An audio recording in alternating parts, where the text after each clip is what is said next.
The Book of Heaven. Volume 12. I continued in my usual state. My kind Jesus suddenly showed himself. As I was complaining, he said to me, my daughter, my poor daughter. If you knew everything that had to happen, you would suffer greatly. So, to save you from such great suffering, I try to avoid you. As for me, I went on to say with my complaints by saying, my life, I didn't expect that from you. You who seem unable to be without me. You now spend hours and hours away from me. Sometimes it seems like you want to let the whole day go by like this. Jesus, don't do that to me. How you have changed. He interrupted me by saying, calm down, calm down. I have not changed, I am immutable. When I communicated myself to a soul, that I have held her against me, spoke to her and filled her with my love. This communion between her and me is never broken. At most, the ways change. At one point, I manifest myself in one way, in another way. I always know how to invent new ways to pour out my love. Don't you see that if I didn't tell you anything in the morning, I speak to you in the evening? When people read the apps of the hours of my passion, I fill your soul to the point of overflowing and I speak to you of intimate things that I have never spoken to you before, of how to follow me in my ways. These applications are the mirror of my inner life. He who models himself on them reproduces my life in him. Oh! How they reveal my love and thirst for the souls felt in all the fibers of my heart, in each of my breaths, in each of my thoughts, etc. In fact, I speak to you more than ever. But, as soon as I have finished, I hide and, not seeing me, you say that I have changed. I would add that when you do not repeat with your voice what I have told you internally, you prevent the outpouring of my love. I prayed, merging completely into Jesus. I wanted to have all the thoughts of Jesus in my power to deposit them in the thoughts of the creatures and thus repair for everything that is not according to his heart in their thoughts, and so on for everything else. My sweet Jesus said to me, my daughter, while I was on earth, my humanity united all the thoughts of creatures to mine. Thus, each of their thoughts was reflected in my spirit.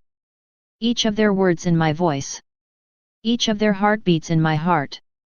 Each of their actions in my hands. Each of their steps in my feet, and so on. In doing so, I presented divine reparations to the Father. Moreover, all that I have done on earth, I continue in heaven. While the creatures think, their thoughts flow into my spirit. When they see, I feel their gaze in mine, etc. Thus, between them and me, a current passes continuously, in the same way that the head is in continuous communication with the members of the body.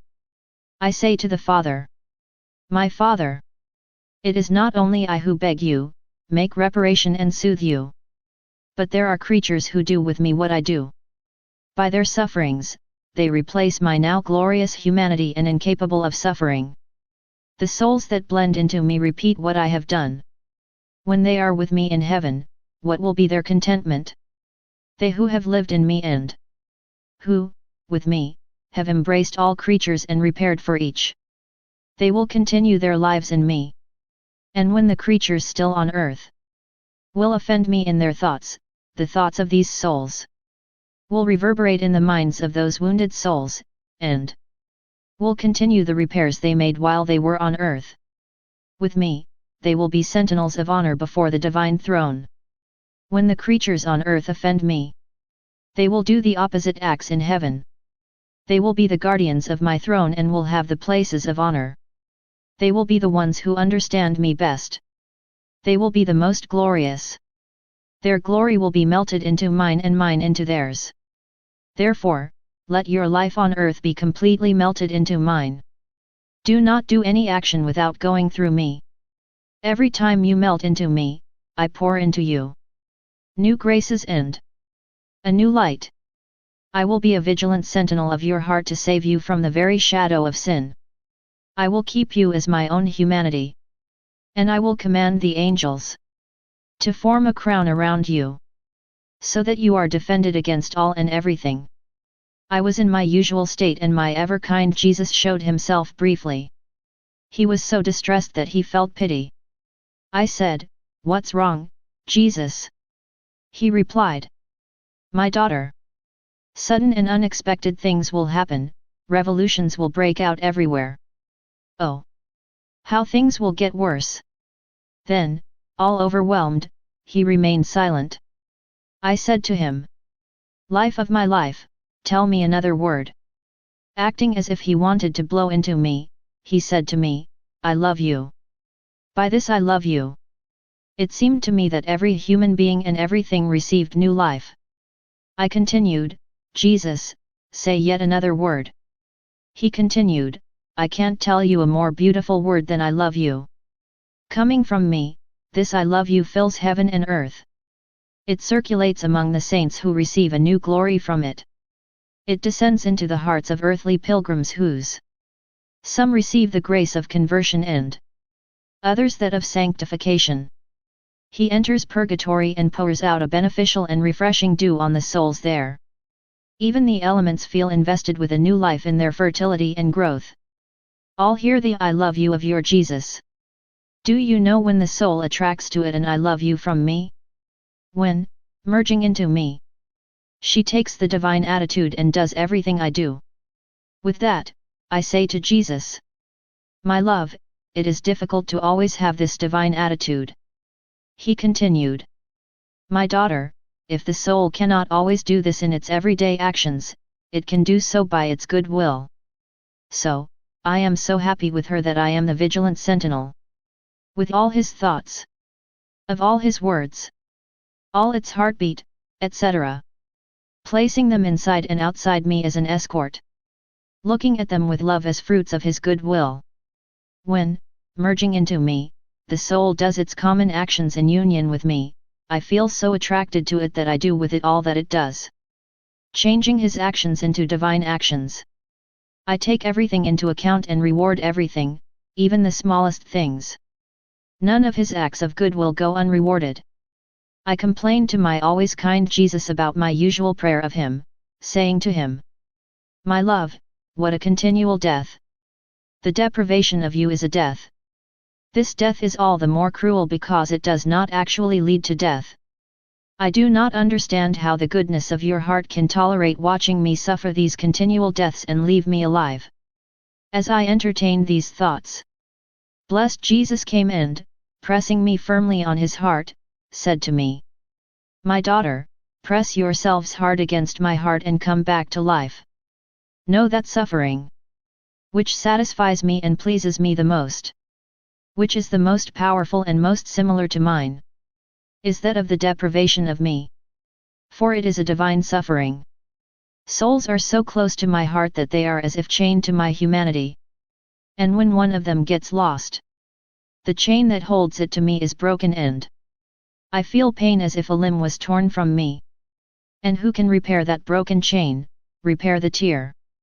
Who can bring this soul back to me, bring it back to life?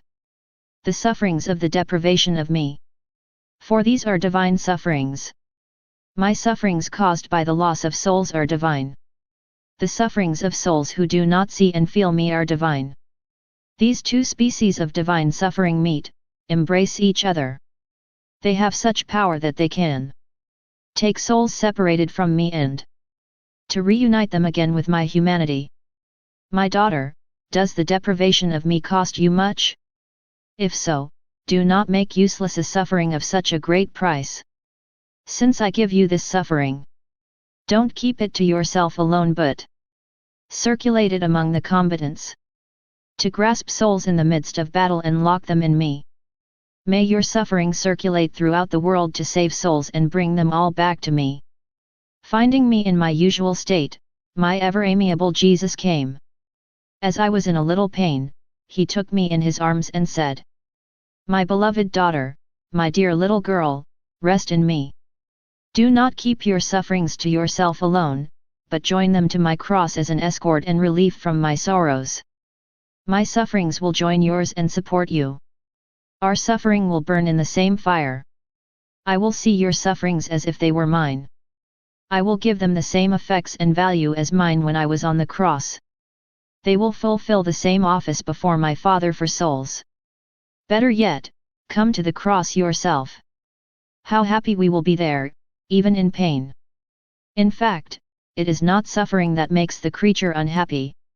On the contrary, suffering makes her victorious, glorious, rich, and beautiful. She becomes unhappy when something is missing from her love. United to me on the cross, you will be satisfied in everything, by love. Your sufferings will be love, your life will be love. And so you will be happy. I blended into my sweet Jesus so that I could spread myself into all creatures and melt them all into Him.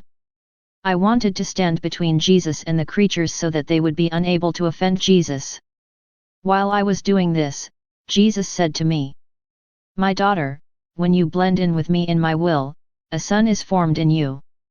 While you are thinking, loving, repairing, etc., the rays of this sun are forming in the background. My will crowns these rays.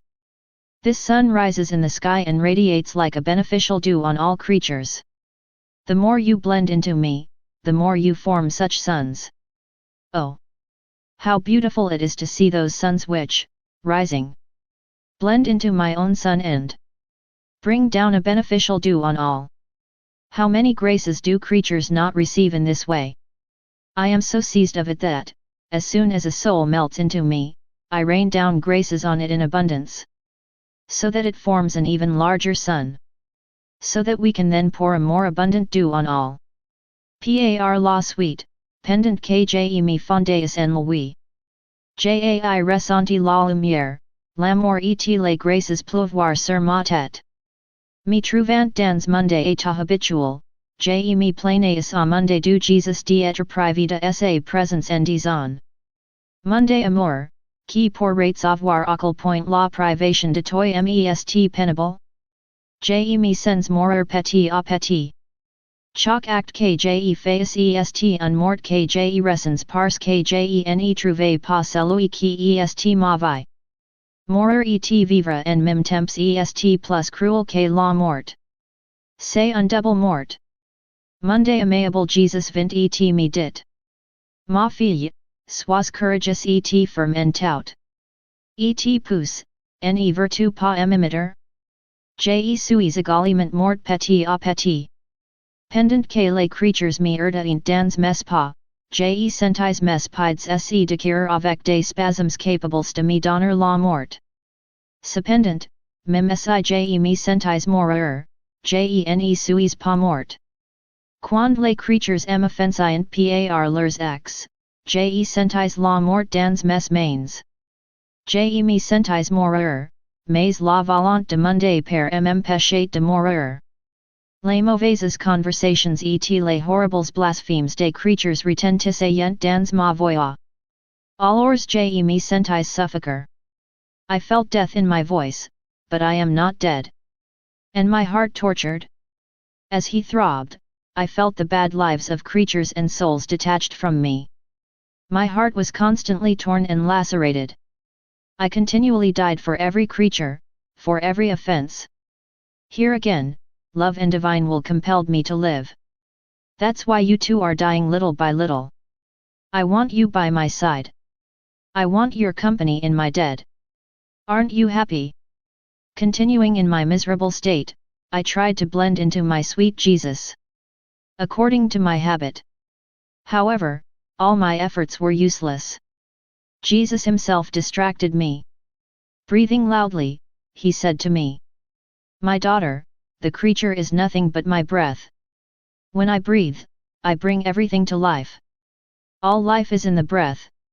If breathing is lacking, the heart no longer beats. Blood no longer circulates. The hands become inert.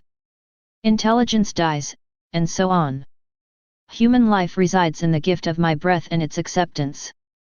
However, as I give life and movement to creatures, by my holy breath, by which I want to sanctify them, love them, beautify them, enrich them, etc. They answer me with their charged breath. Offenses, rebellions, ingratitudes, blasphemy, etc. In short, I send a pure breath and it comes back to me an impure breath. I send a breath of blessings and a breath of curses comes back to me. I send a breath of love and I receive in the depths of my heart a breath of offenses. But my love makes me continue to send my breath to maintain the machines of human life. Otherwise, they would no longer function and would be destroyed. Ah! My daughter, do you know how human life is maintained? By my breath. When I find a soul who loves me, how sweet his breath is to me. How I rejoice. I feel all happy. Between her and me reverberate harmonious echoes. This soul is distinct from all other creatures and so it will be in heaven. My daughter. I could not contain my love and I gave it free rein with you. I was not able to blend into Jesus today, because he kept me busy with his breath. How many things I have understood that I do not know how to express. Also, I stop here. My ever-kind Jesus had not come and I was very distressed.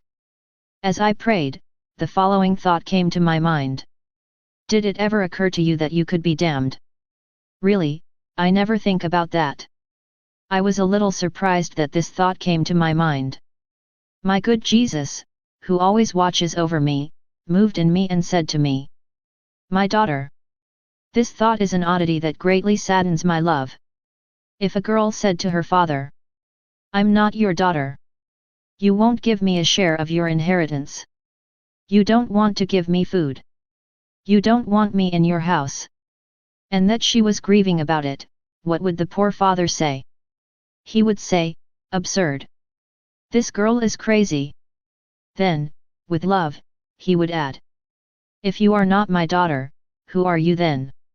You live under my roof, you eat at my table, I dress you with the money earned by my labor.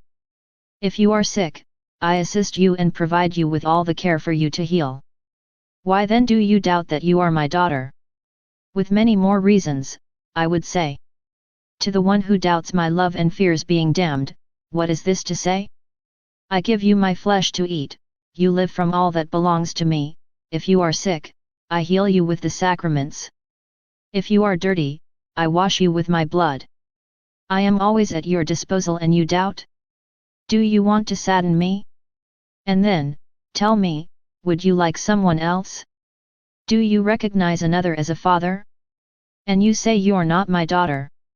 And if this is not the case for you, why do you grieve and sadden me? Isn't the bitterness that others give me enough? Do you, too, want to put sorrow in my heart? Being in my usual state, I blended totally into my sweet Jesus. And I poured into all the creatures in order to fill them with him. My kind Jesus said to me, my daughter, whenever the creature melts into me, it communicates the divine influences to all creatures who, according to their needs, are thus visited. Those who are weak feel strength. Those who are obstinate in sin receive the light. Those who suffer receive comfort, and so on. After that, I found myself out of my body in the middle of many souls. It seemed to me that they were souls from purgatory and saints. These souls told me about a recently dead person I knew. They told me how happy she is that the souls who bear the imprint of the hours of passion do not go through purgatory. Escorted by these hours, they take up positions in a safe place. Moreover, there is not a soul that flies to paradise, which is not accompanied by the hours of passion. These hours continually spread the dew of heaven. On earth, in purgatory and even in heaven. Hearing this I thought to myself, maybe to keep your word. Namely that for every word of the hours of the passion, Jesus would save a soul. My beloved Jesus grants that there are no saved souls who are not saved through these hours. After that, I came back into my body. Having found my sweet Jesus, I asked him if this was true. He said to me, these hours bring heaven and earth into harmony and prevent me from destroying the world. I feel my blood, my wounds, my love, and all that I have done put into circulation and spread over everything to save everything. When we meditate on these hours of passion, I feel my blood, my wounds, and my anxieties for the salvation of souls put into motion. I feel my life repeating itself. How can creatures obtain any good except through these hours? Why do you doubt it? The thing is not yours but mine. You were the weak instrument. Being in my usual state, I complained about the deprivation of my sweet Jesus. I said to him, "What a bitter separation! It's all over for me. I have become the most unhappy creature there is." Interrupting me, he said to me, "My daughter, what separation are you talking about? The soul is separated from me only when it allows something that does not belong to me to enter it. When I enter a soul and find his will, his desires, his affections, his thoughts, his heart, etc. entirely to me, I absorb it into me by the fire of my love. I maintain his will melted with mine in such a way that we become one. I melt his affections, thoughts, and desires into mine. When I formed a single liquid, I pour it over my humanity like a heavenly dew. It turns into as many droplets of dew as I receive offenses. These droplets fuck me, love me, make me repair and perfume my wounds reopened. And as I am always doing good to all creatures, this dew descends for the good of all. But if I find in the soul something that does not belong to me, I am unable to merge his things with mine. Only similar things can blend in and have the same value. If in the soul there is iron, thorns, and stones, how can they blend together? There is then separation, dissatisfaction. If none of this exists in your heart, how can I separate myself from you? Continuing in my usual state, I implored my kind Jesus to come into me to love, pray and repair for me. Given my inability to do anything on my own, moved with compassion because of my nothingness, my sweet Jesus came into me to love, pray, and repair with me. He said to me, "My daughter, the more the soul strips itself of itself, the more I clothe it with me. The more she believes she can't do anything on her own, the more I work and do everything in her. I feel that my love, prayers, and reparations are put to use by her. And, for my honor, I look at what she wants to do. Does she want to love? I come and love with her. Does she want to pray? I pray with her. In short, his annihilation and love, which are mine, attach me to it and force me to do with her what she wants. And I give him the merit of my love, my prayers, and my reparations.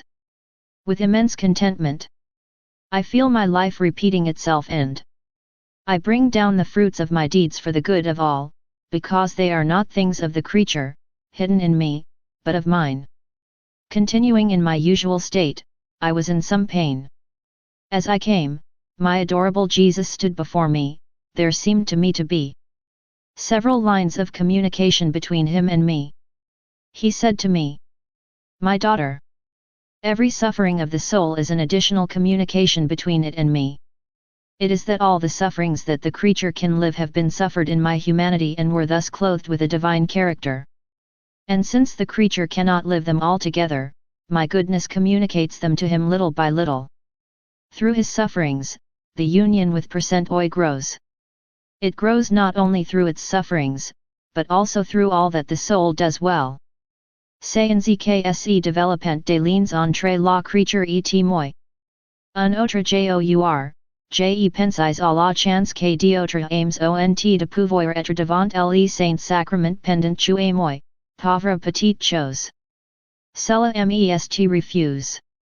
Alors, Monday Jesus béni me dit, "Ma fille, quiconque vit dans ma volonté, reste avec moi dans le tabernacle et prend part à mes souffrances provenant des froidures, des irrévérences et de tout ce que les aimes font subir à ma présence sacramentelle.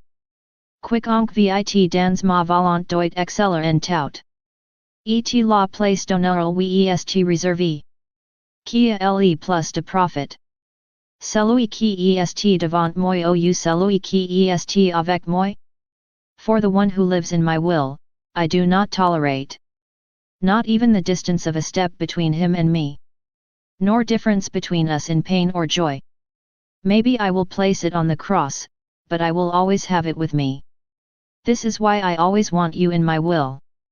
I want to give you the first place in my sacramental heart. I want to feel your heart beating in mine with the same love and sorrows as me. I want to feel your will in mine so that by multiplying in each one, it will give me, with the simple act, the reparations and love of all. I want to feel my will in yours which, making your poor man mine. Humanity, presents her before the majesty of the Father as a perpetual victim. I blended into my sweet Jesus. But I saw myself so miserable that I didn't know what to say to him. To console me, my ever-kind Jesus said to me, "My daughter, for anyone who lives in my will, there is no past or future, but everything is present. Everything I have done or suffered is current. Thus, if I want to give satisfaction to the Father or do good to creatures, I can do so as if I were acting or suffering. The things that creatures can suffer or do in my will are joined to my suffering and to my actions, with whom they are one. When a soul wants to tell me its love with the help of its sufferings, it can appeal to its past sufferings, which are still current, to renew the love and satisfactions it offers me. For my part, when I see the ingenuity of this creature who, to give me love and satisfaction, puts his past actions and sufferings as in a bank to multiply them and earn interest, then, to enrich it even more and not to let myself be overcome in love, I add my own sufferings and my own actions to his. Continuing in my usual state, I was trying to throw myself entirely into the holy will of my Jesus. I implored him to blend fully into me so that I would no longer feel myself, but only him. Blessed Jesus came and said to me, "My daughter, when a soul lives and acts in my will, I feel it everywhere in me. I feel it in my spirit. And his thoughts join mine. As it is I who diffuse life in the intelligence of creatures. This soul spreads with me in the minds of creatures. When she sees that creatures offend me, she feels my sorrow. I also feel it in the beating of my heart. In fact, I feel a double beat in my heart and when my love pours out in creatures, she pours out with me. If I am not loved, she loves me for everyone, she consoles me. In my desires, I feel the desires of this soul, in my work, I feel his. And so on. In short, it can be said that this soul lives at my expense. I said to him, "My love, you can do everything by yourself. You don't need creatures at all. Why then do you love so much that creatures live in your will?" He replied, "It is true that I don't need anything or anyone and I can do everything on my own. However, to live, love needs outlets. Let's take the sun, it doesn't need light. It is self-sufficient and provides its benefits to others. However, there are also other small lights. And, without stopping at the fact that he does not need them, he wants them in him. As companions and as outlets to its light in order to enlarge their small light. What harm would the little lights not do to him if they refused his light? Ah! My daughter, when the will is alone, it is sterile. When love is alone, it languishes and withers. I love creatures so much that I want them united with my will to make them fertile and to give them a life of love. Thus, my love will find an outlet. I made the creatures only so that my love would find a way out of them and for nothing else. Continuing in my usual state, I complained to Jesus. I begged him to put an end to his punishments. He said to me, "My daughter, are you complaining? Yet, you haven't seen anything yet. Great punishments come. The creatures have become unbearable. Under the punishments, they rebel more than recognize that it is my hand that strikes. I have no recourse but to exterminate them. Thus, I will be able to take away all these lives, which infest the earth and kill rising generations. So let us not wait for the end of the evils, but rather for even worse ones. There will be no part of the earth that will not be flooded with blood." At these words, I felt my heart break. To console me, Jesus said to me, "My daughter, come in my will to do what I do. You will be able to act for the good of all creatures.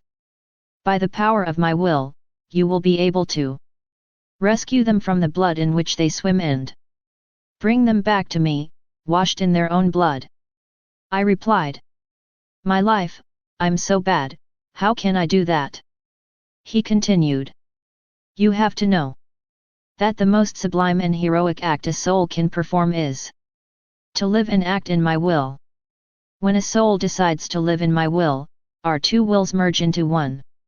If the soul is stained, I purify it. If the thorns of human nature surround it, I destroy them. If the nails of sin pierce her, I spray them.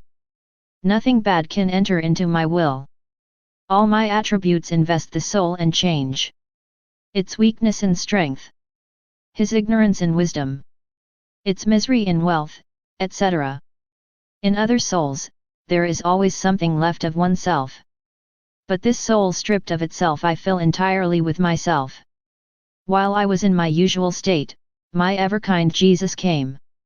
How very distressed I was! Because of the continual threat of great punishments and also because of the deprivation of his presence, he said to me, "My daughter, courage, do not lose heart.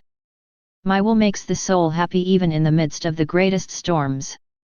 The soul reaches such heights that storms cannot touch it, even if it sees and hears them. The place where she lives is not prone to storms, but it is always serene. The sun smiles at this soul because its origin is in heaven. His divine nobility and holiness in God. It is guarded by God Himself. Jealous of the holiness of this soul, God keeps it in the depths of His heart. He said, 'No one will touch you except me. Because my will is intangible and sacred. All must honor my will.' While I was in my usual state, my sweet Jesus came and said to me, 'My daughter, on earth, I have only surrendered to the will of the Father. Thus, if I thought with the Spirit of the Father. If I spoke with the mouth of the Father. If I worked with the hands of the Father. Even my breathing was in Him. Everything I did was as He wanted to. In such a way that I can say that my whole life was unfolding in Him. Completely immersed in His will, I did nothing by myself. My only thought was His will. I wasn't paying attention to myself. The offenses I was given did not interrupt my race. But I was still flying to my center. My earthly life ended when I had fulfilled the Father's will in all things. So, my daughter, if you surrender to my will, you will have no other thought than mine. Even the deprivation of me, which torments you so much. Find the support and hidden kisses of my life in you. In your heartbeat, you will feel mine, inflamed and afflicted. If you don't see me, you'll feel me. My arms will kiss you. How many times don't you feel my movement and breath refresh your heart? And when you don't see me, you want to know who is holding you so close and blowing on you. I smile at you, I give you the kiss of my will. I hide in you to surprise you again and make you advance another step in my will. So do not grieve me by afflicting you, but let me act. May the flight of my will never cease in you. Otherwise, you will obstruct my life within you. If I do not encounter any obstacle, I grow my life in you and I develop it as I want.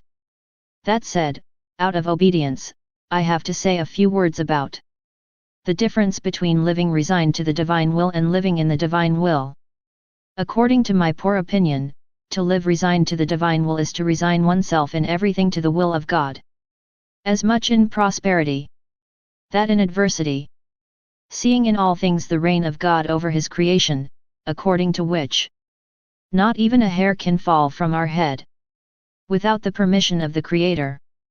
The soul behaves like a good son, who goes where his father wants him to go and who suffers what his father wants him to suffer. Being rich or poor is indifferent to him. He is happy to do only what his father wants. If he is ordered to go somewhere to take care of a business, he goes simply because his Father wants to. However, in doing so, it refreshes. He stops to rest, eat, exchange with other people, etc. Thus, he uses a lot of his own will.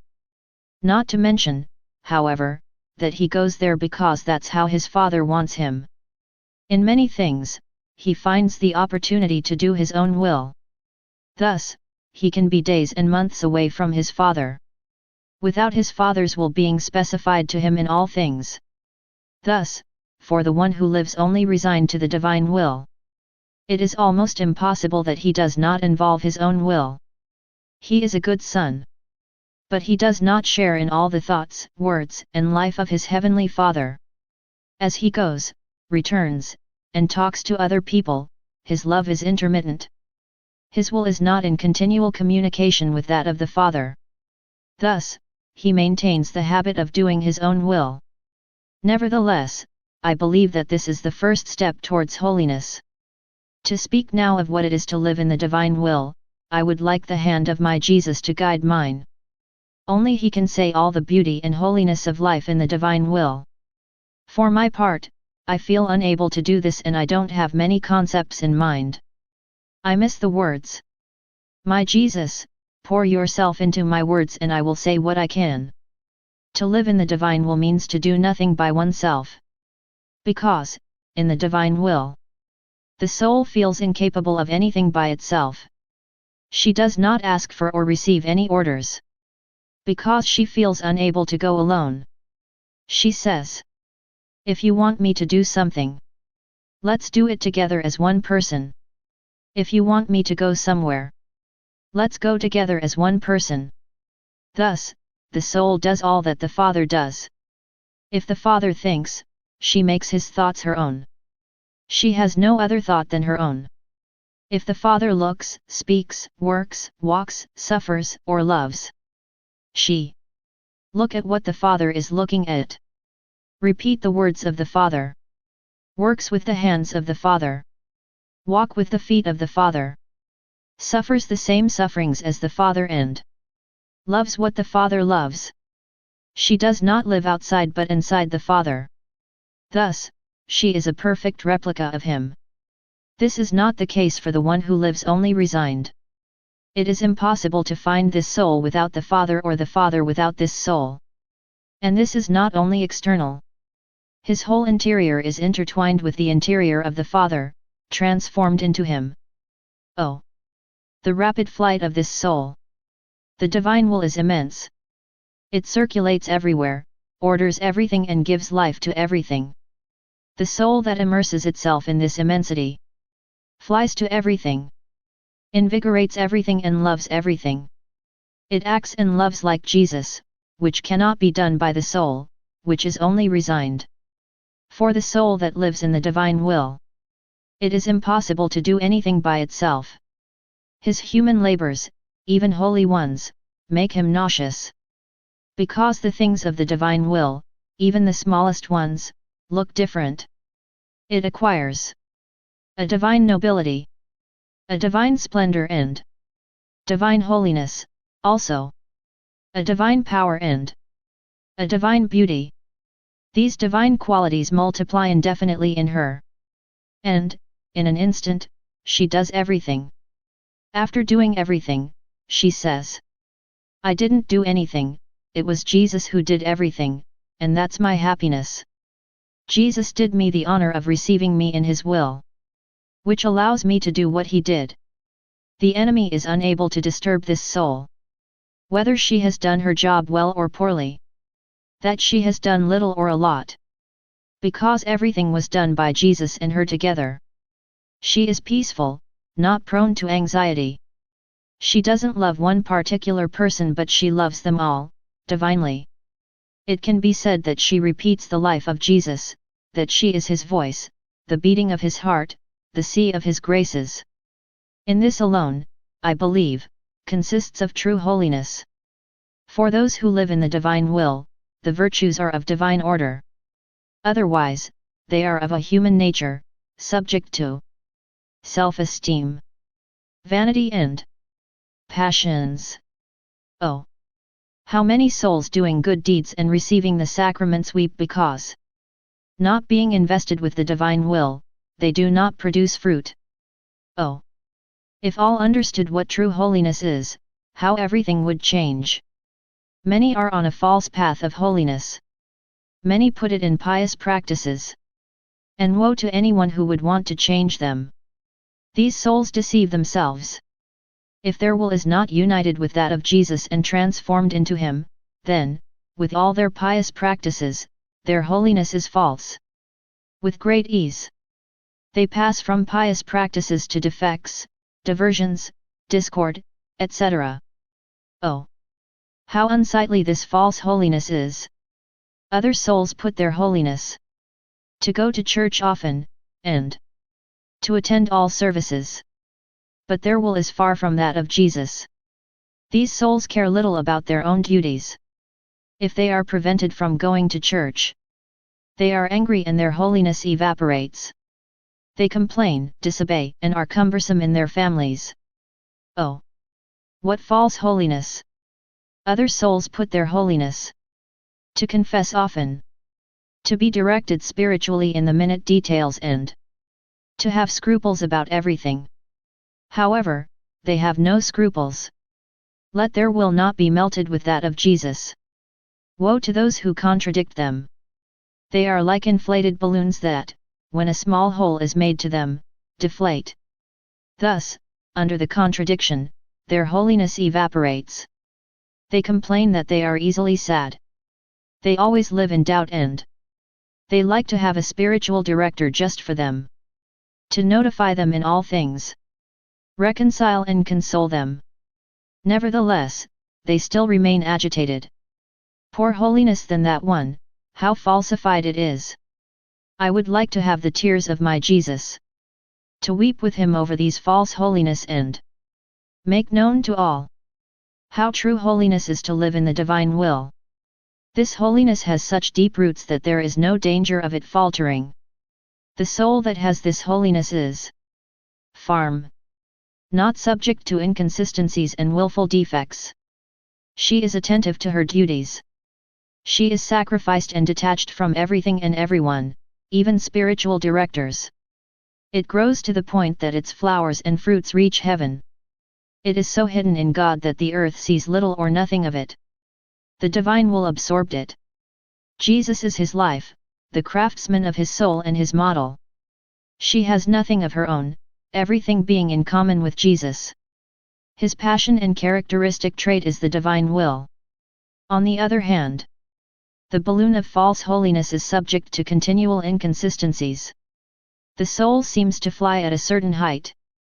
So much so that many people, including spiritual directors, are in awe of her. But they are soon disillusioned.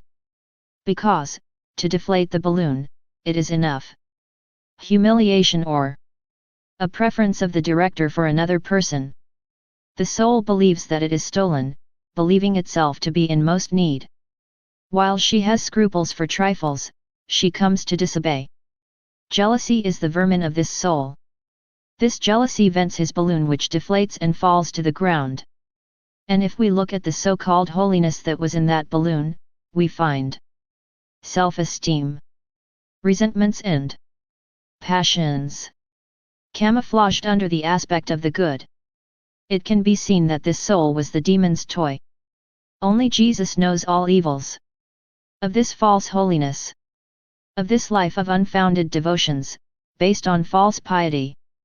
These false holiness corresponds to spiritual lives without fruit, which are the cause of the weeping of my kind Jesus. Those who practice them are the grumpy of society, the grief of their family. It can be said that they exude an impure air that harms everyone. Oh! How very different is the holiness of the soul that lives in the divine will. This soul is the smile of Jesus. It is detached from all, even from its spiritual directors. Jesus is everything to her. She is nobody's sorrow. The healthy air it gives off smells of everything. It inspires order and harmony for all. Jesus, jealous of this soul, becomes in her the actor and the spectator in everything. Not a single one of his breaths, not a single one of his thoughts, or only one of his heartbeats that is not regularized by Jesus. This soul is so absorbed in the divine will that it almost forgets that it lives in exile. Continuing in my usual state, I suffered a lot because, having appeared to me, my heavenly mother was all in tears. I asked her, "Mother, why are you crying?" She replied, "My daughter, how could I not weep when the fire of divine righteousness wants to devour everything? The fire of sin devours all the good in souls, and the fire of justice wants to devour everything that belongs to creatures. Seeing that the fire is spreading, I cry. So, pray, pray." I was also suffering because of Jesus' deprivation. It seemed to me that, without him, I could not last long. Moved with compassion for my poor soul, my kind Jesus came and said to me, "My daughter, patience. Constancy in the good puts everything in safety. When you are deprived of your Jesus and that you fight between life and death, because of the pain it causes you, and that, despite this, you remain constant in the good and do not neglect anything, you are in full struggle. Through this fight, self-love and natural satisfactions leave you. Your nature is left as defeat, and your soul becomes for me a juice so pure and so sweet that I drink it with great contentment. Then I soften and look at you all filled with love and tenderness, feeling your sufferings as if they were mine. If you are cold, arid, or something else and you remain constant, how many additional renunciations do you achieve? You form even more juice for my passionate heart.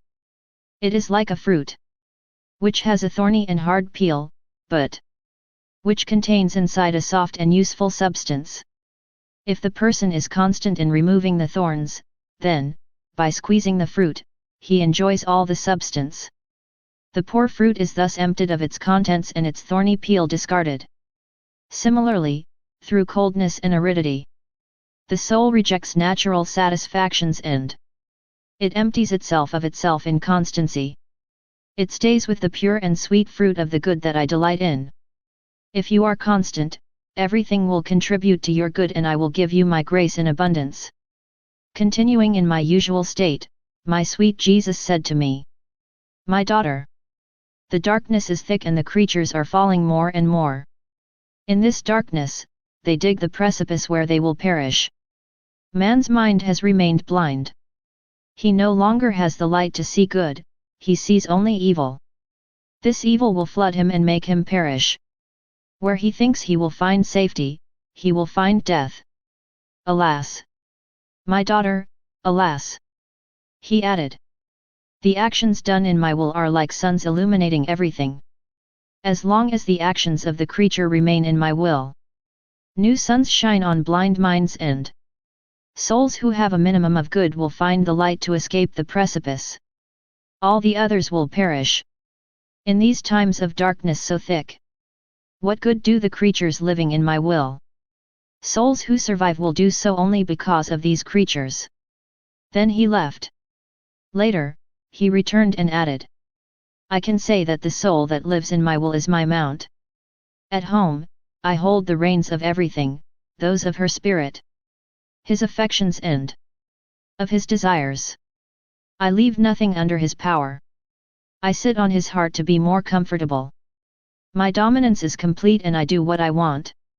I run my mount at one time and fly at another. It leads me to heaven at one point and I go around the earth at another. I stop at another time. Oh! How glorious and victorious I am, I govern and reign. But if the soul does not do my will and lives in its human will, my kingdom is ruined. The soul takes the reins, and I remain without domination like a poor king thrown out of his kingdom. The enemy takes my place and the reins remain at the mercy of his passions. This morning, my ever-kind Jesus carried me out of my body. He was in my arms, his face very close to mine. With great gentleness, he fucked me, as if he didn't want me to notice. As he repeated his kisses, I couldn't help but reciprocate. While I was doing it, the thought came to me to kiss her most holy lips in order to remove her bitterness. Who knows if he wouldn't grant me that? I asked him, I tried, I begged for him to pour his bitterness into me. I sucked with more force, but nothing. It looked like he was suffering from the efforts I was making. Having tried a third time, I felt his very bitter breathing coming into me. And I saw a hard thing clogging his throat, preventing his bitterness from going out and pouring into me. Very distressed and almost weeping, my Jesus said to me, my daughter, resign yourself. Do you not see the overwhelm into which man has plunged me through sin, to the point that it prevents me from making the one who loves me share in my bitterness? Don't you remember that I told you? Let me do this, otherwise, man will reach such a point in evil that he will exhaust evil himself. But you didn't want me to hit him. Man is always getting worse. He accumulated so much pus in him that not even the war was able to get rid of it. The war did not stop him, rather, it made him more daring. Revolutions will infuriate him. Misery will make him desperate and he will fall into the arms of crime. All this will serve in one way or another to free it from its rot. Then my goodness will strike him. Not indirectly through creatures, but directly from heaven. These punishments will be for him like a beneficent dew that will kill him. Touched by my hand, he will realize his condition. He will awaken from the sleep of sin and he will recognize his Creator. My daughter, pray that everything will turn out for the good of man. Jesus remained with his bitterness. I was distressed because I was unable to relieve him.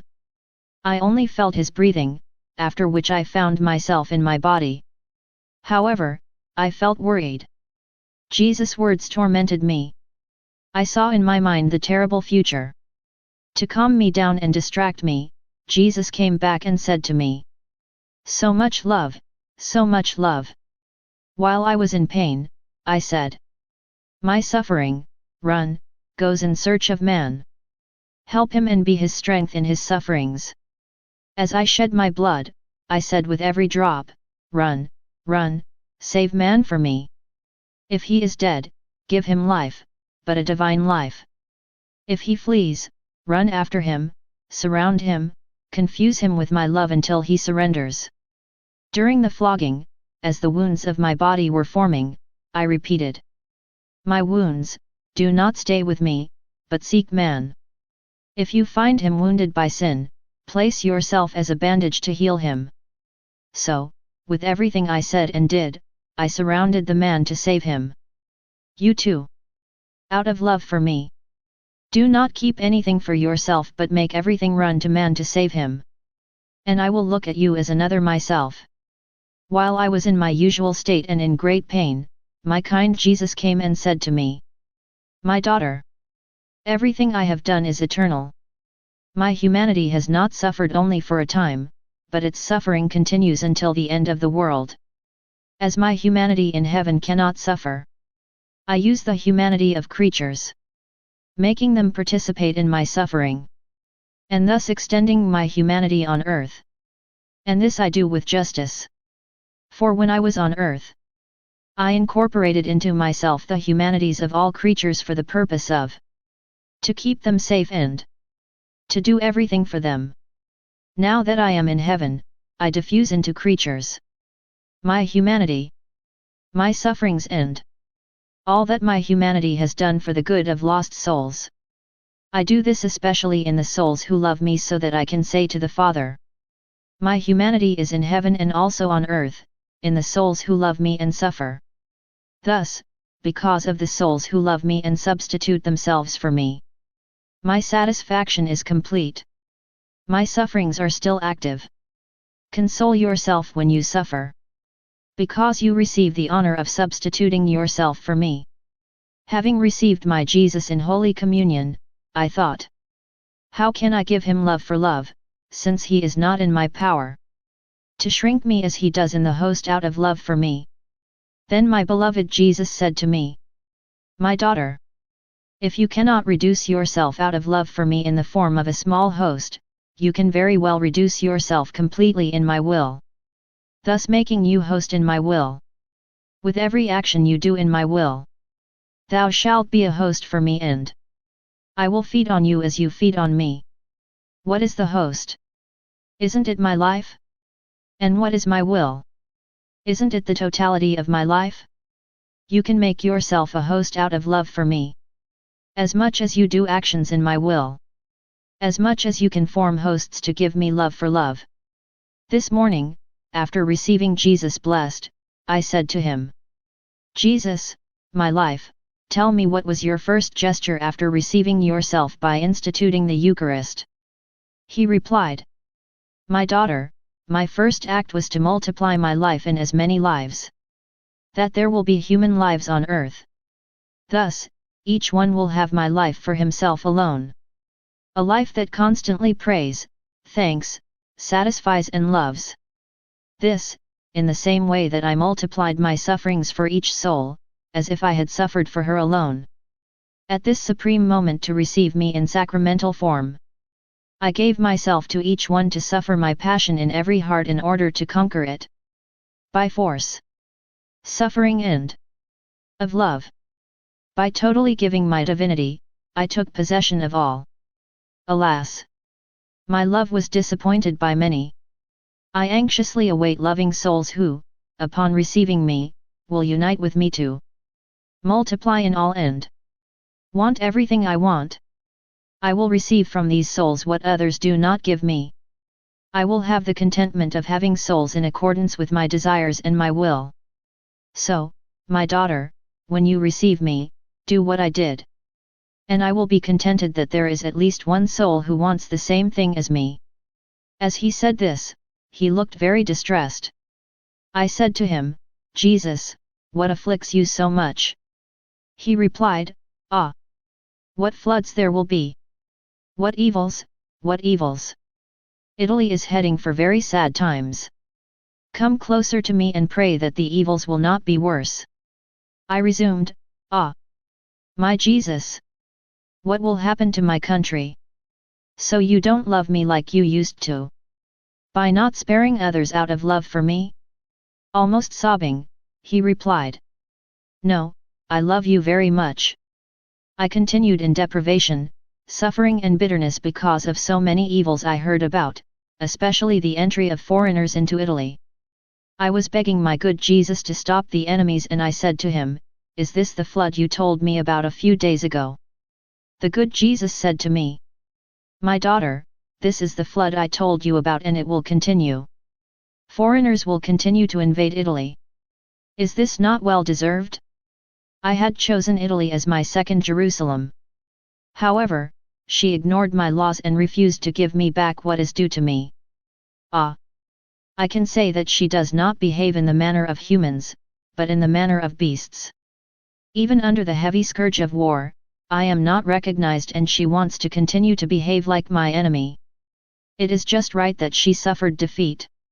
I will continue to humiliate him to the dust. I interrupted him by saying, Jesus, what do you say about my homeland?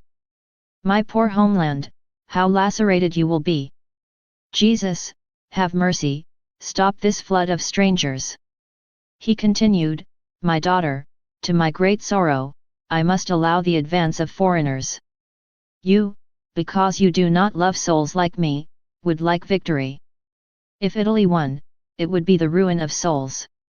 His pride would come to such a degree that he would annihilate the little good that remains in the nation. It would show itself as a nation that can do without God. Ah! My daughter, the plagues will continue, cities will be devastated.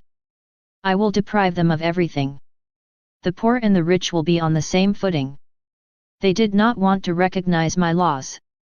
All of them have made themselves a god of the earth. By stripping them, I will show them what the earth is. I will purify this earth by fire, for the stench it emits is intolerable to me. Many will be burned by fire, and thus I will bring your land back to its senses. This is necessary.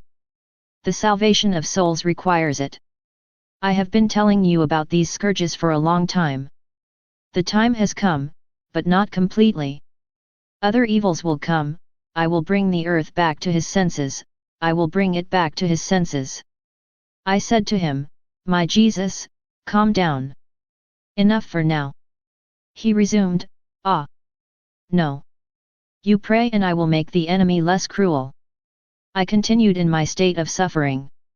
My kind Jesus came and flew away immediately at lightning speed, not even giving me time to beg him for the evils endured by the poor humanity, especially my dear native land. What a blow to my heart that this invasion of strangers in our home. Jesus had told me before to make me pray. But when I pray to him, he tells me, I will be inexorable. This time I insisted, saying, Jesus, don't you want to have mercy? Don't you see that the cities are destroyed and the people are naked and hungry? Oh Jesus, how hard you have become! He replied, My daughter, the cities and the greatness of the earth do not matter to me. It is the souls that matter to me. After being destroyed, cities, churches and other things can be rebuilt. In the flood, didn't I destroy everything? Wasn't it rebuilt afterwards? But souls, if they are lost, it is forever, no one can give them back to me, I cry over them. Heaven has been renounced to attach ourselves only to the earth, I will destroy the earth. I will make disappear his most beautiful things which, like traps, capture man. I said to him, Jesus, what do you say? He replied, Courage. Don't get depressed. I will proceed.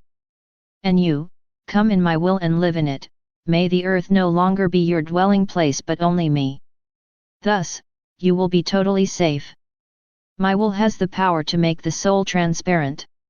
And, when it is, everything I do radiates within it. If I think, my thought radiates in his mind and becomes light there, and as light, his thought radiates in mine. If I look, speak, love, etc. like so many lights, these acts radiate in the soul and, from there, in me. Thus, we illuminate each other continuously, we are in perpetual communication of mutual love. Moreover, as I am everywhere, the radiance of souls living in my will reaches me in heaven, on earth, in the sacramental host and in the hearts of creatures. Everywhere and always, I give them my light and they return that light to me. I give them love and they give me love. They are my earthly abodes where I take refuge to escape the nausea that other creatures give me. Oh! How beautiful it is to live in my will! I like it so much that, in future generations, I will make all other forms of holiness disappear, whatever their virtues. I will provoke holiness in my will which is not human holiness, but divine holiness. This holiness will be so high that, like suns, the souls who live it will eclipse the stars that were the saints of past generations. That is why I want to purify the earth, it is unworthy of these wonders. I continue these writings out of obedience. It seems to me that when Jesus speaks to me of his most holy will, he forgets everything else and also makes me forget everything else. The soul finds nothing necessary, except to live in the divine will. Dissatisfied with me with what I have written about his will over the last 20 days. Jesus said to me, My daughter, you didn't say everything. I want you to write down everything I tell you about my will, even the smallest things. They will serve future generations. Every form of holiness began with saints who initiated it. Thus, a saint was the initiator of the holiness of penitence. Another of the holiness of obedience. Another of the holiness of humility, and so on. As for you, I want you to be the initiator of holiness in my will. My daughter, all other forms of holiness are not exempt from the pursuit of self-interest or waste of time. For example, for souls who live completely attentive to obedience, there is a lot of waste of time. Speaking incessantly, they distract themselves from me and put the virtues in my place. They only have rest when they receive orders. Other souls stop a lot at temptations. Oh! How much time they waste! They never get tired of recounting all their trials, thus putting the virtues in my place. These various forms of holiness often break into pieces. Holiness in my will, on the other hand, is exempt. The search for personal interests and loss of time. There is no danger that the soul that lives this holiness will exchange me for the virtues. Holiness in the divine will was that of my humanity on earth. I did everything for everyone without the slightest shadow of self-interest. Self-interest erases the imprint of divine holiness. The soul that seeks its self-interest cannot be a sun. At best, she will be a star. In these sad times, creatures need these suns, which warm them up, illuminate them and fertilize them. The generosity of these earthly angels, who do everything for the good of others, without any shadow of personal interest, opens in hearts the paths of my grace. Churches are few in number. However, many will be destroyed. Often I do not find priests to consecrate me in the Eucharistic form. Some allow unworthy souls to receive me. Some souls do not bother to receive me, and others can't. Thus, my love is hindered. That is why I want holiness in my will. For the souls who will live it, I will not need of priests to consecrate me, or churches, nor tabernacles, nor hosts, because these souls will be altogether priests, tabernacles and hosts. My love will be freer. When I want to consecrate myself, I can do it. At any time, day and night, and wherever these souls are found. Oh! How my love will find its complete outpouring. Ah! My daughter! The present generation deserves to be completely destroyed.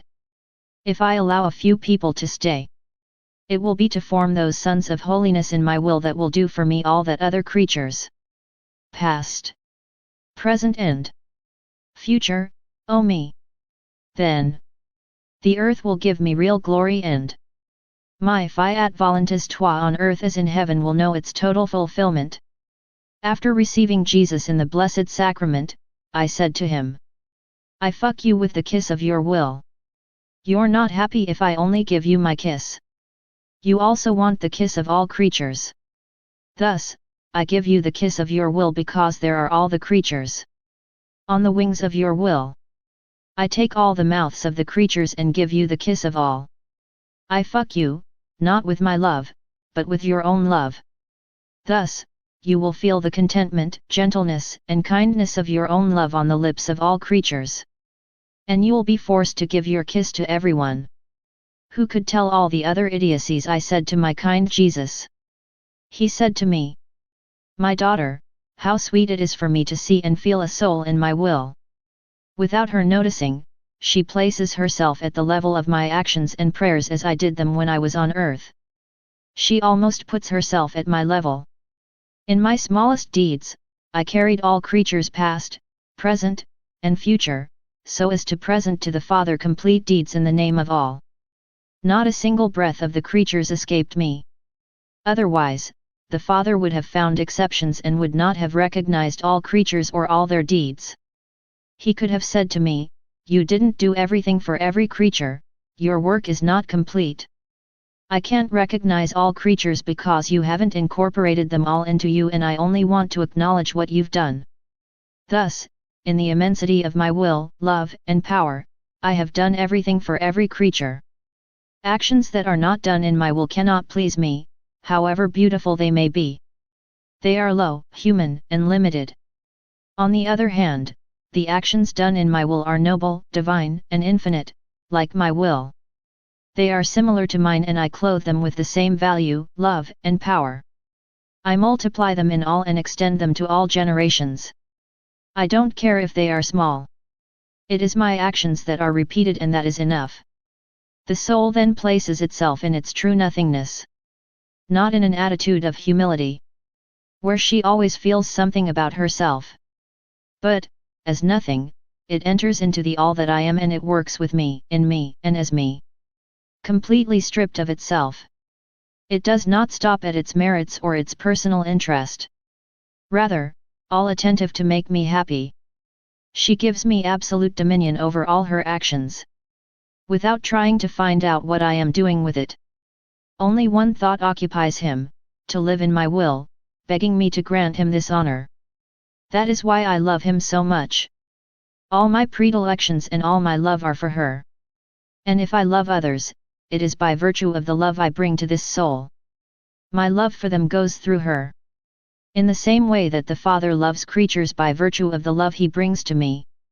I said to him, how true it is that in your will the soul is inhabited by the ardent desire to repeat your actions and can desire nothing else. Everything else disappears and she doesn't want to do anything else.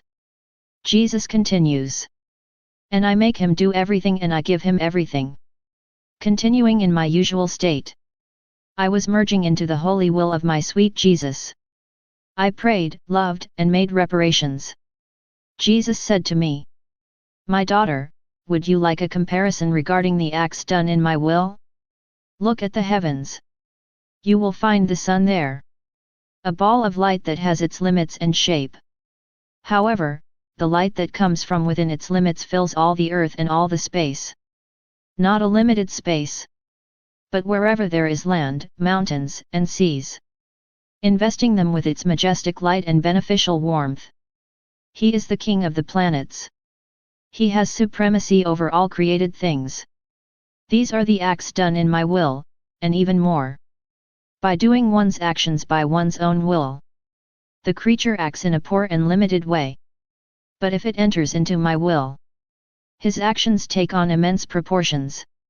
They invest everything. They give light and warmth to everything.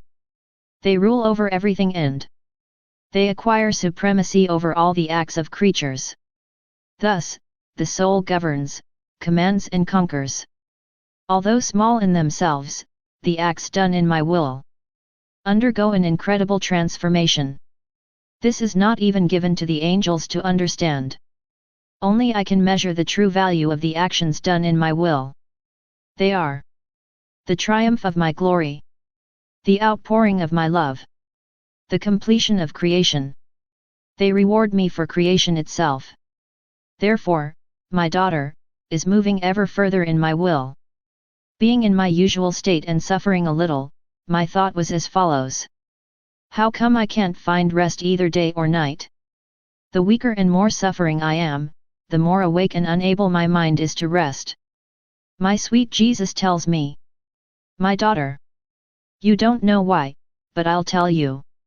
My humanity had no rest. Even in my sleep, I had no respite. I was intensely at work. For, having to give life to each thing and to each one, it was necessary for me to work non-stop. He who is to give life must be continually in action. If I had wanted to rest, how many lives could not have arisen? How much, without my continual action, could not have developed and would have remained atrophied? How many could not have entered into me? Because deprived of the vital act of the one who alone can give life?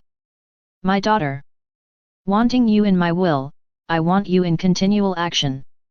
Your fully awakened mind is action. The whisper of your prayer is action. The movement of your hands, the beating of your heart, the flashing of your eyelids is action. Your gestures can be small, I don't care. As long as you move, as long as you sow. I unite your actions with mine and I make them big. I give them the virtue of producing lives. Many of my actions were small in appearance. For example, when I was little, I was crying, I was sucking my mother's milk. I had fun fucking her, stroking her, interlacing my little hands with hers. A little larger, I was picking flowers for her. I drew water, and so on. These were small actions. But, because they were united with the will of my divinity, they were able to create millions of lives. When I cried, from my tears came the lives of creatures. When I sucked, fucked, caressed, these were lives that I created. In my fingers intertwined with those of my mother, souls flowed. When I was picking flowers and drawing water, souls came out of my heartbeat in love. I was acting continuously. This is the reason for your vigils. When I see your watches and actions in my will, sometimes placed at my side, sometimes flowing in my hands, in my voice, in my spirit or in my heart, I make them flow for the good and salvation of all. I give them the virtue of my own actions. I was in my usual state and my always kind Jesus was very distressed. He complained of those who steal the affection of creatures from him by taking his place in souls. I said to him, "My love, is this vice so ugly as to afflict you?" He replied, "My daughter, this is more than ugly, it's terrible. It is the reversal of the order intended by the Creator. The creature places itself above the Creator. This is equivalent to saying, I am as good as God. How about someone stealing $1 million from another and plunging them into poverty and unhappiness?" I replied, he should hand over the stolen money or be convicted. Jesus continues. However, when the affection of creatures is stolen from me, it is more than stealing millions from me. Money is material and low while the affection of creation is spiritual and great. Money can be returned, but the affection of the creators can never. It is an irremediable theft. Even if the fire of purgatory purifies this flight, he will never be able to fill the void with a single affection that has been stolen from me. This is not taken into consideration. On the contrary, there are people who sell their affection. They are happy to find someone to buy it. They steal from me without any scruples. They have scruples if they steal another creature. But stealing from myself does not cause them any scruples. Ah! My daughter, I gave everything to the creatures by telling them, "Take whatever you want, but leave me alone your heart." Not only do they deny me their heart, but they rob me of the affection of others. Moreover, it comes not only from secular people, but also from pious souls, consecrated souls. What harm is done to me by a certain spiritual direction with rose water? By certain condescensions? By so much sentimentality? By the use of seductions? Instead of doing good to souls, we plunge them into a labyrinth. When I am forced to enter in sacramental form into these complacent hearts, I would like to flee, seeing that their affection is not for me, that their heart is not mine. And this, from whom? Of those who should lead souls to me. Rather, they took my place. I feel such nausea that I can't live with staying in their hearts. Even if I am forced to do so until the host accidents are consumed. What a massacre of souls! These are the real wounds of my church. That is why there are so many of my ministers cut off from the church. Despite all the prayers they give me, I don't listen to them. For them, there are no graces. I say to them with my sorrowful heart, "Thieves, leave my sanctuary because I can no longer tolerate you." Frightened, I said to him, "Calm down, Jesus. Look at us as the fruit of your blood and your wounds change the punishments into graces." Jesus continues. These punishments will continue. I will humiliate man to the dust. Unexpected incidents will continue to happen to confuse him. Where he will hope to escape, he will find a trap. Where he will wait for victory, he will find defeat. Where he will expect the light, he will find darkness. Then he will say, "I'm blind and I don't know what to do anymore." The devastating sword will continue its work until everything is purified. The days are very bitter for me. The sweet Jesus hardly comes anymore. When he comes, he does it briefly like lightning and lets himself be seen wiping away his tears. Then, without saying why, he leaves.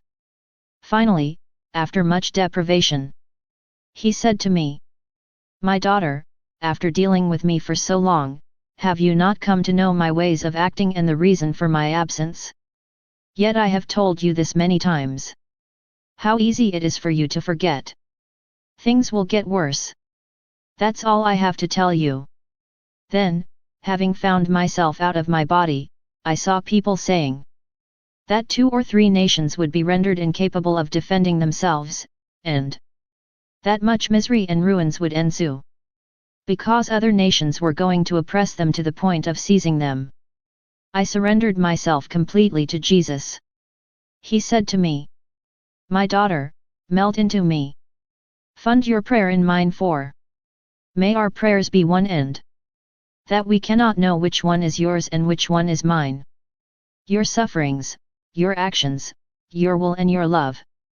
Melt them into my sufferings, my actions, my will and my love. Fund them in such a way that you can say, what is Jesus's is mine's, and I can say, what is Luisa's is mine. Suppose you pour a glass of water into a large vat of water. After the fact, will you be able to discern the water that comes from the glass from the water that was in the tank? Certainly not. Thus, for your greater good and contentment, repeat often in everything you do, Jesus, I pour this into you to accomplish your will, rather than mine. While I was in my usual state, my ever-kind Jesus was very distressed, and I said to him, My love, what afflicts you so much? He replied, Alas! My daughter! When I allow the churches to be deserted, the ministers scattered and the masses diminished. This means that sacrifices are offenses to me, prayers of insults, the adorations of irreverences, confessions of fruitless hobbies, no longer finding my glory but rather offenses in return for the blessings I give. I stop the latter. These departures of my ministers also indicate that things have reached their climax. Punishments will be multiplied. How hard man is, how hard man is. I felt a little distracted as I tried to immerse myself in God's holy will and asked Jesus for forgiveness for my distractions. He said to me, My daughter, by its heat, the sun destroys the poisonous vapors emanating from the fertilizer dispersed on the soil to fertilize the plants. Otherwise, the plants would rot and eventually dry. As soon as the soul enters my will, the latter destroys by its heat the infections that the soul has contracted by its distractions. Therefore, as soon as you notice the distraction within yourself, do not remain in yourself but enter immediately into my will so that my warmth purifies you and prevents you from withering away. Continuing in my usual state, I complained to Jesus about my poor condition. He said to me, My daughter, courage doesn't change anything. Firmness is the greatest virtue. It produces heroism, and it is almost impossible that the one who possesses this virtue does not become a great saint. The repetition of virtuous acts gives rise in the soul to a new and growing fountain of love. Firmness strengthens the soul and puts on it the seal of final perseverance. Your Jesus does not fear that his graces will remain without effect in firm souls. He distributes them to her by torrents. One cannot expect much in the soul. Who works at one time and then does nothing? Who does one thing at one time and another at the next time? It has no point of support. One day it is thrown to one side and the next day, on the other. She will starve to death because she does not have the firmness that makes love grow. My grace fears pouring into such a soul because it may abuse it or use it to offend me. I felt so needy and complained to Jesus about it. All goodness, he came from within dressed in a garment trimmed with resplendent diamonds. He seemed to be coming out of a deep sleep. With great tenderness, he said to me, My daughter, what do you want? Your moans hurt my heart and I woke up to immediately come and take care of your needs. You must know that I was in your heart and that, while you were doing your actions, prayers, and reparations, while you poured into my will and loved me, I took everything for me and I used it to feed myself and decorate my garment with precious diamonds. While you loved me, prayed to me, and so on, I did not fast as if you had done nothing. I took everything since you had given me complete freedom. When the soul does so, I can't rest when she's in need. I do everything for her. Then tell me what you want. Shedding abundant tears, until I wet his holy hands, I told him about my extreme needs. The sweet Jesus then pressed me on his heart and poured from his heart into mine a very sweet water that refreshed me completely. He continued, My daughter, don't be afraid, I will be everything to you. If you lack the creatures, I will do everything. I will tie you to me and set you free. I will never abandon you. You are too dear to me. I have made you grow in my will and you are a part of me. I will keep you and say to everyone, No one but me touches it. So, calm down, because your Jesus never leaves you. Continuing in my usual state, my ever-kind Jesus came all afflicted, he said to me, "My daughter, what nausea I feel because of the disunity among the priests. This is intolerable to me. Their disorderly lives are the reason why my righteousness will allow my enemies to come upon them to mistreat them. The wicked are ready to attack, and Italy is about to commit the greatest of sins, that of persecuting my church and shed innocent blood." While he was saying this, he made me see our devastated allied nations, several shaved places and their pride crushed. While I was in my usual state and trying to blend into the divine will, my sweet Jesus said to me, "My daughter, whenever the soul enters into my will and prays, works, suffers, etc., it acquires new divine beauties. For each additional act done in my will, the soul acquires more strength, wisdom, love, and divine holiness. Moreover, while the soul acquires divine qualities, it leaves human qualities. When the soul acts in my will, the human remains as if suspended. The divine life acts and takes its place. And my love has the freedom to deposit its attitudes in the creature." I complained to Jesus that I couldn't even attend Holy Mass. He said to me, "My daughter, who then performs the divine sacrifice? Isn't it me?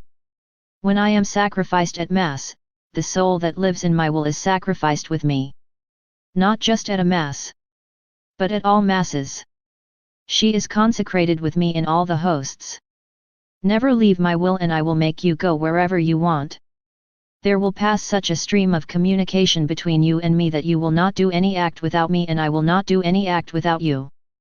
Therefore, when you are missing something, enter into my will and you will quickly find what you want. As many Masses, communions, and love as you want. In my will, nothing is missing. You find everything in an infinite and divine form." While I was discussing what it means to live in the divine will, someone expressed the opinion that it is to live in union with God.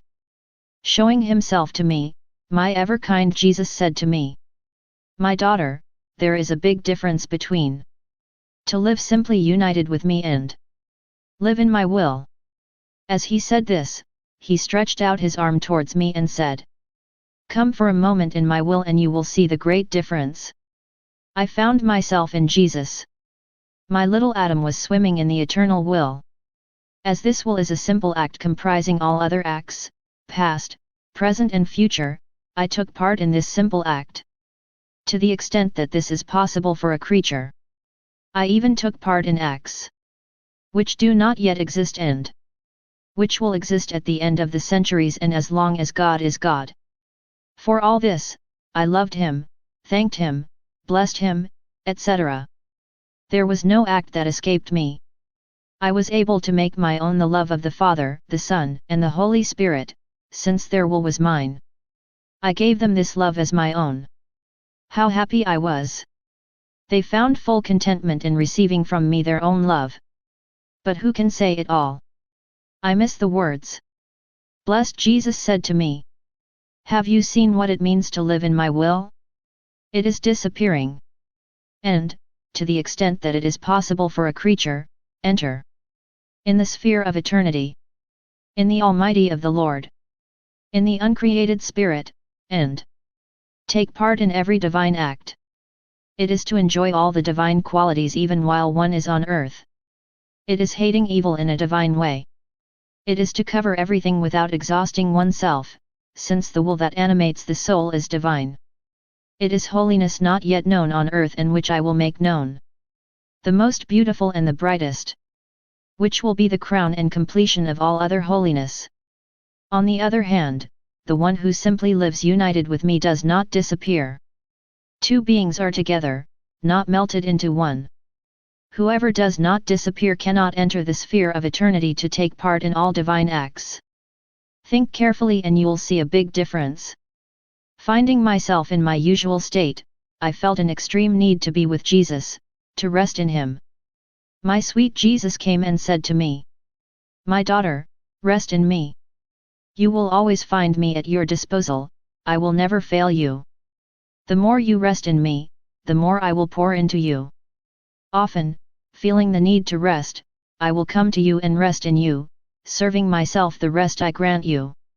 Then he added, when souls do everything to please me, love me, and live at the expense of my will, they become like members of my body in which I glorify myself as if they were my own. Otherwise, they are like dislocated limbs who make me suffer. They make suffer not only me, but also themselves and their fellow men. They are limbs that let out purulent materials contaminating even the good they do. Continuing in my usual state, I felt my poor oppressed heart in great pain. I don't say this to complain. My ever-kind Jesus came and said to me, my daughter, I send suffering to creatures to find me through them. I am as if enveloped by these sufferings. If the soul suffers with patience and love, she breaks the envelope that covers me and she finds me. Otherwise, I remain hidden in these sufferings. The soul does not discover me and I cannot manifest myself to it. He added, I feel an irresistible desire to spread into creatures. I would like to deposit in them my beauty to make them all very beautiful. But, through sin, they reject my divine beauty and cover themselves with ugliness. I would like to fill them with my love. But, loving that which is not of me, they tremble with cold and reject this love. I would like to communicate to them everything about me to cover them with my qualities. But they reject me. Rejecting me, they form between them and me a wall, preventing any communication between the Creator and His creature. In spite of all this, I continue my efforts, hoping to find at least one soul who wants to receive my qualities. Having found her, I increase my graces in her, multiplying them by 1,000. I pour myself entirely into her to make her a prodigy of graces. So remove this oppression from your heart. Pour into me and I will pour into you. Jesus told you that and that is enough. Don't worry about anything. I'm going to take care of everything. I said to my sweet Jesus. My life, how cattiva I am. In Italian, cattiva means bad, weak, but I know you love me anyway. Then my beloved Jesus said to me, my little cattiva, you are undoubtedly cattiva, but you have captivated through my will. By captivating my love, my power, my wisdom etc., you have captivated a part of me. But by having captivated my will, you have captivated the whole substance of my being. You captivated me in full. That is why I often speak to you, not only about my will, but about how to live in it. I want you to know these two aspects well so that your life is perfectly integrated into mine. And then, knowing the secrets of my will, can you still be evil? I said, my Jesus, you are joking with me. I want to tell you that I am really cattiva, bad, and that I want you to help me to become good. He replied, yes, yes, and disappeared. I was in my usual state and my sweet Jesus said to me, my daughter, if you don't see me as usual for a few days, don't grieve. The ailments will increase. Heaven and earth will unite to strike the hum.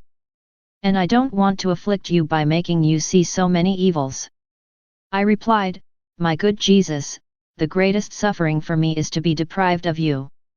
It is death without dying, it is an indescribable and limitless pain. Jesus, Jesus, what do you say? Me without you, without life? Never tell me that again. Jesus continued, my daughter, do not be alarmed. I didn't say I won't come at all, but not often. I tell you in advance so that you don't worry. My will provide you with everything to keep you firm in it. Like the peel of a fruit, I will remove the human from you. Let the machine of my will grind you so that nothing human remains in you. Continuing in my usual state, I said to my sweet Jesus, how I would like to possess your desires, your love, your affections, your heart, etc., so that I can desire and love like you.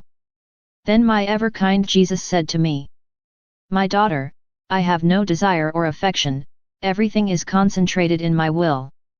My will is everything to me. You want something if you don't have it. However, in my will, I can do anything. He who does not have love can desire love. But in my will is fullness, the source of love. Being infinite, I can, by a simple act of my will, dispose of all goods and spread them over all. If I had desires, I would not be perfectly happy. I would be missing something. I would be a finite being. I own everything. Therefore, I am happy and I can make everyone happy. To be infinite means to be capable. To do everything, to possess everything and to make everyone happy. Since it is finished, the creature does not possess everything and cannot embrace everything. She has desires, anxiety, affections, etc., which she can use as steps to ascend to her Creator. To court the divine qualities and, then, to overflow on the others.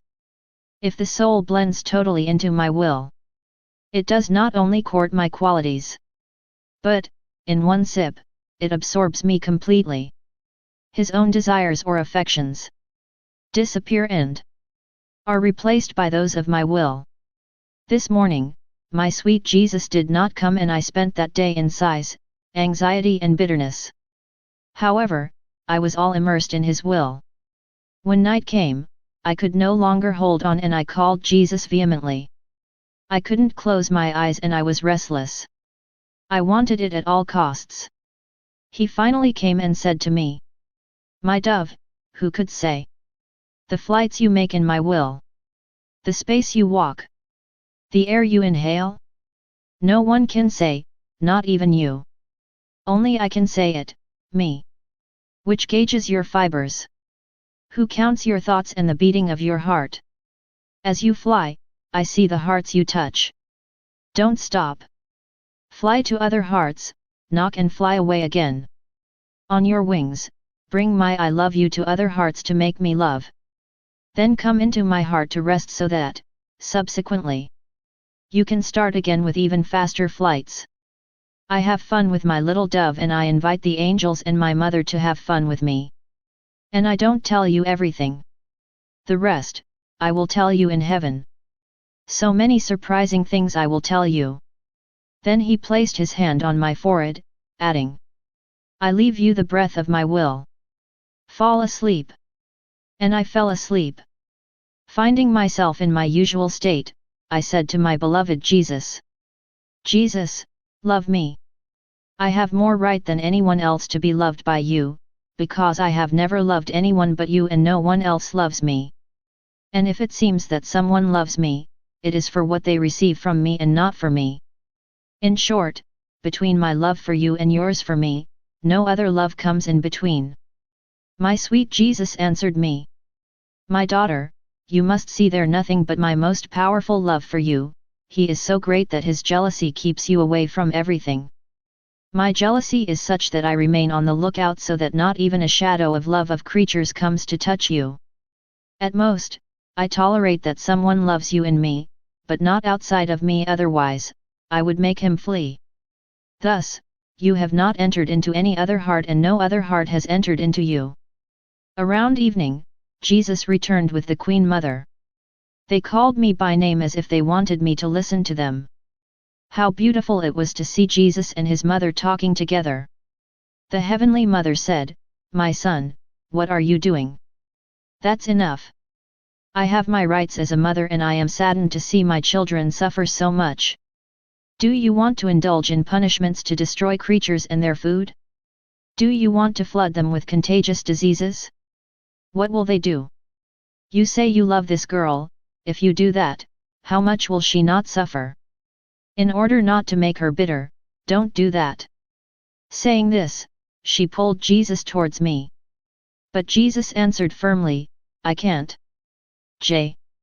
I keep away a lot of evils because of her, but everything, no. My mother. Let us bring down on humanity a tornado of misfortune so that it surrenders." They said many other things to each other, but I didn't quite understand. I was terrified and waiting for Jesus to calm down. Continuing in my usual state, I said to my beloved Jesus, "Do not disdain my prayers. It is your own words that I repeat, your own intentions that I carry. I want to win souls with your will, like you." Then blessed Jesus said to me, "My daughter, When I hear you repeat my words, my prayers, and want what I want, I feel drawn to you as if by a powerful magnet. What joy I feel in my heart! I can say that it is a feast for me. And while I rejoice, I feel weakened because of your love for me, and I don't have the strength to hit the creatures. You bind me with the same chains that I used with the Father to reconcile him with men. Oh yes. Repeat what I did. Always do this if you want your Jesus, who lives so much bitterness, to receive joy from creatures. He added. If you want to be safe, always make repairs and do them with me, sink into me so that he may ascend from you and me only a single hymn of reparation. When the soul repairs, it is sheltered, it is protected from cold, hail and everything. If it does not repair, she is like someone who is in the middle of the road, exposed to lightning, hail, and all ailments. Times are very sad. If the circle of reparations is not enlarged, there is a danger that those who are not protected will be struck by the flashes of divine justice. Finding myself in my usual state, I said to my ever-kind Jesus, "How is this possible? You have done everything for us. You have satisfied for all, in all things. You have restored the glory of the Father in the name of creatures in such a way that all are covered. A mantle of love, graces and blessings. Nevertheless, the punishments still fall. They almost destroy the protective coat you covered for us." Interrupting me, my sweet Jesus said to me, "My daughter, what you say is true. I did everything for the creatures. To be sure to place them safely, I wanted to wrap them in the mantle of my love as if inside a defense armor. But, through willful sins, ungrateful creatures break this armor. They thus escape my graces and my love. They are placed outside, without any shelter. Thus they are struck by the flashes of divine justice. It is not I who strike men. They are the ones who, by their sins, stand against me and receive the blows. Pray, pray to counter the great blindness of creatures." One evening, after I had finished writing, my sweet Jesus came and he said to me, "My daughter, every time you write, my love feels a new effusion, a new contentment. And I feel more inclined to communicate my graces to you. Know, however, that I feel betrayed. When you don't write everything, that you fail to speak of my intimacy with you and my demonstrations of love. It is that, in these manifestations of love, I seek not only to encourage you to know me and love me more, but I am also interested in those who will read these texts and from whom I will be able to receive more love. If you don't write these things, I will not receive this love and I will feel betrayed." I replied, "Ah, my Jesus, it takes such an effort to put on paper some secrets and intimacy between you and me. It seems to me that you deviate with me from the usual ways you use with others." He replied, "Ah, it is the weakness of many. Out of humility or fear, they hide the love I have for them. And in doing so, they hide from me. On the contrary, they should manifest this love to make me love. Thus, I am betrayed in love, even by the good." Finding me in my usual state, my sweet Jesus manifested himself full of attention. He watched over me in everything. A rope went from his heart and walked towards mine. If I was attentive, this rope remained attached to my heart, and my beloved Jesus made it move and had fun with it. He said to me, "My daughter, I am all attentive to souls. If they are also attentive to me, the rope of my love remains fixed to their hearts. I multiply my attentions and I have fun. Otherwise, the rope remains loose and my love feels rejected and saddened." He added, "In the souls who make my will and live in it, my love does not encounter any obstacle. I love and prefer them so much that I deal directly with everything that concerns them. I give them unexpected graces. And I'm jealous if someone else does something for them. I want to do everything myself. I reach such jealousy of love that, like the priest to whom I give power to consecrate myself in the sacramental host, I grant myself the privilege of consecrating these souls myself. who do their actions in my will by letting down their human will to allow the divine will to take all the place. What the priest does for the host, I do for these souls. Not only once, but every time they repeat their actions in my will. They attract me like powerful magnets. And I consecrate them as privileged hosts, repeating on them the words of consecration. I do this with justice, because the souls who live in my will sacrifice themselves more. That souls who receive communion but do not live in my will. The souls who live in my will empty themselves of themselves to give me all the place in them. They give me the full direction. And, if necessary, they are ready to suffer any pain to live in my will. Therefore, my love cannot wait for the priest to deem it appropriate to give me to them by means of the sacramental host. I do everything myself. Oh! How many times I give myself in communion before the priest finds that it is time to give myself to these souls. If this were not the case, my love would remain as if chained by the sacraments. No, no, I am free. I have the sacraments in my heart. I own them and I can exercise them whenever I want. While he was saying this, he seemed to be looking everywhere to see if he would not find a living soul in his will in order to consecrate it. How beautiful it was to see my kind Jesus traveling in haste to perform the office of priest and to hear him repeat the words of consecration on the souls who make his will and live there. Oh! How beautiful are those blessed souls who thus receive the consecration of Jesus. I said to my kind Jesus, I love you. But, because my love is small, I love you with your own love. I adore you with your worship, I pray with your prayers. I thank you with your thanksgiving.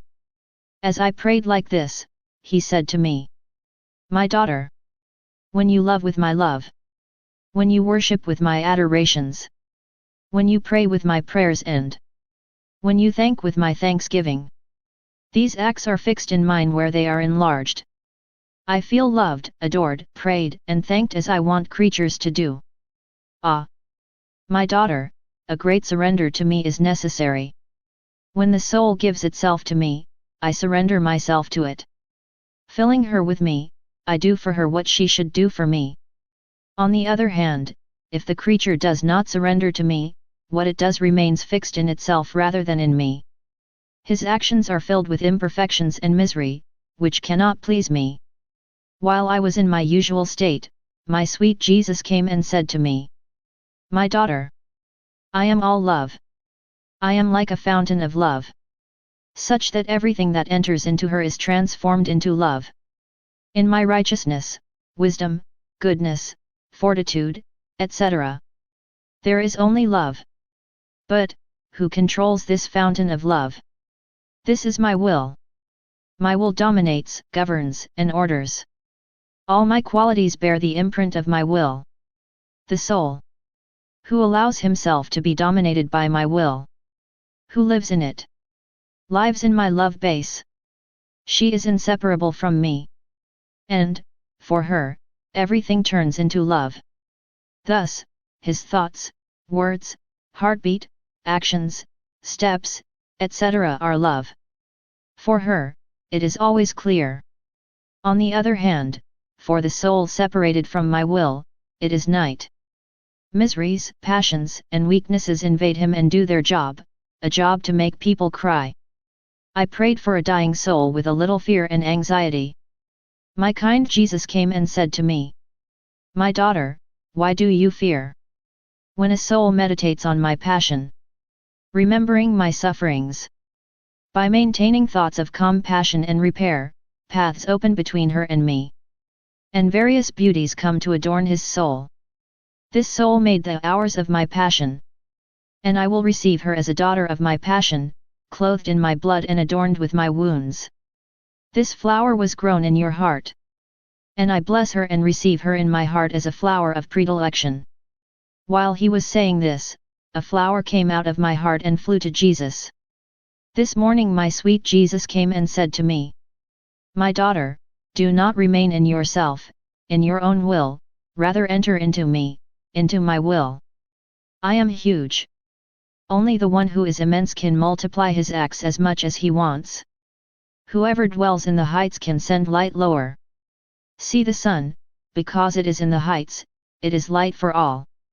Every man has the sun at his disposal as if it were his personal property.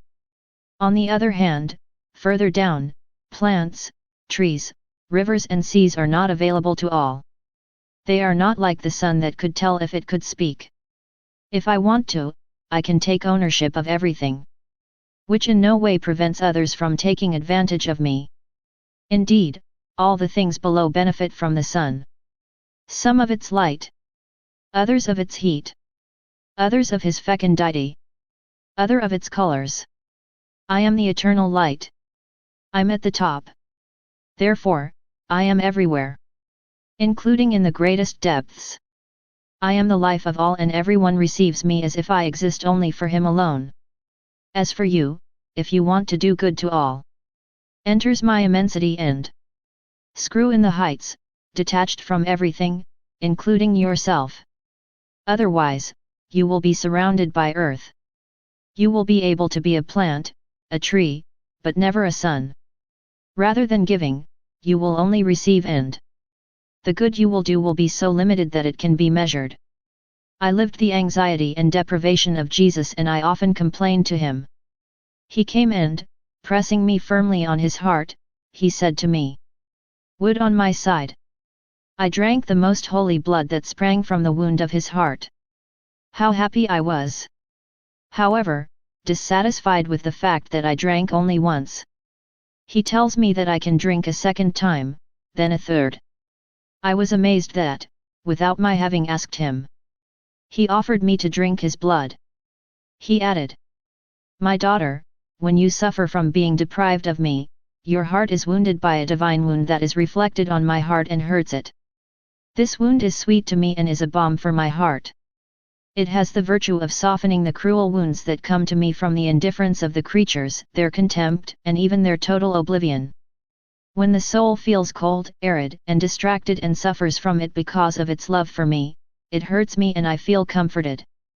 I groaned because of Jesus' deprivation and thought, it's all over. What bitter days! My Jesus has disappeared. He withdrew from me. How can I live from now on?"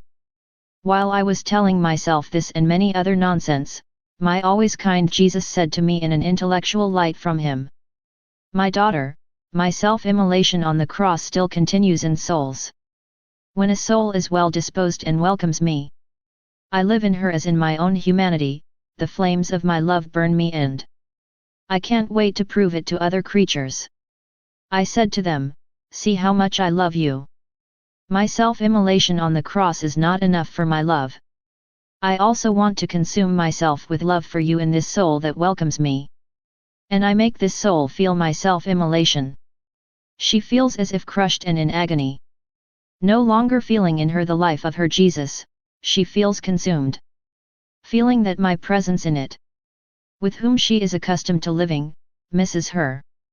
She fights and trembles. A bit like my humanity on the cross. While my divinity, depriving her of her strength, let her die. This self-immolation of the soul is not human, but totally divine. And I receive divine satisfaction from her. As if another divine life was consumed out of love for me. De facto. It is not the life of this soul that is consumed, but my own life. It is my life that the soul no longer feels and no longer sees. It seems to her that I died for her.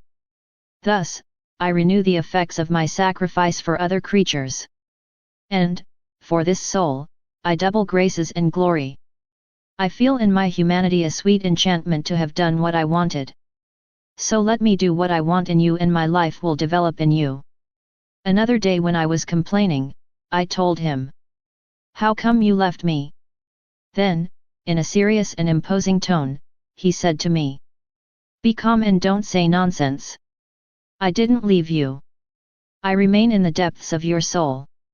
That's why you don't see me. When you see me, it's because I'm on the surface of your soul.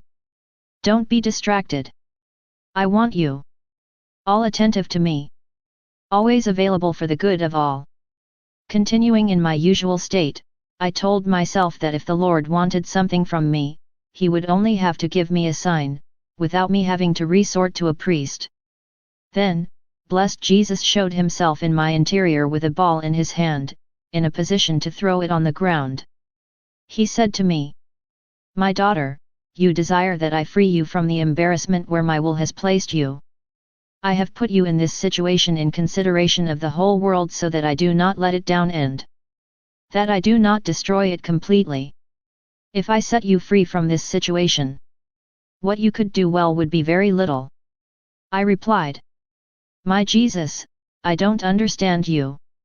You leave me without suffering and it seems to me that you have rid me of the state of victim. Afterwards, you tell me that you are using me to prevent the world from being destroyed." He said, "It is wrong that you do not suffer. At most, you do not suffer from the pains that would completely disarm me. If, sometimes, you are deprived of suffering, it is not according to your desire, otherwise, your own will would come into play. Ah! You cannot understand the gentle violence you do to me when you have the feeling of being forgotten and that, not seeing me as before, you continue without neglecting anything. Anyway, I want to be free with you. When I like it, I leave you. When I like it, I tie you up. I want you at the mercy of my will without your own will coming into play." Another time, I felt bad because of my continuous vomiting. Only to obey, I said to my sweet Jesus, "What would you lose by granting me to no longer feel the need to take food since I am then forced to vomit it?" My kind Jesus answered me, "My daughter, what do you say? Be calm, never say that again. You must know that if you never needed anything, I would starve people to death. However, leaving you the need to be served, I, out of love for you and because of you, I give what is necessary to creatures. Therefore, if I listened to you, I would neglect others. By taking food and then vomiting it, you are doing good to others. And, moreover, your suffering glorifies me. When you vomit your food, you suffer. And as you suffer in my will, I take your suffering and I multiply it and I spread it for the good of the creatures. I am happy with this and I say to myself, it is my daughter's bread that I give to my children." Finding me in my usual state, my ever amiable Jesus showed himself in me as if inside a circle of light. Looking at me, he said, "Let's see what we did well today." And he was looking all around. I believe that the circle of light represented his most holy will and that it was through my union with her that he spoke to me. He continued, "Anyway, I am tired of the vileness of the priests. I can't take it anymore, I want to put an end to it. Oh! How many devastated souls, disfigured, so many idolatry. Using holy things to offend me causes my bitterest sorrow. This is the most abominable sin, the mark of total ruin. Ill attracts the greatest curses and breaks communications between heaven and earth. I would like to eradicate these beings from the earth. For this reason, the punishments will continue and be multiplied. Death will devastate cities and many homes and roads will disappear. There will be no one left to inhabit them. Mourning and desolation will reign everywhere." I prayed to him a lot. He stayed with me for a good part of the night and he suffered so much that I felt my heart break with sorrow. I hope my Jesus will calm down. While I was in my usual state, my kind Jesus came briefly and said to me, "My daughter, the creatures do not want to give in, they defy my justice. As a result, my justice stands against them. Offenses come from people of all classes, including those who call themselves my ministers. Maybe even more of them than many others. What venom they carry! They poison those who approach them. Rather than depositing me in souls, they place themselves there. They seek to be surrounded, to make themselves known and they put me aside. By their poisoned contacts, they distract souls rather than lead them to me. They make them dissipate rather than direct them to the serious stuff. Thus, those who do not have contact with them fare better. I cannot rely on them. I am forced to allow people to move away from churches and sacraments, so that contact with these ministers may not distance them further from me. My grief is great. The wounds of my heart are deep. Pray and unite with the good ones who remain. Sympathize with my grief. I was very distressed and I felt in me a great desire to get out of my usual state, the state of victim. Oh God, what suffering! I was living through mortal anguish. Only Jesus knows this torment of my soul. I have no words to describe it. As I swam in this bitterness, my kind Jesus came. All afflicted, he put a finger on my mouth and said to me, I contented you, be calm. Don't you remember how many times I made you see great killings, depopulated and almost deserted cities? So you'd say, no, don't do that. If you want to do it, at least allow them time to receive the sacraments.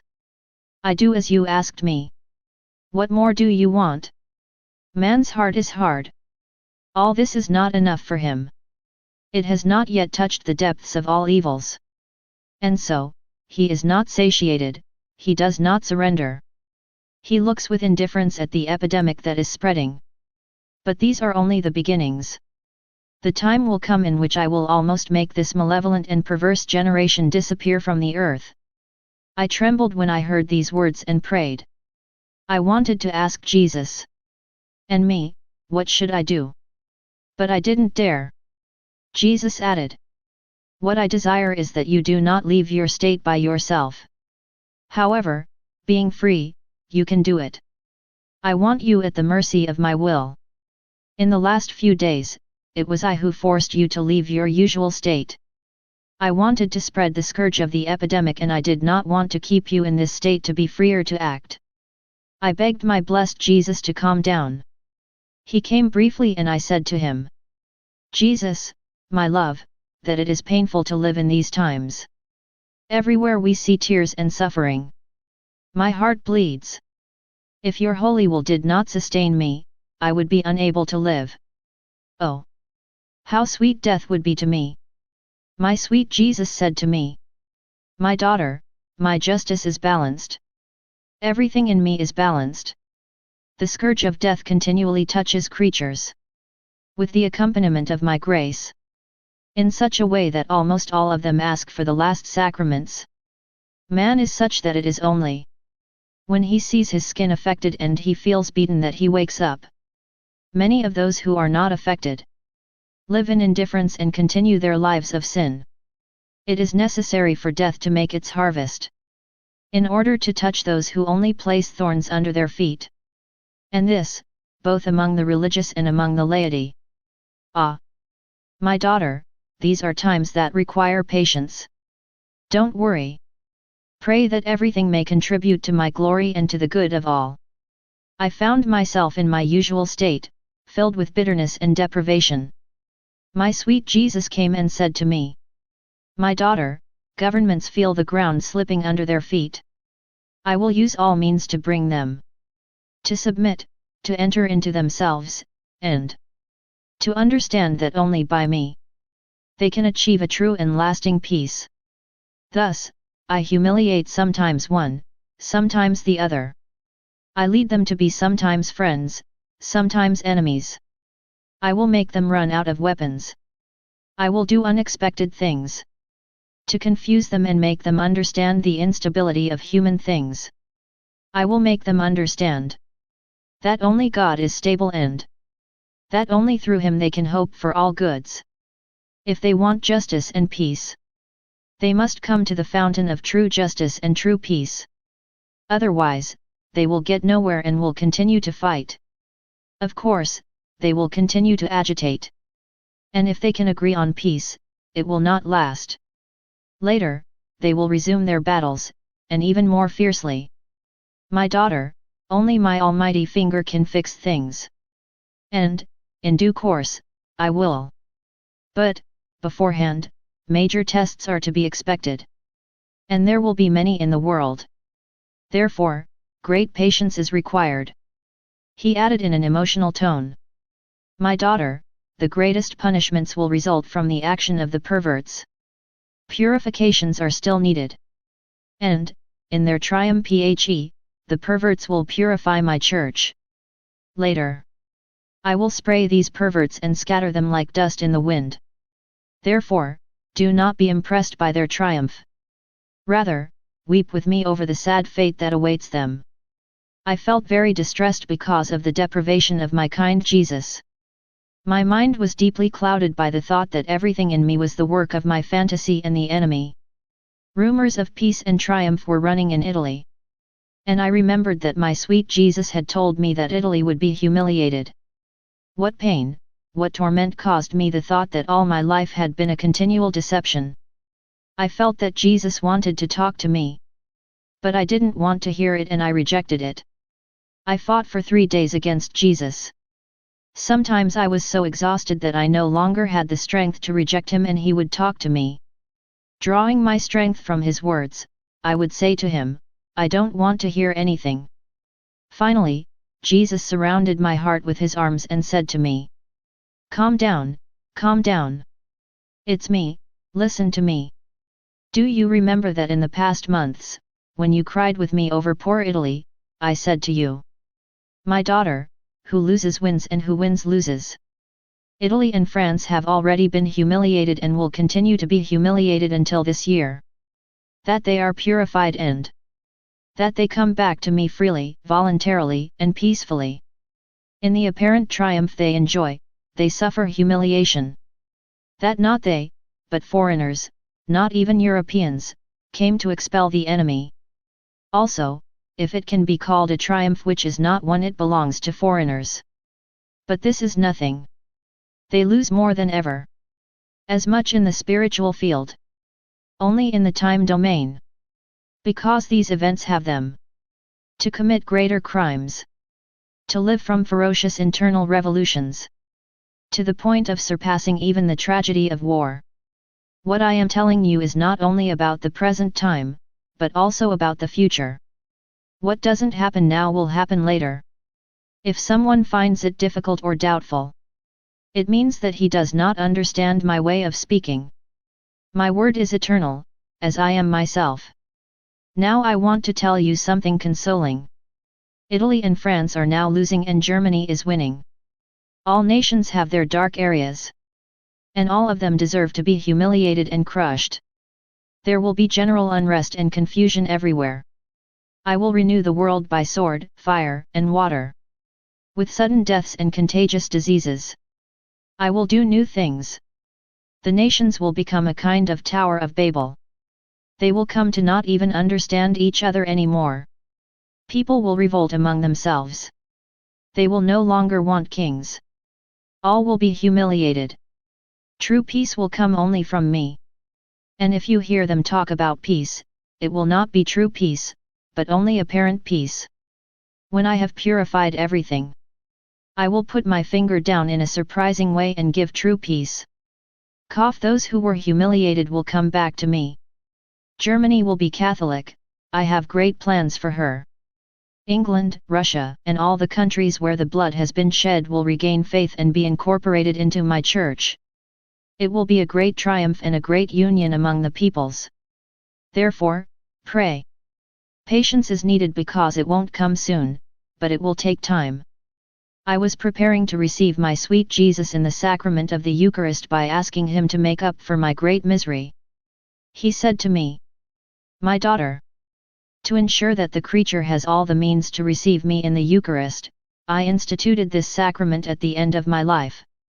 So that my whole life is located in each host and may serve as a preparation for each creature that would receive me.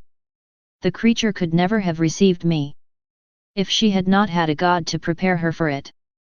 How my excessive love brought me to give me to the creature and as she was unfit to receive me. This excessive love led me to give the whole of my life to prepare it. Thus, I placed my works, my steps, and my love in her. I also placed in her the sufferings of my impending passion, to prepare her to receive me in the host. Therefore, put on me.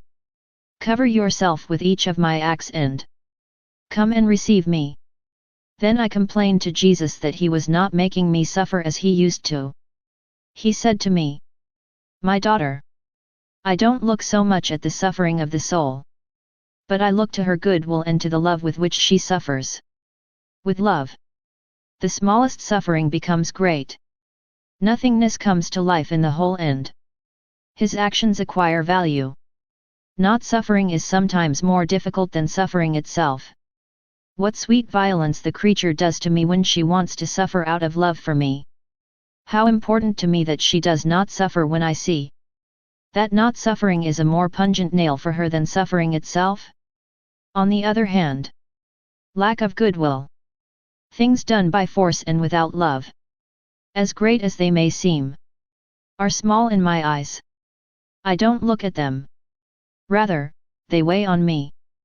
Finding myself in my usual state, I said to my sweet Jesus, if you want me to leave my usual state, how come after so long it doesn't happen?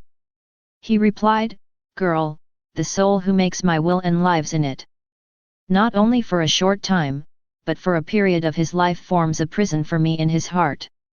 By doing my will and trying to live in her, she erects the walls of this divine and heavenly prison. And, for my greatest contentment, I remain a prisoner in her. Since it absorbs me in it, I absorb it in me. In short, she is imprisoned in me and I in her. And when she wants something, I tell her, you've always done my will, it's just that I sometimes do yours. By the fact that she lives from my will, what she wants results from my will that inhabits her. So don't worry. When it is necessary, I will do your will. I wondered what is better, to take care of sanctifying oneself or to deal only with repairing and saving souls alongside Jesus. Blessed Jesus said to me, my daughter, the soul that does nothing but to make reparation for sins and to work for the salvation of souls lives at the expense of my holiness. It echoes my ardent heartbeat, and I perceive in it the characteristics of my humanity. Crazy with love for her, I make her live with hooks of my holiness, of my desires, of my love, of my strength, of my blood, of my wounds, etc. I can say that I put my holiness at her disposal, knowing that she wants nothing but what I want.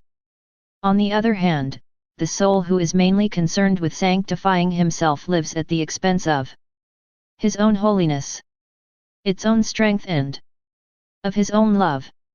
Oh! How miserably she grows! She feels the full weight of her misery, and she continually fights against herself. But the soul that clings to my holiness lives in peace with itself and with me. His path is peaceful. I watch over his thoughts and every fiber of his heart. I jealously ensure that each of its fibers only cares about soul's end, or always immersed in me. Don't you feel the jealousy I have for you? I was in my usual state and my sweet Jesus came briefly. He seemed to be suffering from great pain in his heart. Asking for my help, he said to me, my daughter, what a flood of crimes in these days! What a satanic triumph! The prosperity of the ungodly is the worst sign of this. Faith has disappeared from nations that remain captive as if inside a dark prison. However, the humiliations caused by the ungodly are so many slits through which the light passes, bringing the nations to enter into themselves and to regain faith. Humiliations will make them better, more than any victory or conquest. What critical moments they will go through! Hell and the wicked are consumed by rage to continue their plots and to perform their perverse acts. My poor children! My poor church! Being in my usual state, I asked my ever-kind Jesus to fulfill in me what he had previously told me about the souls who always do his will, namely that he sometimes does their will. I said, today you should do my will.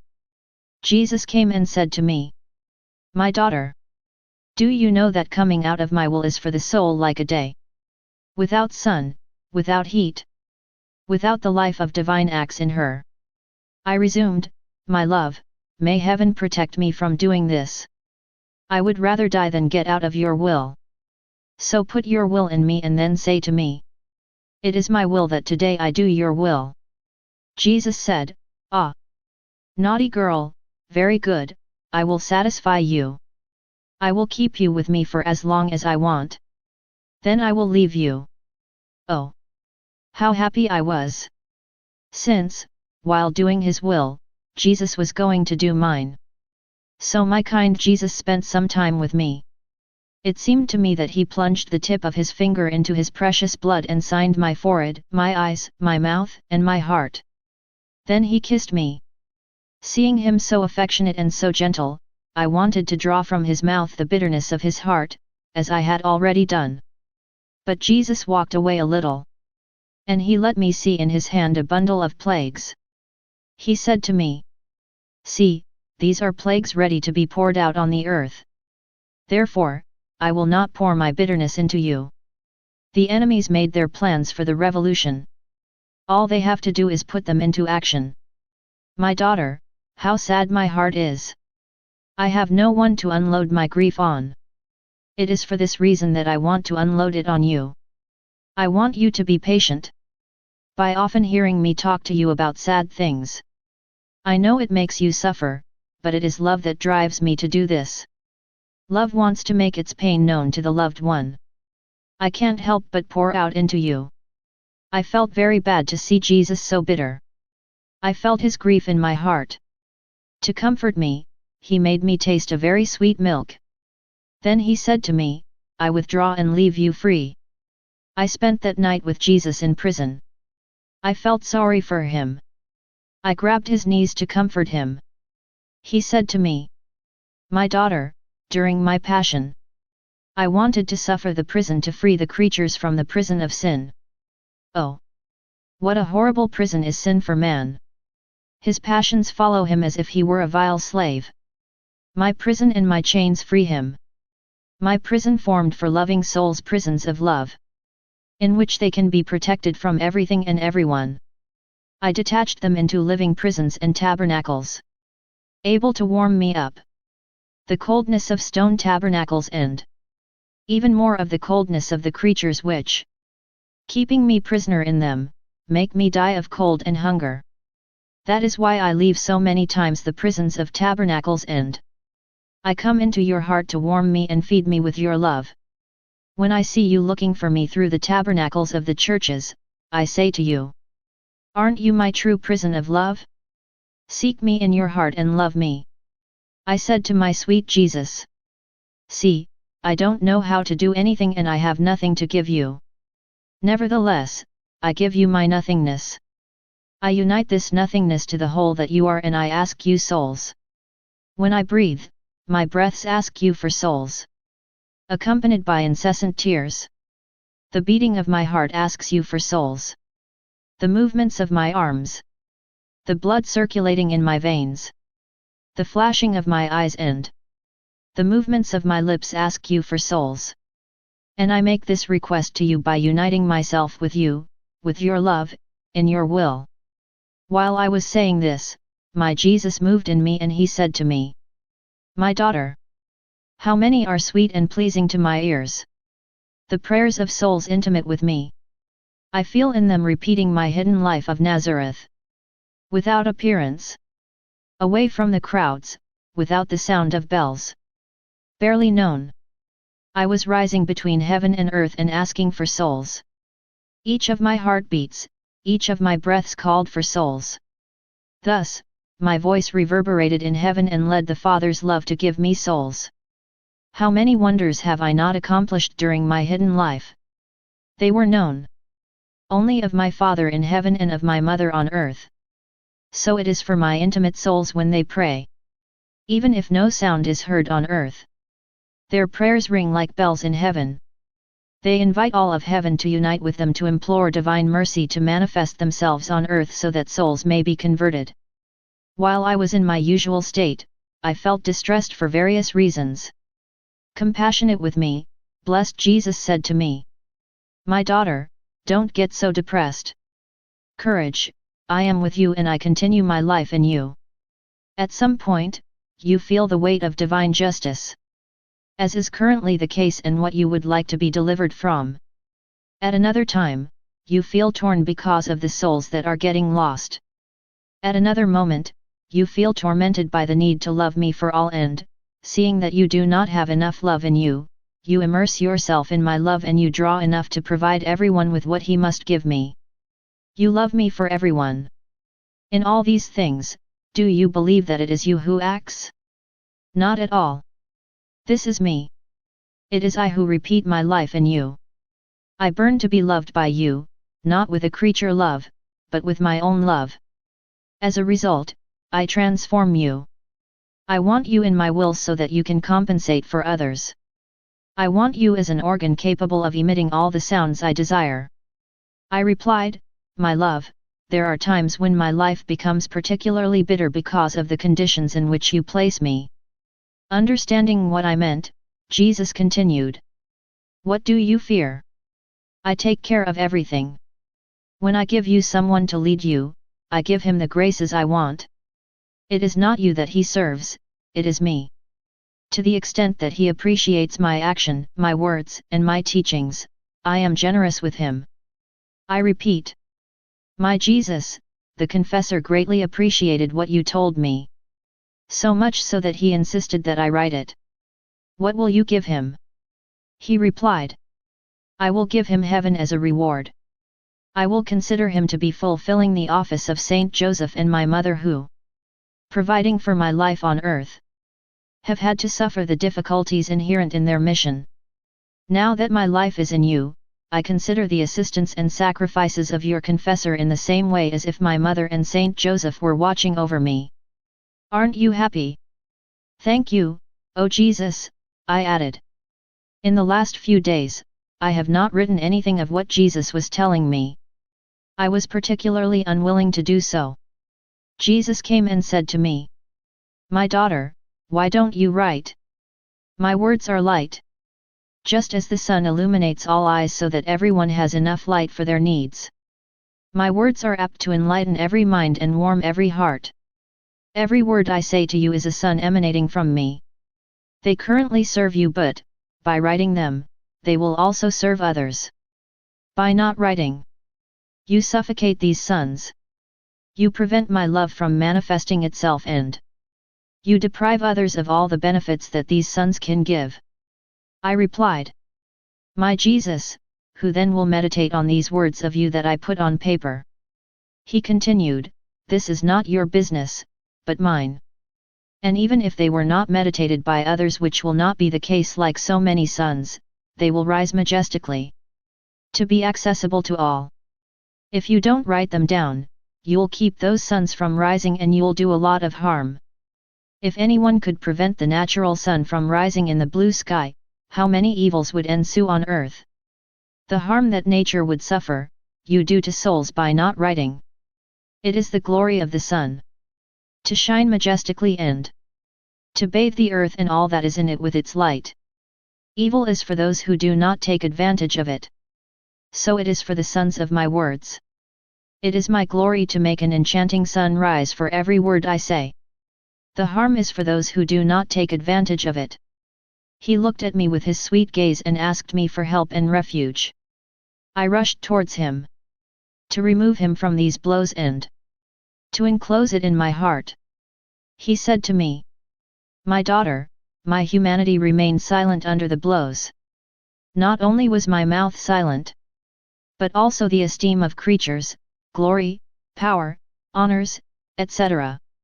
However, in silent language, my patience, the humiliations I suffered, my wounds, my blood and the annihilation of my whole being spoke eloquently.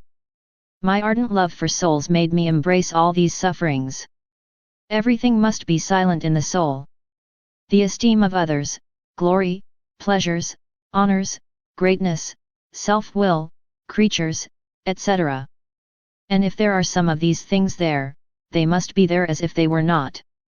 Instead, the soul must hold within itself my patience, my glory, the esteem of me and my sufferings.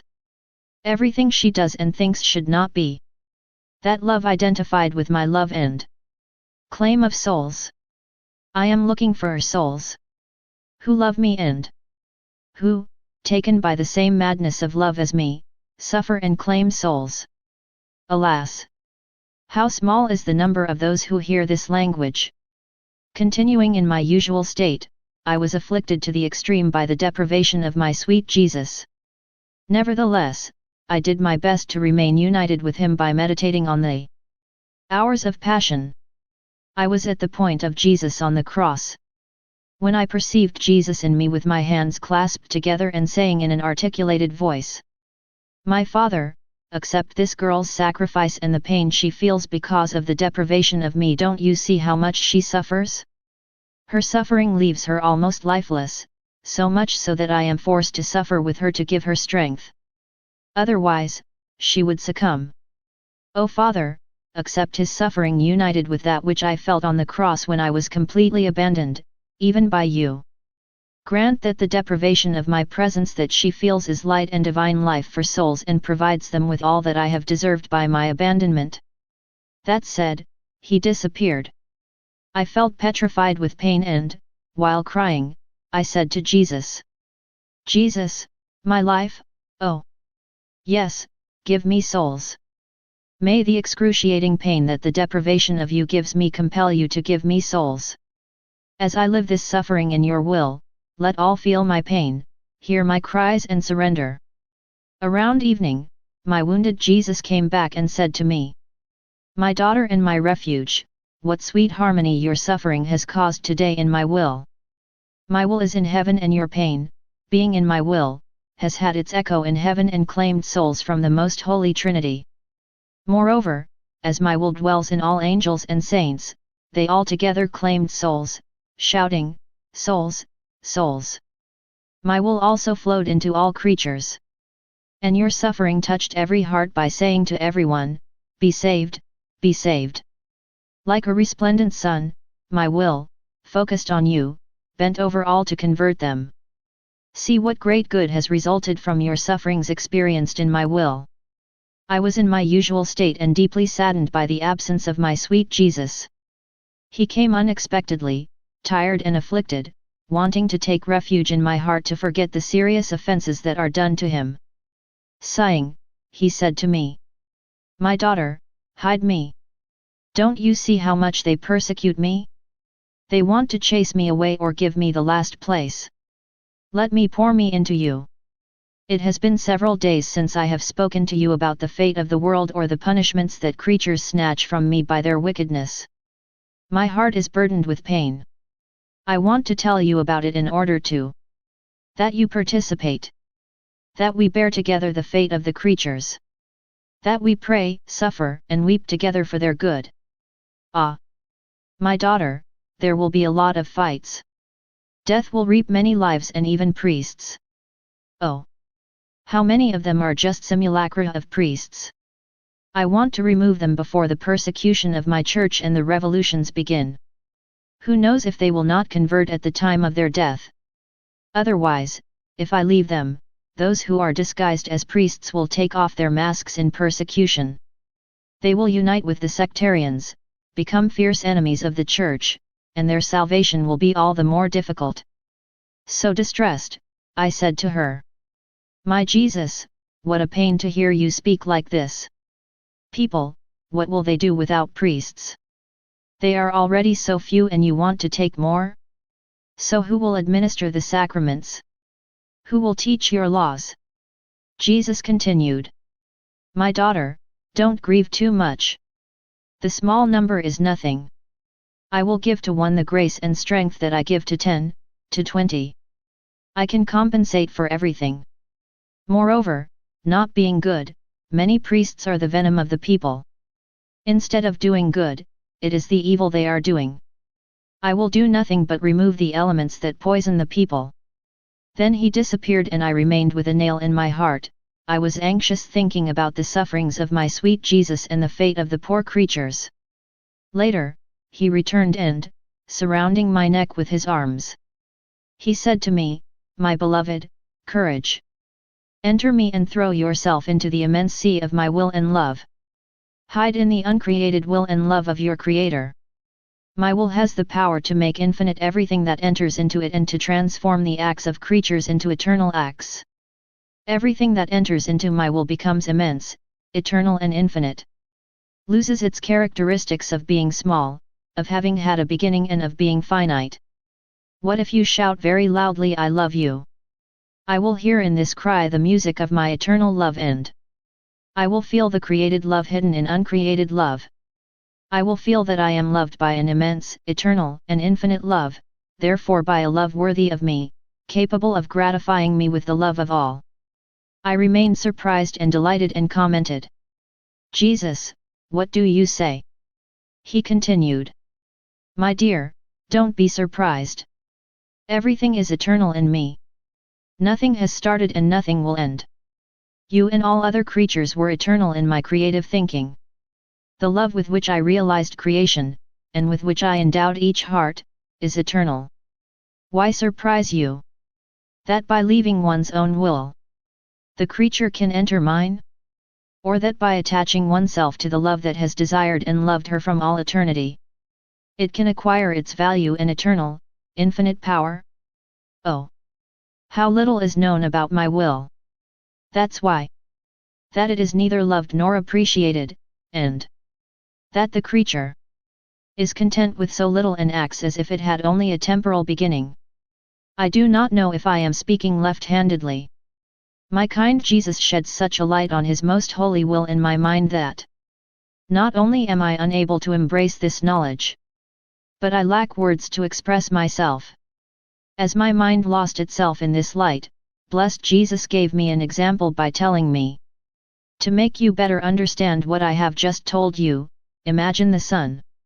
He radiates a great abundance of small lights that he spreads over all of creation, granting them the freedom to live scattered in creation or to dwell in him.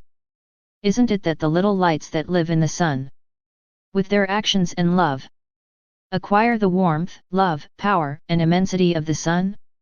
Scattering in him, they are part of it, live at his expense and live the same life as him.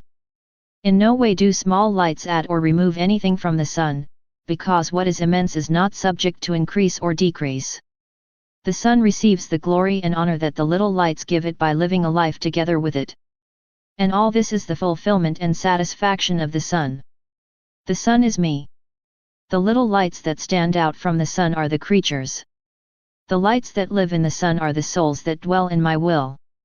Now, did you understand? I said, I think so. But who could say what I really understood? I would have liked to be silent, but Jesus Fiat did not want it that way. So, in his will, I wrote, May Jesus be blessed forever.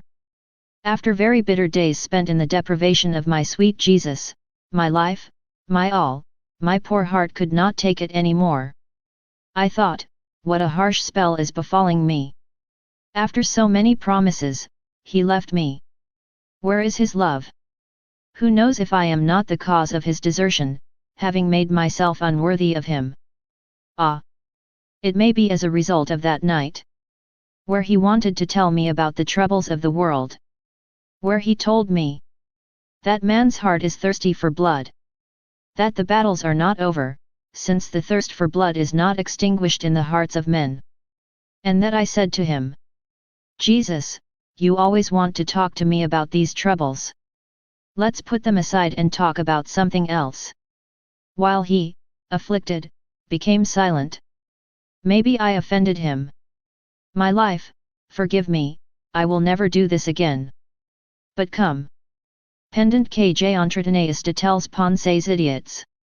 Je me suis senti comme perdant connaissance et j'avais à l'intérieur de moi monde du Jesus, seul et tacite marchant d'un endroit à l'autre, trébuchant ici tombant là. J'étais complètement confuse, j'ai n'osais rien dire et j'ai pense. Qui sait combien de petits ilyan moi et qui font trébucher Jesus. But he, full of kindness, looked at me. He seemed tired and sweating. He said to me, My daughter, poor martyr, not martyr of the faith, but martyrdom of love. Not human martyrdom, but divine martyrdom. Your cruelest martyrdom is the deprivation of me, which places the seal of divine martyrdom on you. Why do you fear and doubt my love? How could I leave you? I live in you as in my humanity. And as I contain in me the whole world, so the whole world is in you. Didn't you notice that while I was walking, I was stumbling at one point and I was falling to another? It was because of the sins and evil souls I encountered. What pain in my heart! It is from your interior that I decide the fate of the world. Your humanity serves me as an asylum, as my own humanity served as an asylum for my divinity. If my divinity had not had my humanity to serve as his asylum, the poor creatures would have had no escape in time and eternity. Also, divine justice could not have looked at the creature like his own end, as deserving to be preserved, but as an enemy deserving of destruction. Now that my humanity is glorified, I need a capable humanity to share my sorrows and sufferings, to love souls with me and to expose his life to save them. I chose you. Aren't you happy?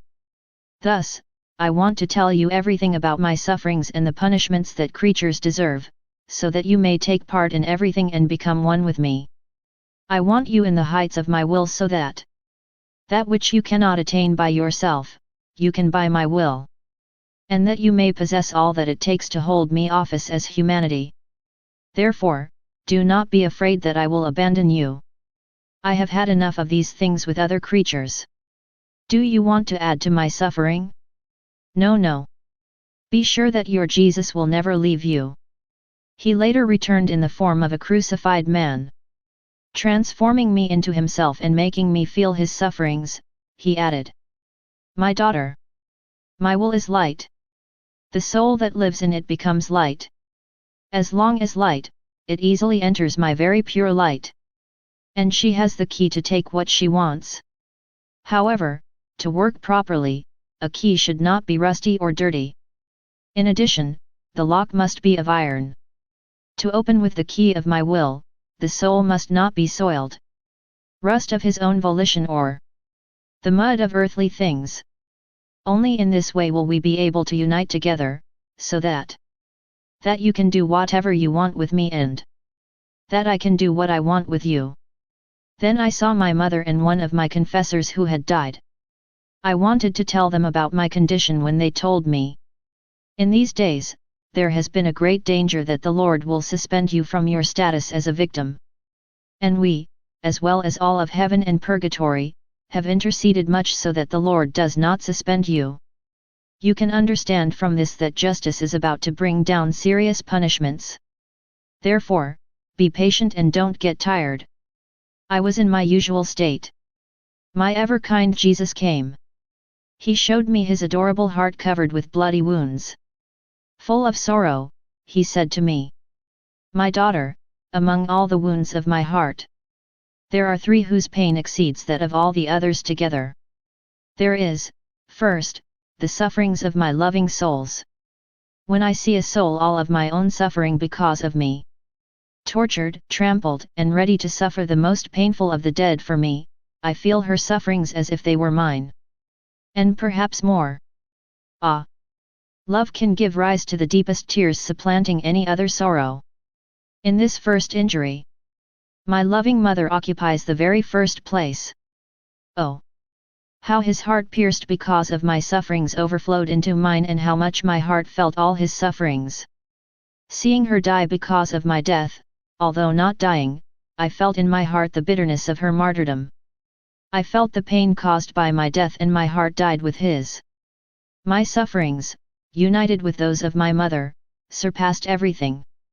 It was right that my heavenly mother should have the first place in my heart, both from the point of view of suffering and from the point of view of love. Because every pain she felt because of her love for me caused oceans of love to overflow with her heart. In this wound of my heart also enter all souls who suffer for me and only for me. You get into this wound, so that if everyone offended me and did not want to love me, I would find in you the compensating love for everyone. When creatures chase me away, I quickly come to take refuge in you as in my hiding place.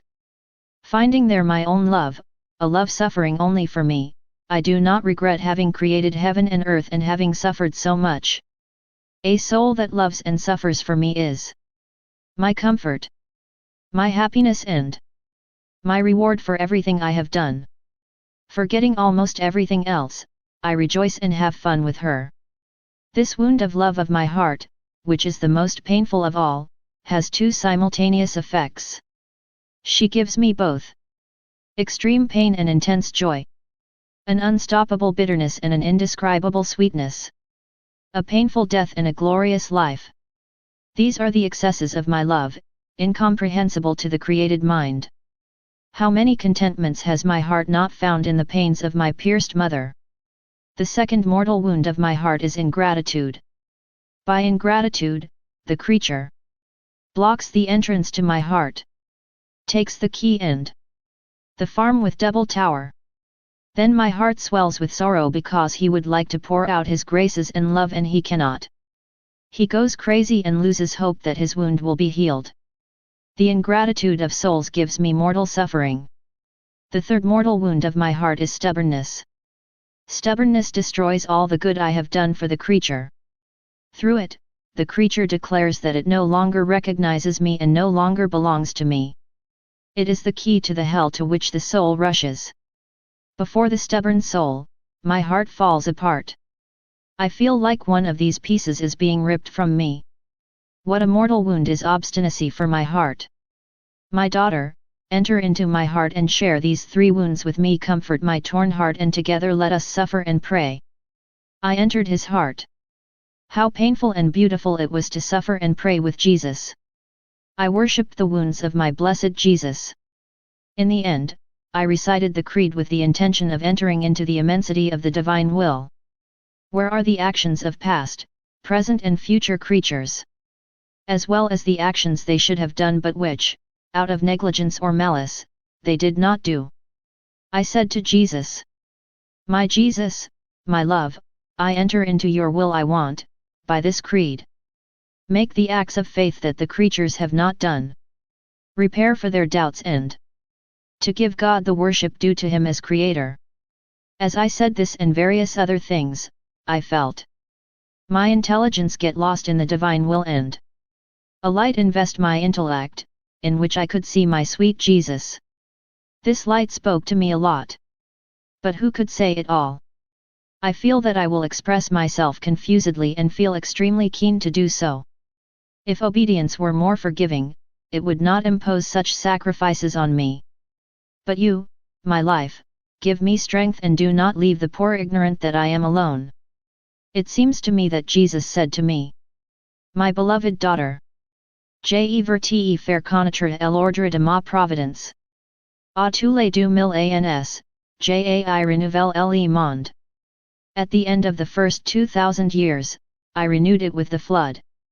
At the end of the second 2000 years, I renewed it by coming to earth where I manifested my humanity. Through her, as through a lattice, my divinity let herself be guessed. The good and most holy of the 2000 years that followed this coming have lived from the fruits of my humanity and have enjoyed a little of my divinity. Currently, we are near the end of the third period of 2000 years. There will be a third revival. This is the reason for the current general confusion, which is nothing more than preparation for the third renewal. In the second, I demonstrated what my humanity has done and suffered.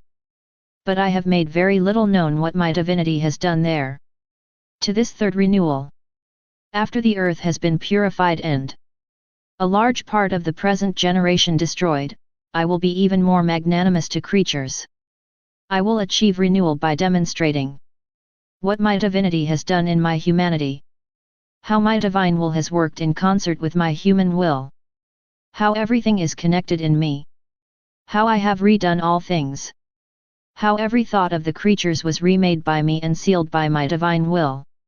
My love wants to pour out by making known the excesses that my divinity has made in my humanity in favor of creatures, excesses going far beyond what may have seemed outward. That is why I have spoken to you so much about life in my will, which I had not manifested to anyone before. At most, they have known the shadow of my will. An overview of the graces and sweetness that one feels in accomplishing it. But penetrate it. Embrace its immensity. Multiply with me and penetrate everywhere. As much on earth as in heaven and in hearts. Abandoning human ways and working in the divine way, this is not yet known. Also, it will appear strange to many. Anyone who does not have an open mind in the light of truth will not understand anything. Nevertheless, little by little, I will lead the way. Manifesting a truth at one time, another at another. So that we end up understanding something. The first manifestation of life in my will was through my humanity. This one, accompanied by my divinity, bathed in the eternal will and took over all the actions of the creatures. To give the Father, in their name, divine glory, and to give each of their actions the value, love and kiss of the eternal will. In the sphere of the eternal will, I have seen tous les actes que les creatures auraient pu faire, mais n'ont pas fait. Ainsi que leurs bonnes actions fates incorrectement, jai fait les choses qui ont it omisses et. Jai refate celles qui ont it fates incorrectement.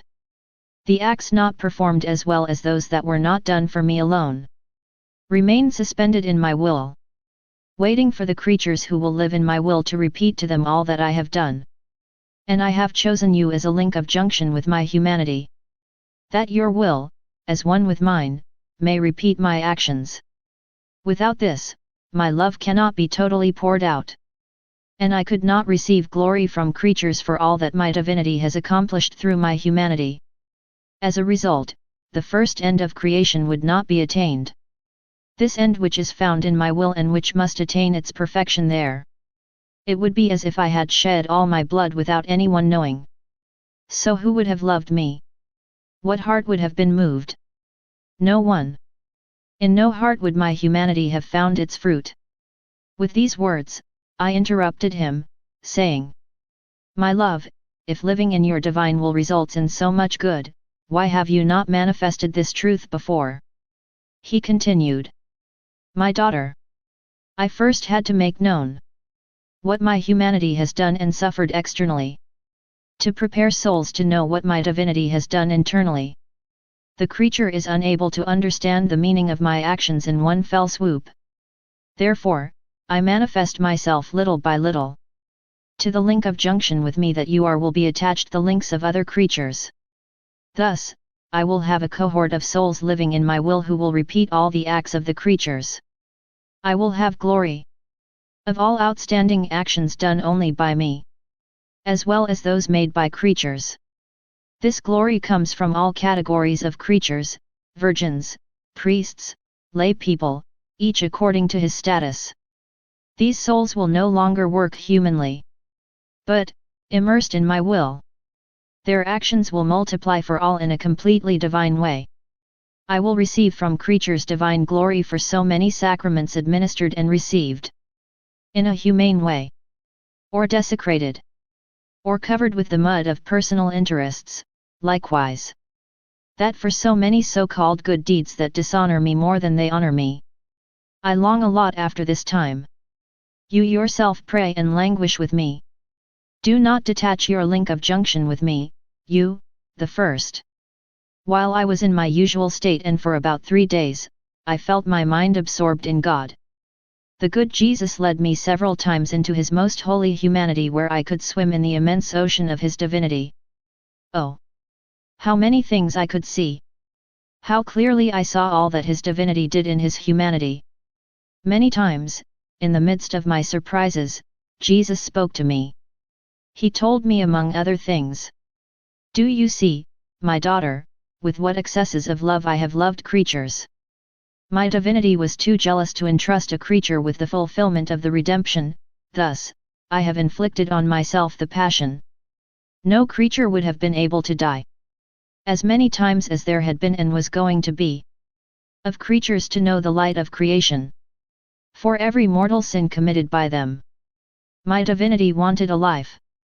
For each creature life and for each death caused in them by a mortal fault.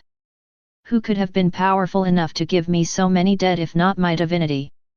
Who could have had enough strength, love, and constancy to see me die so many times if not my divinity? A creature would have grown tired and given up. And will not think that this activity of my divinity began late in my earthly life. It began from the moment of my conception in the womb of my mother who, several times, was herself aware of my sufferings and felt my martyrdom and my deaths. Thus, even in the womb of my mother, my divinity played the role of executioner of love. Because of his love, my divinity was inflexible to the point where no thorns, no nails, and no blows were spared to my humanity. On the other hand, these thorns, nails, and blows were not like those that the creatures gave me during my passion, which were not multiplied. The sufferings inflicted by my divinity were multiplied to cover all the offenses, as many thorns as evil thoughts, as many nails as unworthy actions, as many blows as evil pleasures, as much suffering as offenses. They were seas of suffering, thorns, nails, and blows.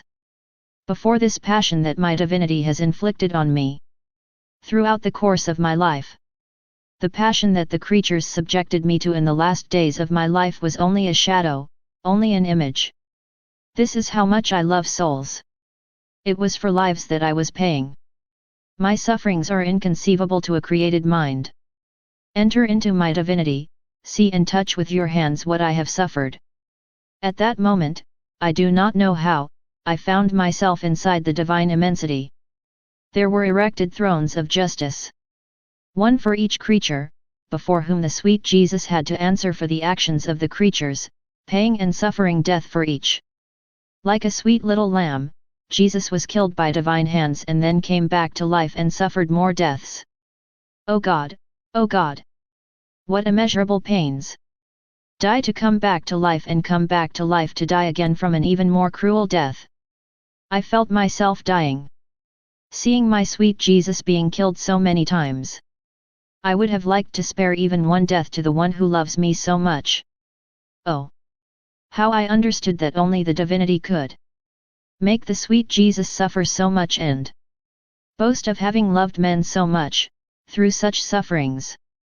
Neither angels nor man would have had this ability to love to the point of this heroism. Only a God could. But who could say it all? Monde pauvre esprit nagit inzi dans cette ocean de lumière, d'amour et de souffle Francis, et je restai comme interdite, sans savoir comment partir. Si monde aimable Jesus nem avait pas attiré dans sa très sainte humanite, dans laquelle monde esprit était un peu moins submerge, j'aurais été incapable de quoi que ce soit. Par la suite, monde du Jesus ajuda. Fille bien-aimée, nouvelle de ma vie. Vins dans ma volonté et vois le nombre de mes actes qui sont en suspens et attendant de profiter auxiliary creatures. Ma volonté doit être en toi comme la roue principale d'un monteur. Est celle-ci tourne, touts les autres tournant et la monteur marque l'heure et les minutes. Everything results from the movement of the main wheel. If this wheel does not move, the watch remains without movement. The main wheel in you must be my will, which must give movement to your thoughts, to your heart, to your desires, to everything.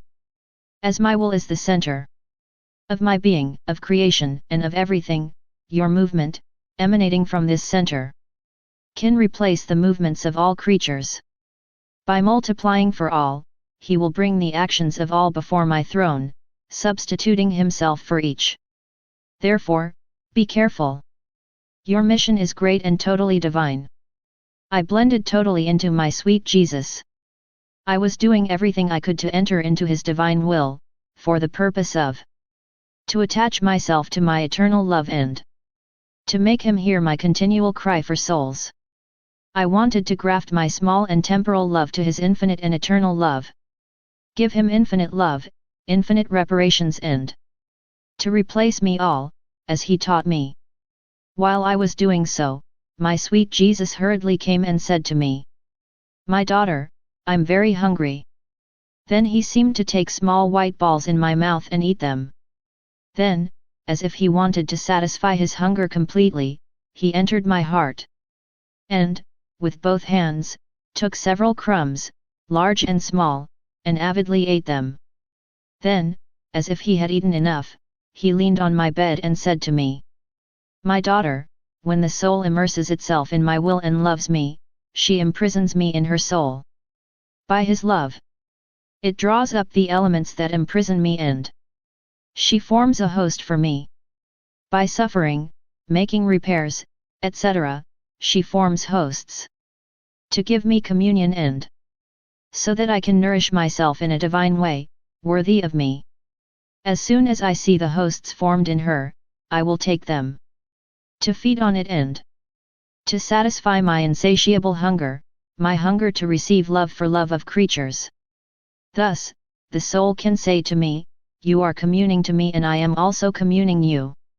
I said to him, "Jesus, my hosts are your own things. So I'm still in debt to you." He replied, "For those who really love me, I don't know or want to keep accounts. Through my Eucharistic hosts, it is Jesus that I give you. Through your hosts, it is Jesus that you give me. Do you want to see that?" I said, "Yes." So he stretched out his hand in my heart and took one of the little white balls in it. He broke it to open it and, from the inside, another Jesus came out of it. Then he said, "Have you seen? How happy I am when the creature commune with me. Make me many hosts and I will come to feed in you. You will renew for me contentment, glory, and love, which I experienced at the institution of the Eucharist, when I communed myself." I will continue with what I wrote on January 29. I said to my sweet Jesus, "How is it possible that I am the second link of junction with your humanity? Ilya de aims ki te sunt si shares. Kjene marite mim pa dietre su leurs pides. Ilya dia board ton inseparable ma man. Qui occupe la première place à tout point de vue. Il me semble, Monday du amour, que tu veux blogger avec moi. Quoi tu il en soit, pour la plus cruel de Kyruer de Monday aim, je suis contre intepar la saint obeisance à mettre cela sur papier. Monday Jesus, voix Monday martyr." As I said this, my ever-kind Jesus said to me, caressing me, "My daughter, why worry? Isn't that my habit? To collect dust and to train great prodigies of grace? All honor is for me. The weaker and smaller the subject, the more glorified I am. My mother, on the other hand, does not have the second role. In my love, in my will. But it forms a single link with me. All souls are very dear to me.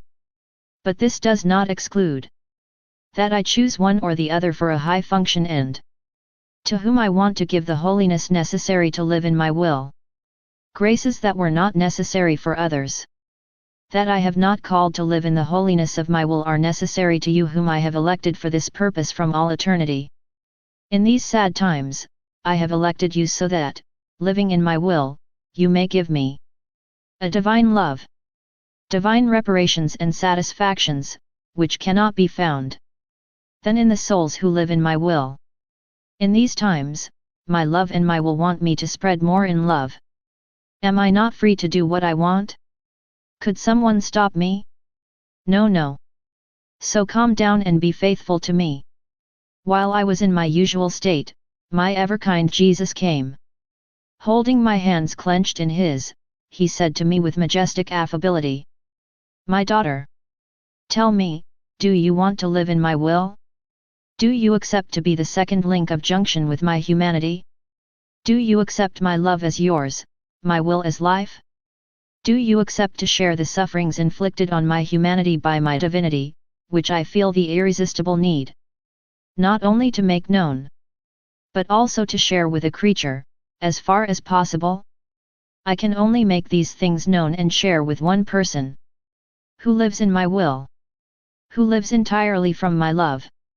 My daughter, it is my custom to ask for the yes of the creature so that I can then work freely with it." Then he became silent as if waiting for my fiat. I was surprised and said to him, Jesus, my life, your will is mine. You alone unite our two wills and make it one fiat. Also, united with you, I say yes. Please have mercy on me. My misery is great and, only because you want to, I say, fiat, fiat. Oh! How I felt annihilated and pulverized in the depths of my nothingness, especially since it's nothing I am. Was called to live in the all that He is. My sweet Jesus joined our two wills and engraved the word fiat. My yes entered into the divine will. Because He had been pronounced in her, He appeared. Non pas comme un oui humain. Mais un oui divin. Il multiplia pour rejoindre tous les creatures. Les amener tous à Jesus et reparer solennellement les refacidresses parles au monde du Jesus. It was marked with the seal and power of the divine will, pronounced not out of fear or interest in personal holiness, but only to merge into the will of Jesus, to work for the good of each creature and to give to Jesus, in the name of each one, divine glory, divine love, and divine reparations. My kind Jesus seemed so pleased with this yes that He said to me, I now want to adorn you and dress you as myself, so that your yes joins mine, to perform my own function before the eternal majesty. So He clothed me as if to identify with His humanity, and together we presented ourselves before the eternal majesty. But this majesty seemed to me like an inaccessible light, immense and of unimaginable beauty, on which everything depended. I remained lost in her and, comparatively, the very humanity of my Jesus seemed small. The simple act of entering into this light makes the person happy and embellished. I don't know how I can continue to write about it. My sweet Jesus said to me, in the immensity of my will, worship with me the uncreated power. Thus, not only me, but also another person, a human creature, will worship in a divine way the one who created everything and on whom everything depends. And this, in the name of all his brothers and sisters of all generations. How exhilarating it was to worship alongside Jesus! We have multiplied for all. We have placed ourselves before the throne of Jehovah, as if to defend it against those who do not recognize the eternal majesty or even who insult it. We have made our approach for the good of all and to make the supreme majesty known to all. I also did other things with Jesus, but I don't know how to describe them. My mind falters and cannot provide me with the words. Therefore, I do not continue. If Jesus wills, I will come back to this subject. Then my sweet Jesus brought me back to my body. But my mind remained attached as if at an eternal point that I could not leave. Jesus, help me to correspond to your graces, help your daughter, your little spark. Continuing in my usual state, I anxiously sought my ever-kind Jesus. He came and, full of kindness, said to me, Beloved daughter of my will you come in my will? To accomplish, in a divine way, so many actions which have been omitted by your brethren, as well as to convert to the divine order so many others that have been made humanly, even the so-called holy ones. I have done everything in the divine order, but I am not yet satisfied. I want to that the creature enters into my will and that, in a divine way, she marries my actions and it replaces all, as I have done. Come, come. I want it so much. I celebrate when I see a creature enter into the divine environment where, with me, it replaces all its brothers in a divine way and that she loves and repairs on behalf of all. Then I no longer recognize human things in her, but my own things.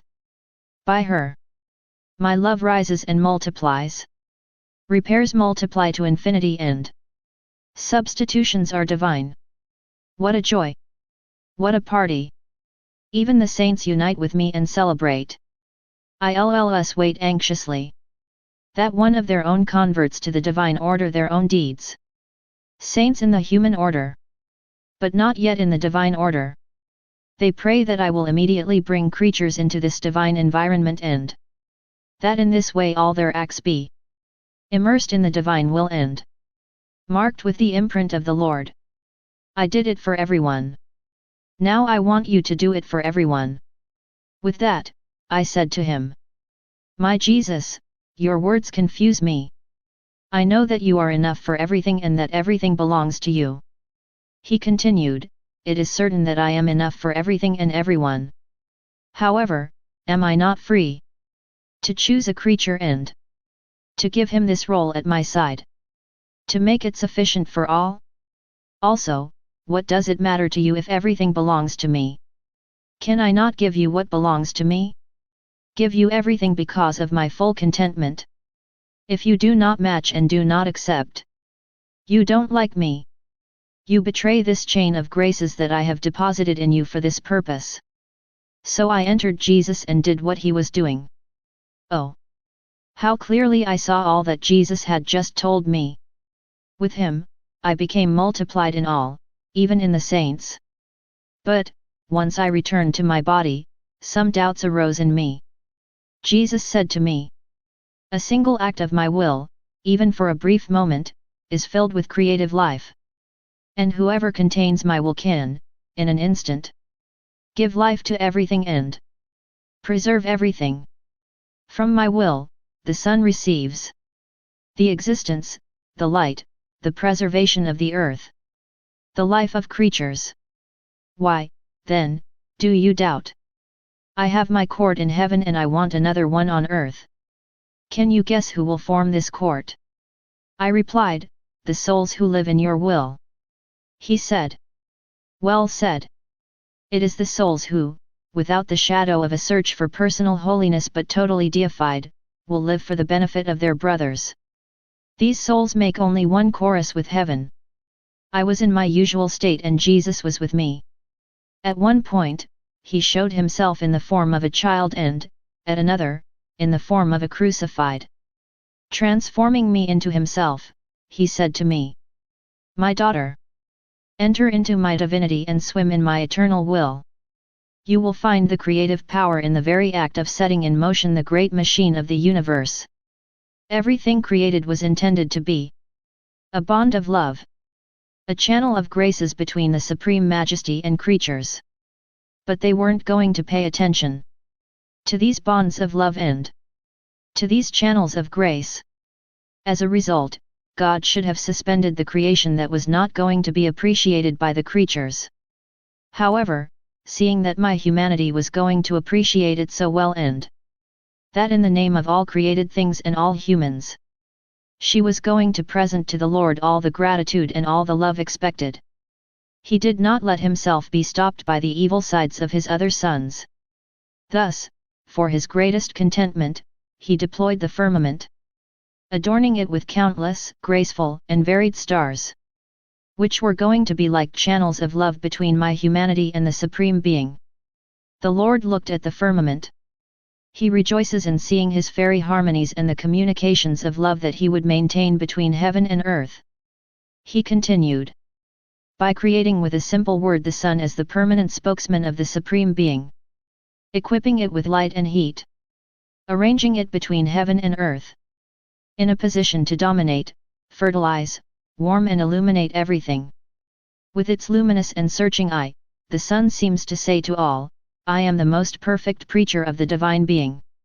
Observe me and you will recognize it. He is the supreme light and infinite love. He gives life to everything. He needs nothing, no one can touch it.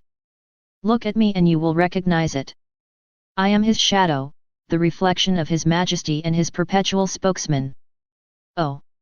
What oceans of love and relationship were opened between my humanity and the Supreme Majesty. Thus, everything you see, even the smallest flower in the fields, is a bond of love between the creature and the Creator. It was therefore right that the latter expect gratitude and a lot of love from the creatures. My humanity has assumed everything. She recognized and worshipped the creative power on behalf of all. But, in the face of so much goodness, my love is not satisfied. I also want other creatures. Recognize, like and love. This creative power. And as far as it is possible for a creature, participate in these relationships that Jehovah has spread in the universe and pay tribute to the creative power on behalf of all. But do you know who can pay these tributes? Souls who live in my will. As soon as they enter into my will, they find in it all the acts of the Supreme Majesty. And as my will is found in everything and in all, these acts are multiplied in all and in all and can give glory, honor, adoration and love in the name of all. Without me being able to say how this could be done, I entered into this divine will always with my sweet Jesus. I saw the Supreme Majesty in the act of creating. O God, what love! Everything created received the imprint of love, the key to communication with the Creator and His silent language to speak eloquently of God. But talk to whom? To the ungrateful creature. My little intelligence was lost when I saw so many means of communication with the Creator. The immense love that emerges from it and the creature who considers all these goods as foreign. Jesus and I, multiplying in each one. We adored, thanked, and recognized the creative power on behalf of all. Thus, Jehovah received the glory due to him for creation. Then Jesus disappeared and I reintegrated my body. I continued in my usual state. Blessed Jesus came and said to me, "My daughter, you have not yet said anything about the creation of man. He, the masterpiece of creation, in whom the Lord threw away all his love, beauty, and know-how, not drip by drop, but by rivers. In the excess of his love, he placed himself at the center of man. However, he wanted to find a dwelling worthy of him. What did he do then? With his almighty breath, he created it in his image and likeness. GN 1,26. Endowing it with all its qualities, adapted to creatures. Making him a little god. Everything you see in creation is absolutely nothing compared to man. Oh! How many heavens, stars, and very beautiful suns he has equipped his soul. So many varied beauties and harmonies. He found the man so handsome that he fell in love with him. Jealous of this prodigy that he had just created, he made himself his guardian. He took possession of it by telling him, "I created everything for you. I give you the rule of all things. Everything will be yours and you will be mine. Nevertheless, you will not be able to understand everything. The seas of love of which you are the object. Your exclusive and intimate relationship with your Creator and your likeness to your Creator. Ah! Daughter of my heart! If the creature, the human being, knew how beautiful his soul is, how many divine qualities she possesses and how it surpasses all things created in beauty, power, and light. One could say that his soul is a little god in a small universe. Oh! If she understood this, how much would it appreciate itself more and she would not get dirty with sin, she. Such rare beauty. A prodigy so representative of the creative power. But almost ignorant as far as she looks at it and the creature continues to get dirty with 1,000 disgusting things, thus disfiguring the work of its Creator. So much so that it can hardly be recognized. Think about what my grief is. Enter into my will and come with me before the throne of Jehovah.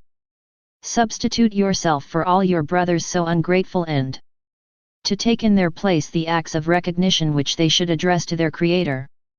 So, in an instant, we found ourselves before the Supreme Majesty. On behalf of all, we expressed to him our love, our thanks, and our adoration. In recognition to have created us with such an excess of love and to have endowed us with so many qualities. When he comes, blessed Jesus almost always calls me to be repaired or to substitute divine acts for the acts of creatures. Today he told me, "My daughter, what a stench escapes from the earth. She forces me to run away from her. You, however, can get me fresh air. Do you know how? By acting in my will. When you act in my will, You make me a divine atmosphere where I can breathe, thus finding me a place on earth. And as my will circulates everywhere, I feel everywhere the air you make for me. It dispels the evil air that creatures offer me.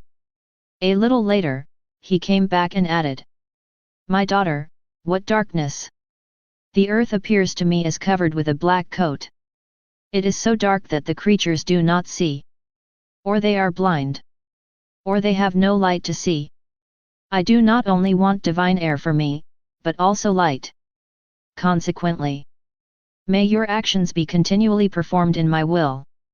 They will not only form air for your Jesus, but also of the light. You will be my reverberation, the reflection of my love and my own light.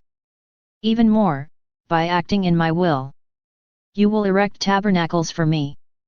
Through your thoughts, your desires, your words, your reparations, and your acts of love, many hosts will be issued by you, consecrated by my will. Oh! What effusions will thus find my love!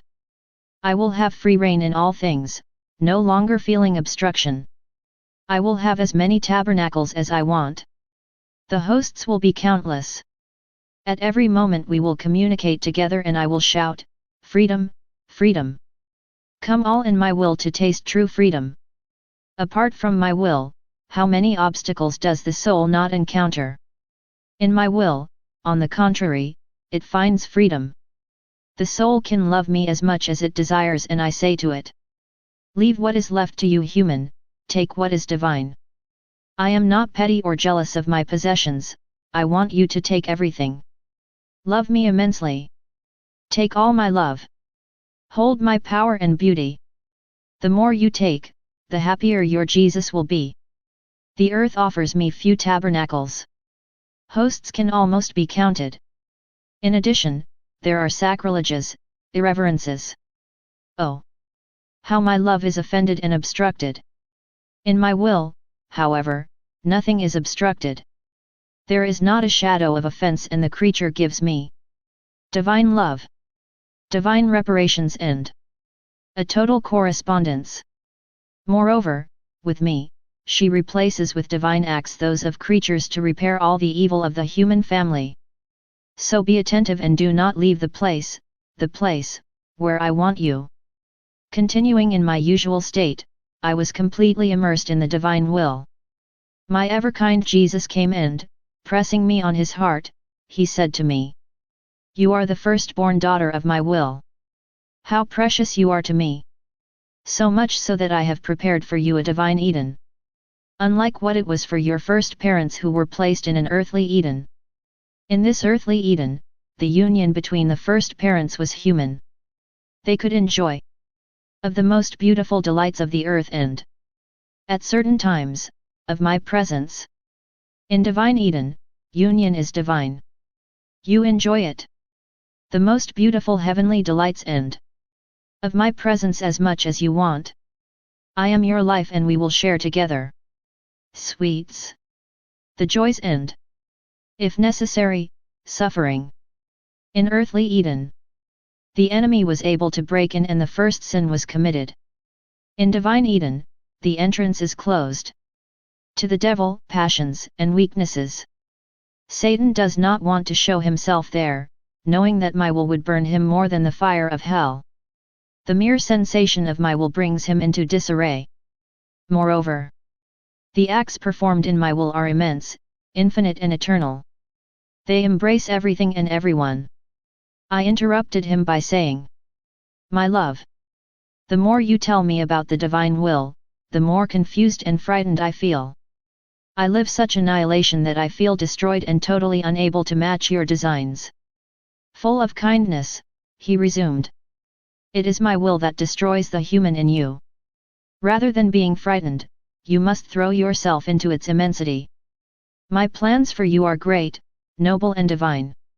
The very work of creation ranks after life in my will. This life is not human but divine. It is the greatest outpouring of my love. This love that I pour torrents on those who love me. I call you in my will, so that neither you nor what belongs to you may remain without their full fulfillment. My daughter, Do not disturb the action of your Jesus by your fears. Continue your flights where I call you. I was all captivated by what my sweet Jesus was telling me about his divine will, and I thought, how is it possible that the soul comes to live more in heaven than on earth? Jesus came and said to me, my daughter, what is impossible for the creature is very possible for me. It is true that this is the greatest prodigy of my almightiness and love, but when I want one thing, I can do it. What may seem difficult to you is easy for me.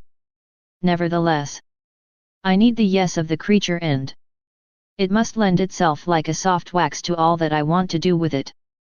You must know that before calling a creature to live definitively in my will, I call him first intermittently. I strip her of everything, and I make him undergo a kind of judgment. In my will, in fact, there is no room for judgment. Everything being immutable in me, not everything that enters into my will is subject to judgment. I never judge myself. Often, I make the creature die bodily and then bring it back to life. She lives as if she is not living. His heart is in heaven and living on earth is his greatest martyrdom. How many times have I not done so with you? There is also the chain of my graces, of my repeated visits, as I have granted you so many. Everything was to prepare you to live in the immense ocean of my will. So don't try to quibble, but keep going. While I was in my usual state, my always kind Jesus attracted me strongly. In the unfathomable abyss of his will, he said to me, my daughter, look how my humanity was bathed in the divine will, and how you should imitate me. At that moment, it seemed to me to see a sun like the one shining on our horizon, but big enough to surpass the entire surface of the earth. It could not be said where it ended. His rays went up and down. They produced a wonderful harmony and penetrating everywhere. In the center of this sun, I saw the humanity of our Lord. He fed on this sun, which was his whole life. He received everything from him and returned everything to him. As a beneficial rain, this sun poured over the entire human family. What an enchanting view! Afterwards, my sweet Jesus said to me, have you seen how I want you? The sun represents my will, in which my humanity bathes as in its essence. I receive everything from my will. No food enters into me. Not even a thought, a word, or a breath that does not come from my will. Thus, it is right that I return everything to him. In the same way, I want you at the center of my will, of which you will feed only. Be careful not to take any other food. You would lose your nobility. You would degrade like a queen who would lower herself. To take dirty food, unworthy of her. Moreover, what you take, you must immediately return, so that you only receive from me and give me back. In this way, an enchanting harmony will be formed between you and me. I was in my poor state when my sweet Jesus briefly introduced himself. He placed me very close to his heart and said to me, my daughter, if the earth was not moving and did not have mountains, she would enjoy the sun much more, since she would always be in broad daylight. Its heat would be the same everywhere and, thus, it would be more fruitful. Because it is in continuous motion and formed of high places and low places, it does not uniformly receive the light and heat of the sun. Un party de sun sol rest dans le noir à un moment et un autre party à un autre moment. Certains parties recoivent très peu de lumière. De nombreux exterrains restent stériles à cause des montagnes qui empêchent la lumière et la chaleur du soleil de les pénétrer en profondeur. Et combien d'autres disadvantages? My daughter, the soul that does not live in my will is in the image of the surface terrestre. Her human actions keep her in continual motion. His weaknesses, passions, and flaws are mountains and sinking, where dens of vice are formed. Her movements cause in her areas of darkness and coldness. Only a small amount of light reaches her as the mountains of her passions block her. So many miseries. On the other hand, the soul that lives in my will remains motionless. My will flattens the mountains of his passions in such a way that it is completely leveled. Thus, the sun of my will shines on her as he wishes. There are no hidden places where its light does not shine. Why then should you be surprised that I give back the soul that lives in my will? Holiest in a single day. Only for 100 years for the soul who does not live there. While I was in my usual state, I found myself out of my body and saw a deceased former confessor. The following thought crossed my mind. About this thing that you did not say to the confessor, ask him whether or not you are obliged to say it and write it down. So I asked him the question. He replied, certainly, you have to. Afterwards, he added. Once, you made a beautiful intercession for me. If you knew the good you have done to me, the refreshment I felt and the years you took away from me. I said, I don't remember.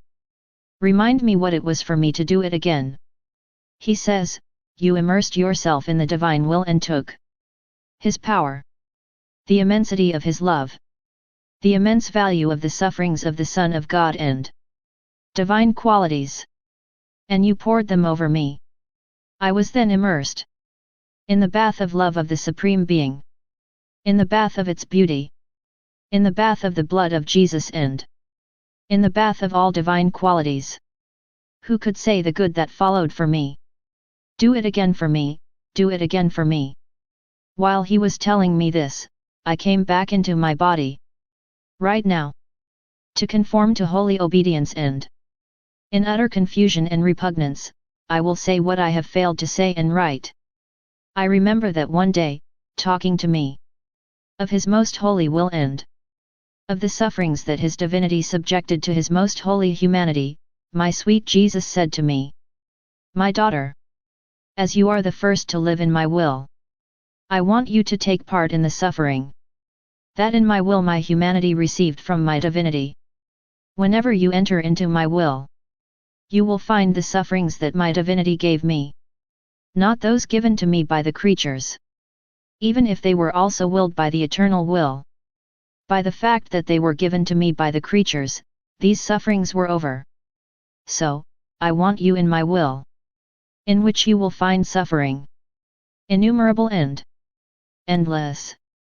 You will have countless nails, multiple crowns of thorns, repeated deaths, unlimited sufferings similar to mine, divine and immense, which will extend to all creatures past, present, and future. You will be the first to be with me, the little lamb sacrificed by the hands of the Father, to relieve then and be sacrificed again. Not a limited number of times like those who have shared the wounds of my humanity, but as many times as my divinity has willed for me. You will be crucified with me by the eternal hands, receiving the imprint of my immense, eternal, and divine sufferings. We will present ourselves together before the throne of the Lord with, on our foreheads, written in indelible characters. We want to die to give life to our brothers. We want to suffer to free them from eternal sorrows. Aren't you happy? I said to him, my Jesus, I feel too unworthy and I think you are making a big mistake in choosing me, poor of me. Think carefully about what you're doing. Interrupting me, he added. Why do you fear? Yes, yes, I took good care of you during those 32 years I kept you in bed. I have exposed you to many trials, even death. I weighed everything. If I make a mistake, it will be a mistake of your Jesus who can do you no harm but only immense good. Rather, know that I will have honor and glory of the first soul stigmatized in my will. I was in my usual state. My ever-kind Jesus drew me into the immensity of his most holy will. There he was seen in the womb of his heavenly mother at the moment of his conception. O God, what an abyss of love! He said to me, daughter of my will, come and take part. The first sufferings end to the first deaths that my little humanity received from my divinity from the moment of my conception. A cet instant, Jai concu. Touts les aims passés, presents et futurs in zk. Les souffrances et les morts que j'ai allez savoir à endurer pour elles. J'avais autout in corpore en moi-même. Les aims. Les souffrances et la mort que chacun aurait à souffrir. J'ai voulu pouvoir dire au monde Père. Père, n'y regarde pas auxiliary creatures, n'y regarde que moi. En moi, tu les trouveras tous. Je satisferai pour chacun. Je te donnerai autant de souffrances que tu voudras. Si tu veux que je subisse un mort pour chacun, je le ferai. Je accepte tout, pourvu que tu donnes la vie à tous. Et comme ma volonté consciente tous les aims et toutes les choses. Pas uniquement d'une manière abstraite ou intentionnelle, mais en réalité, chacun était presenti en moi et identifié à moi. Je suis mort pour chacun. Et j'ai souffert les souffrances de chacun. Un puissance et un volonté divines m'étaient nécessaires pour que je puisse vivre autant de souffrances et de morts. Don, au moment même où il fut concu. Ma petite humanité commença à souffrir des douleurs et des morts. Toutes les aims n'agiaient en moi comme dans un vaste ocean, formant. Les membres de mes membres. Le sang de monde sang. Le cœur de monde cœur. Que de fois ma mère n'y ressentit elle pas. Mes souffrances et my dead end. Did she not die with me? She who had the first place in my humanity. How sweet it was for me to find in my mother's love the echo of mine. These are deep mysteries where, unable to understand them, human intelligence is lost. Come, therefore, in my will to take part. Suffering end. To the dead. Which I endured from the moment of my conception.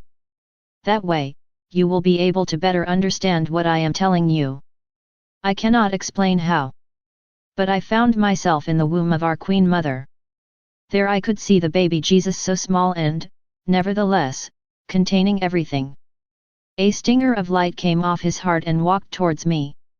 When this stinger penetrated me, I felt that he was giving me death, and when he retired, life came back to me.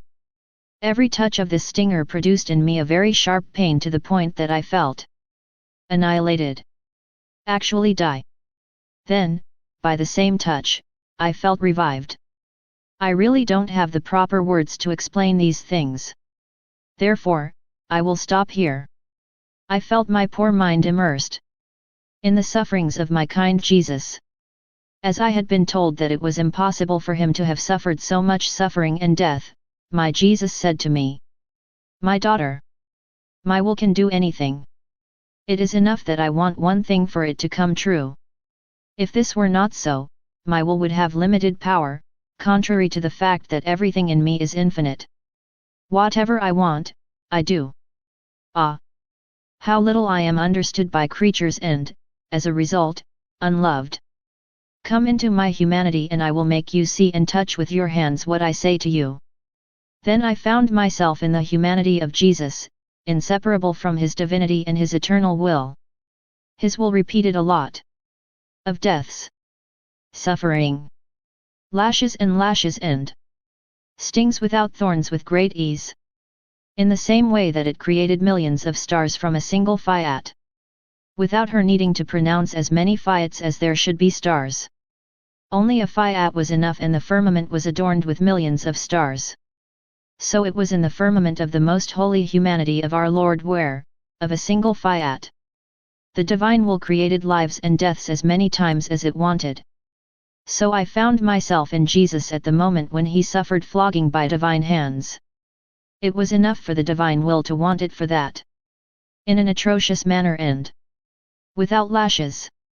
The flesh of his holy humanity falls apart and suffers deep tears. Son humanite fut lacerie au point que la flagellation que les juifs lui ont fait subir. N'était comparativement qu'un un ombre. De plus, parce que la divine volonté le voulait ainsi, son humanite se recomposait au fur et à mesure. J'ai pris part à ces souffrances de Jesus. Oh, comme j'ai bien compris que La divine volonté put nous faire mourir pour revivre aussi souvent le voûte. O Dieu, ce sont là. Des choses inexprimables.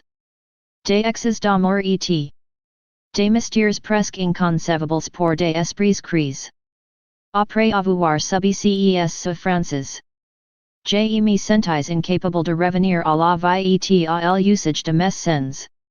My blessed Jesus said to me, Daughter of my will has given you suffering and death, and brought you back to life and the ability to move again.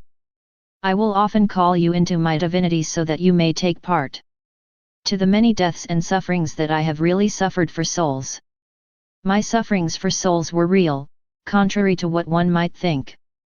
They weren't happening only in my will, or in my intention to give life to everyone. Those who would think so do not know. Not my love, nor the power of my will. You who have been able to see the reality of so many deaths endured for all. Have no doubts. Rather, love me. Be grateful for everything and be ready when my will calls you. Being in my usual state, I found myself out of my body and saw the order of things created. My sweet Jesus said to me, My daughter, see what order, what harmony there is in creation and how all things came into existence from a fiat of the eternal. Everything resulted from a fiat. From the smallest star to the resplendent sun. From the smallest plant to the largest tree. From the smallest insect to the largest animal. All these things seem to be saying to each other, we are noble creatures. Since our origin is the eternal will, all of us are marked with the seal of a divine fiat. It is true that we are different from each other, that our functions are different, that we differ in light and heat, but that does not count. Our value is the same since we all result from a divine fiat, cause of our existence and conservation. A fiat of eternal majesty. Oh! How much creation speaks eloquently of the power of my will and teaches that all things, from the greatest to the smallest, have the same value, since they all result from the divine will. Thus, a star could say to the sun, it's true that you have a lot of light and warmth, that your function is great, that your possessions are immense, that the earth almost completely depends on you. Si bien que je fais presque rien en comparaison de toi. Sans que fiat de Dieu ta fate. Mais puisque nous avons la même valeur. La gloire que nous donnons à notre Créateur est la même. Après, Jesus me dit d'un ton affligé. Il fut pas ainsi pour la création del homme. Il resultil oui aussi d'un fiat divin mais, pour lui, ce fut spécial. Rempli d'amour, jai souffle sur lui en lui infusant ma propre vie. Jelai pourvu de la raison. Jelai fate libre et jelai constitué roi de toute la création. Comment a-t-il répondu à toute cela? Dans toute la création. Seulement lui procure de la tristesse à mon cœur. Seulement lui est devenu un note discordante. And what about the sanctification of souls? I made available to men. Not only my breath, but my own life, my own wisdom and my own love. However, what refusals and defeats for my love? My daughter, come in my will to alleviate my hard suffering. Substitute yourself for every human being for. Give me the love of each one and relieve my pierced heart. I was in my usual state when my sweet Jesus came. Very tired, he asked me for help. Placing his heart near mine, he made me feel his sufferings. Each could have killed me. But Jesus gave me the strength not to die. Looking at me, he said, my daughter, patience. On certain days, your sufferings are especially necessary for me so that the world is not set on fire. Right now, I want to make you suffer more. Then, with the spear, he tore my heart apart.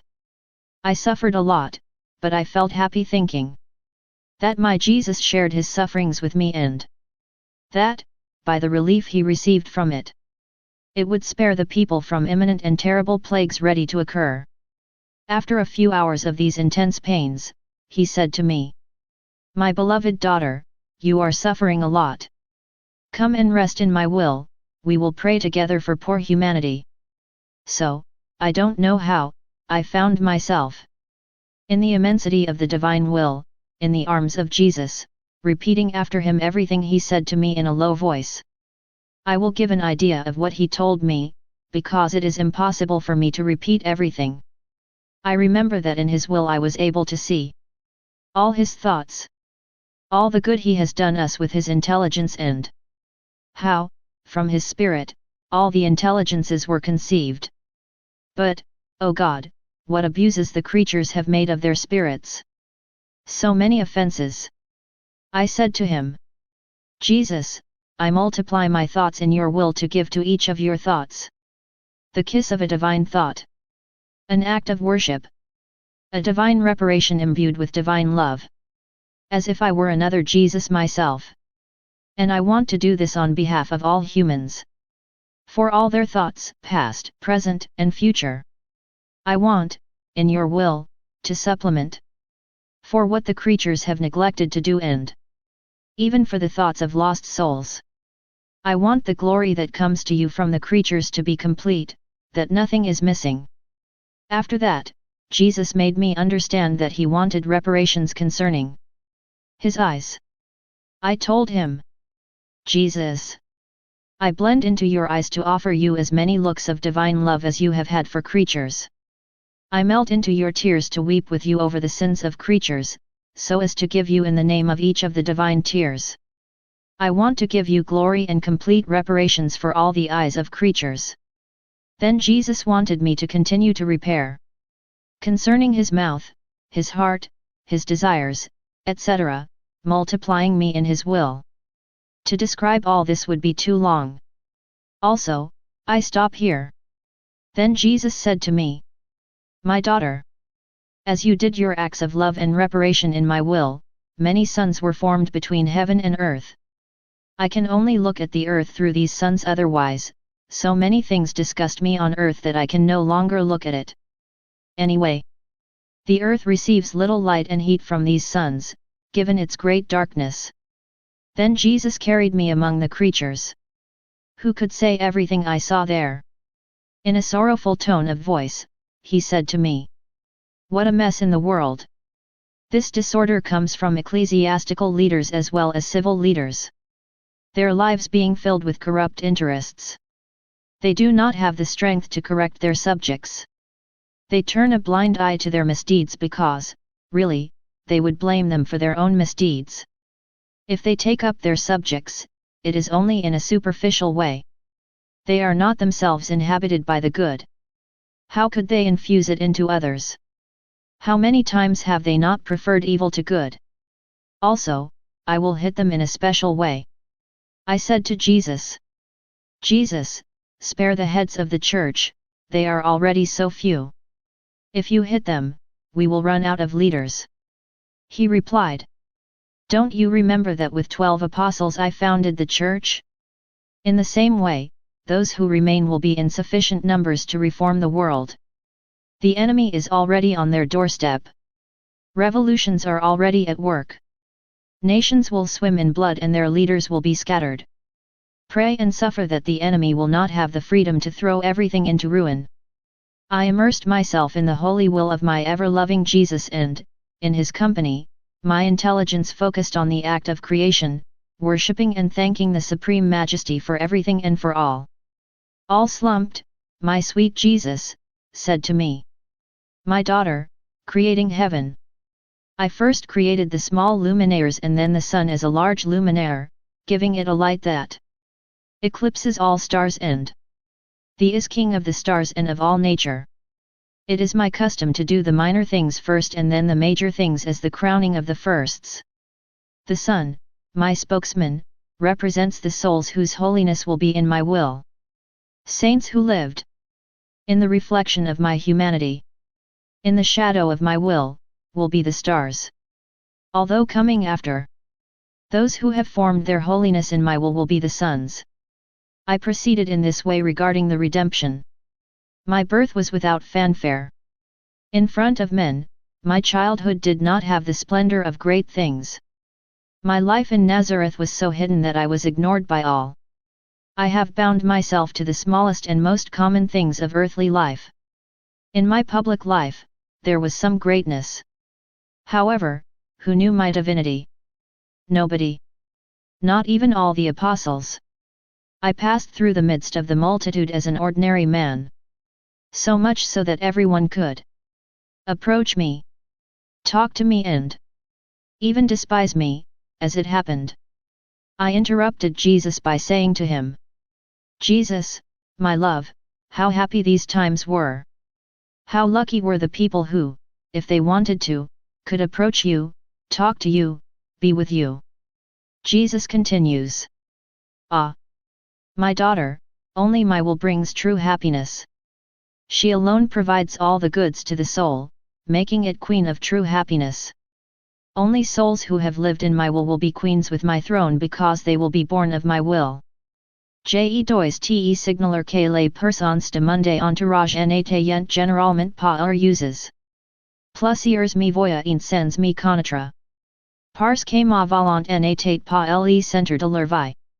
Seulement celles qui ont eu le bonheur de recevoir la semence de ma volonté dans leur cœur et se disposeront à la joie de me voir ressuscite. L'apogée de la rédemption fut ma résurrection. Plus tu un soleil resplendissant, ma résurrection couronna monde humanite. Faisant briller toutes mes actions, même les plus petites. Elle fut un merveille d'un tel splendeur qu'elle stupéfia le ciel et la terre. La résurrection est le fondement et l'équipement de tous les biens. Elle sera la couronne et la gloire de tous les saints. Ma résurrection est le vrai soleil qui glorifie monde humanite. Est le soleil de la religion catholique, la gloire de tous les chrétiens. Sans elle, la religion aurait comme le ciel. Sans soleil, sans cela et sans vie. Ma résurrection symbolise les aims qui formeront leur sainteté dans ma volonté. Les saints des siècles passés sont symbolises par monde humanite. Quoique abandonnés à ma volonté. Ils n'agissent pas continuellement en elle. Thus, they did not receive the imprint of the Son of my resurrection, but rather that of the works of my humanity before the resurrection. These saints are numerous. Like stars. They will form a beautiful ornament in the sky of my humanity. The saints in my will, symbolized by my resurrected humanity, will be few. My humanity before my death was seen by the crowds. But few have seen my resurrected humanity. Only the most willing believers and, I can say, only those who possessed the seed of life in my will. If they hadn't had this germ, they would have lacked the necessary vision to see my glorious and resurrected humanity and, consequently, to be spectators of my ascension to heaven. My resurrection symbolizes the saints living in my will. Because every action, every word, every step, etc., that they do in my will is a divine resurrection, an imprint of glory, an exit from themselves and an entry into the divinity. Why be surprised if these souls become as resurrected and illuminated by the Son of my glory? Alas, few are prepared for this because, even in holiness, souls want some goods from themselves. Holiness in my will has nothing of the soul, but everything comes from God. Being willing to strip yourself of everything is very demanding. As a result, there won't be many souls who will make it. You are on the side of the few. Always be attentive to my calls and in a continuous flight. Finding myself in my usual state, I was very distressed. My ever-kind Jesus came, kissed me, and, surrounding my neck with his arms, he said to me, "My daughter, what's wrong? Your affliction weighs on my heart more than my own sorrow. Poor girl, so many times you have consoled me and taken upon yourself my sufferings. Now I want to console you and take upon myself your sufferings. Squeezing me on his heart and making me leave my body, he added, "Courage, my daughter. Come into my divinity to better see and understand what my humanity has done for creatures." I am not sure how to explain what I understood. I miss the words. I will say only what my sweet Jesus told me. My daughter. My humanity was the instrument which restores harmony between the Creator and creatures. I did it in the name of every creature. All that she had to do towards her Creator. Without excluding lost souls, because, for everything created, I had to give the Father glory, love, and complete satisfaction. Some souls come to satisfy their own debt to the Creator. Although, however, none comes to complete satisfaction. These souls unite their glory with mine. And everything they do is grafted onto my glory. Lost souls, on the other hand, remain as dried limbs who, deprived of the vital fluid, are not able to accommodate the transplant that I wanted for them. They are only good to burn in eternal fire. This is how my humanity restored harmony between the Creator and the creatures, sealing it with its blood through unheard of suffering. I felt drowned in deprivation and bitterness. Only the will of my Jesus, which is my strength and my life, allowed me to survive. For a brief moment, my sweet Jesus showed himself in me. He was very distressed and thoughtful, and held his forehead in his hands. I said to him, "Jesus, what is wrong, that makes you so distressed and thoughtful?" Looking at me, he said to me, "My daughter, from within your heart, I am deciding the fate of the world. My throne on earth is located in your heart. From this throne, I see the world, the madness of creatures, the precipice they are digging. I feel set aside as if I am nothing to them. Thus, I am compelled to take away from them not only the light of my grace, but even that of their natural reason, in order to confuse them and make them touch their finger. What man is and what he is able to do. From your heart, I see the ungrateful man and I weep and pray for him. I want you with me to console me and accompany me in my tears, prayers, and sufferings." I said to him, "Poor Jesus, how I sympathize with you. Oh! Yes. I will cry and pray with you. But tell me, my love, how is it possible that my heart is the location of your throne on earth, when there are so many good souls in whom you dwell and I am so bad?"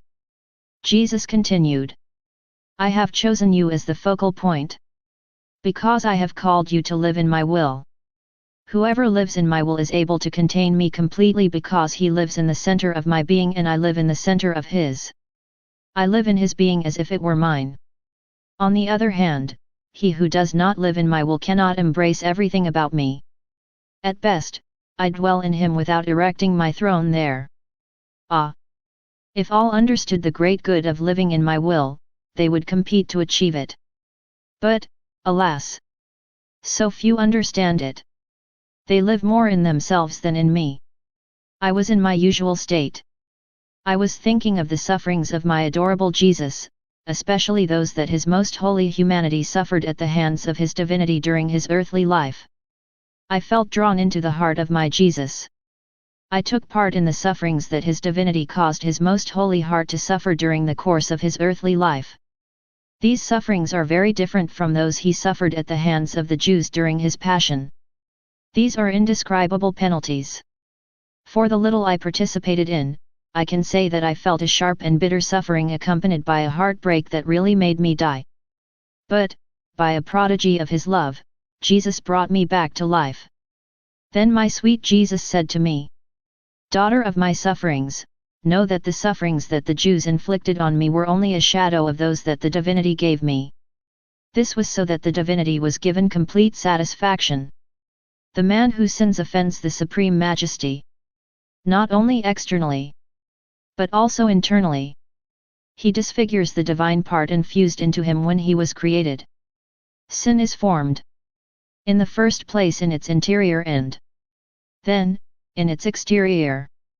Very often it is the smallest part which is external. the major part being inside. The creatures were incapable to penetrate into my interior and to allow myself to satisfy for the offenses made to the Father by their inner faults. These offenses hurt the noblest part of their being, their intelligence, their memory, and their will, where the divine image is imprinted. Who, then, could pay this debt, since the creature was incapable of it? The divinity itself. For this, it was necessary. May she become the executioner in love with my humanity. The divinity wanted the satisfaction to be complete, both for the inner faults of creatures, then for their external faults. By the passion that the Jews made me suffer, I was able to restore to the Father the outer glory that the creatures had deprived him of by their external faults. Through the passion that the divinity has made me suffer inwardly throughout my earthly life, I have satisfied for man's inner faults. The sufferings I have suffered at the hands of the Godhead far surpass those that the creatures have caused me to endure. Understanding this is not easy for the human mind. Between the inside of man and his exterior, there is a big difference. However, the difference is much greater between the sufferings inflicted on me by the divinity, and those that the creatures made me suffer on the last day of my earthly life. The sufferings that were given to me by the divinity were cruel lacerations, superhuman suffering, giving me repeated deaths in my soul as well as in my body. Not a single fiber of my being was spared. The sufferings that were given to me by the Jews were bitter sufferings, certainly, but they were not lacerations capable of giving me death at every moment. Only the divinity had the power and the will to do that. Ah! How much the man cost me! However, he remains indifferent and does not seek to understand how much I liked it and I suffered for him. No creature can understand all that I have suffered in the passion that the Jews have subjected me to.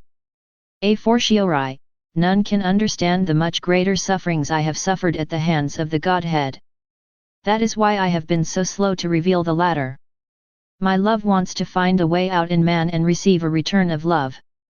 Thus, I call you to immerse yourself in my will where all my sufferings are active.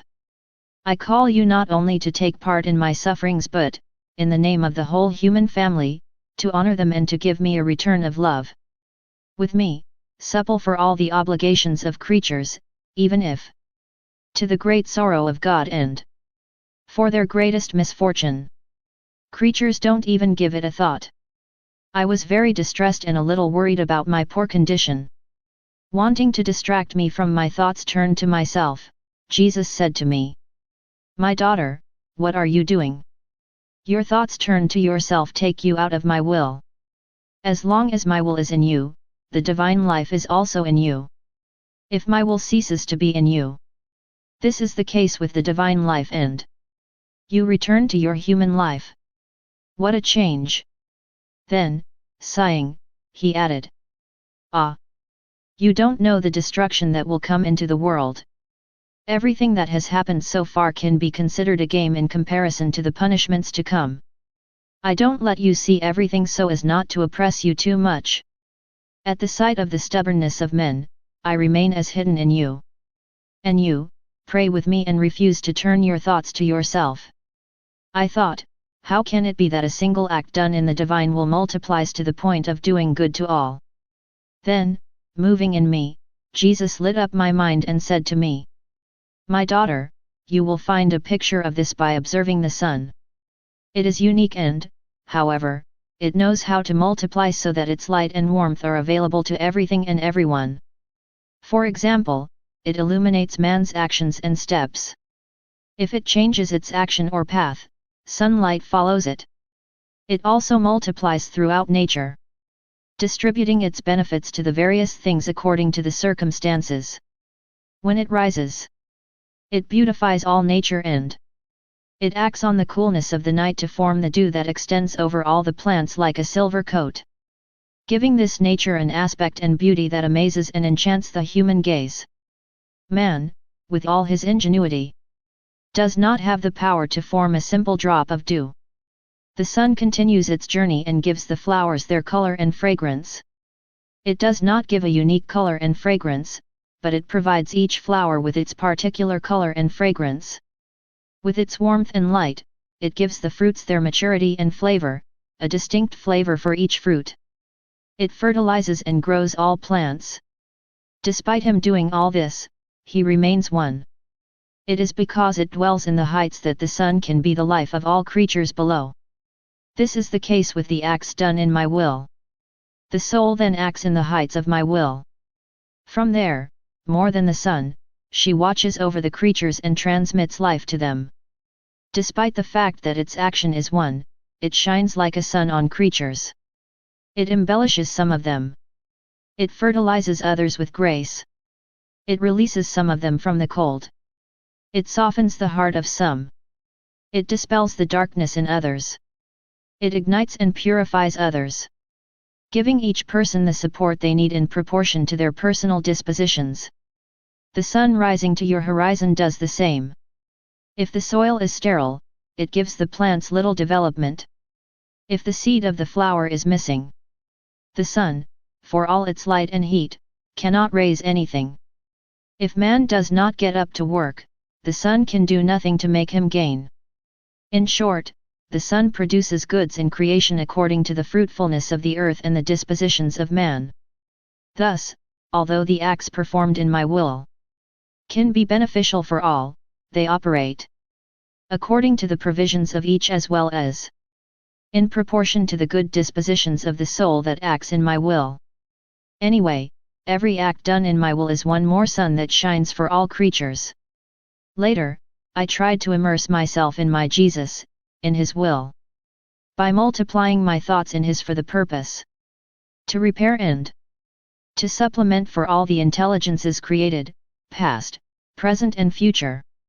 With all my heart, I said to Jesus, how I would like to give you with my spirit all glory, honor and reparation in the name of the whole human family. Even lost souls who, alas, have not given you their intelligence. Filled with joy, Jesus kissed my forehead, saying, by this kiss, I seal all your thoughts with mine, so that I can always find in you all the created spirits and to receive continually from you, in their name, glory, honor and reparation. I was in my usual state and my little mind was lost in God's holy will. Without knowing how, I understood that man does not give God the glory he must give him, and I felt very bitter because of this. Wanting to instruct and console me, my sweet Jesus said to me through an intellectual light, my daughter, all my works must be completed.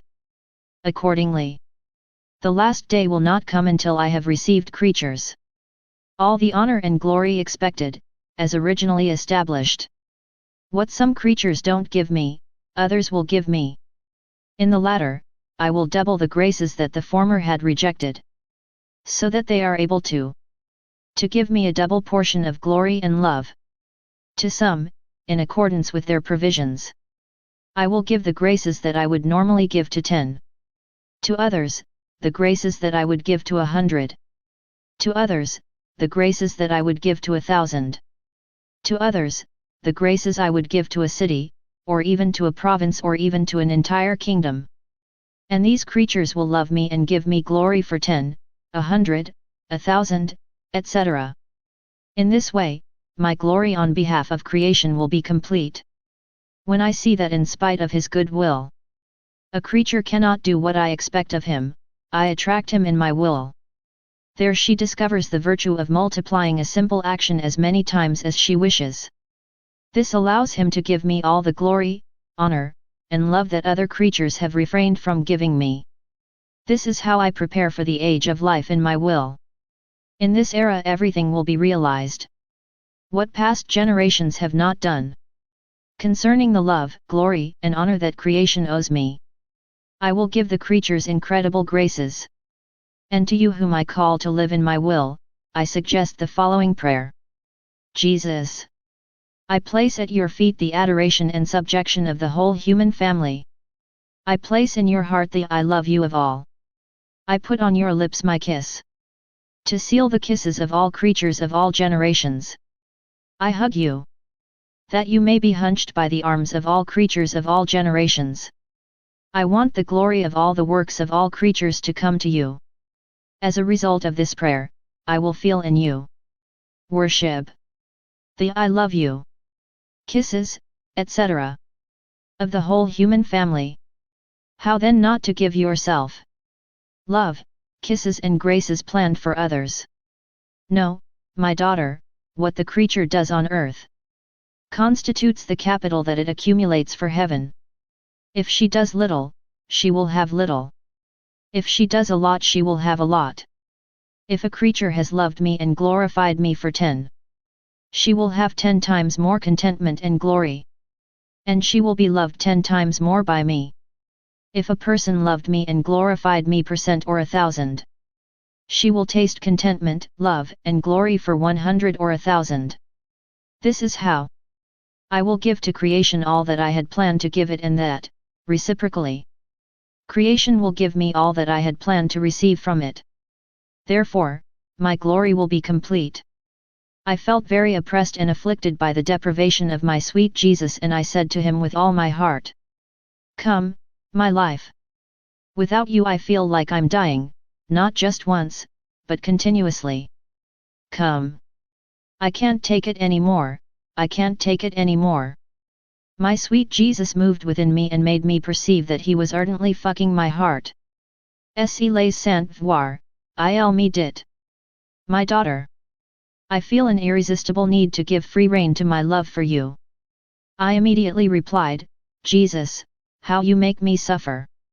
The deprivation of you kills me. All my other sufferings are just smiles and kisses from you, but the deprivation of you is a merciless death. Ah! Jesus, Jesus! How you have changed!" Interrupting me, Jesus said to me, "Daughter of my love, can't you convince yourself that I look at the world through you? And as I dwell in you, you are forced to feel what the world sends me, harshness, darkness, sin, fury of my righteousness, etc. Therefore, rather than focusing your attention on the deprivation of me, think to protect me from the evils that the creatures send me and to diminish the fury of my justice.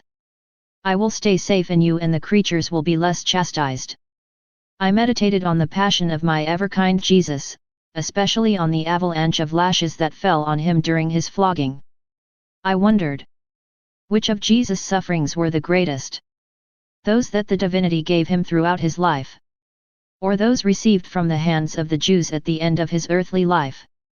Through the enlightenment of my intelligence, my sweet Jesus said to me, "My daughter, the sufferings given to me by the divinity far surpass those given to me by the creatures, as much in intensity as in number and duration. And this suffering was not tinged with hatred and injustice.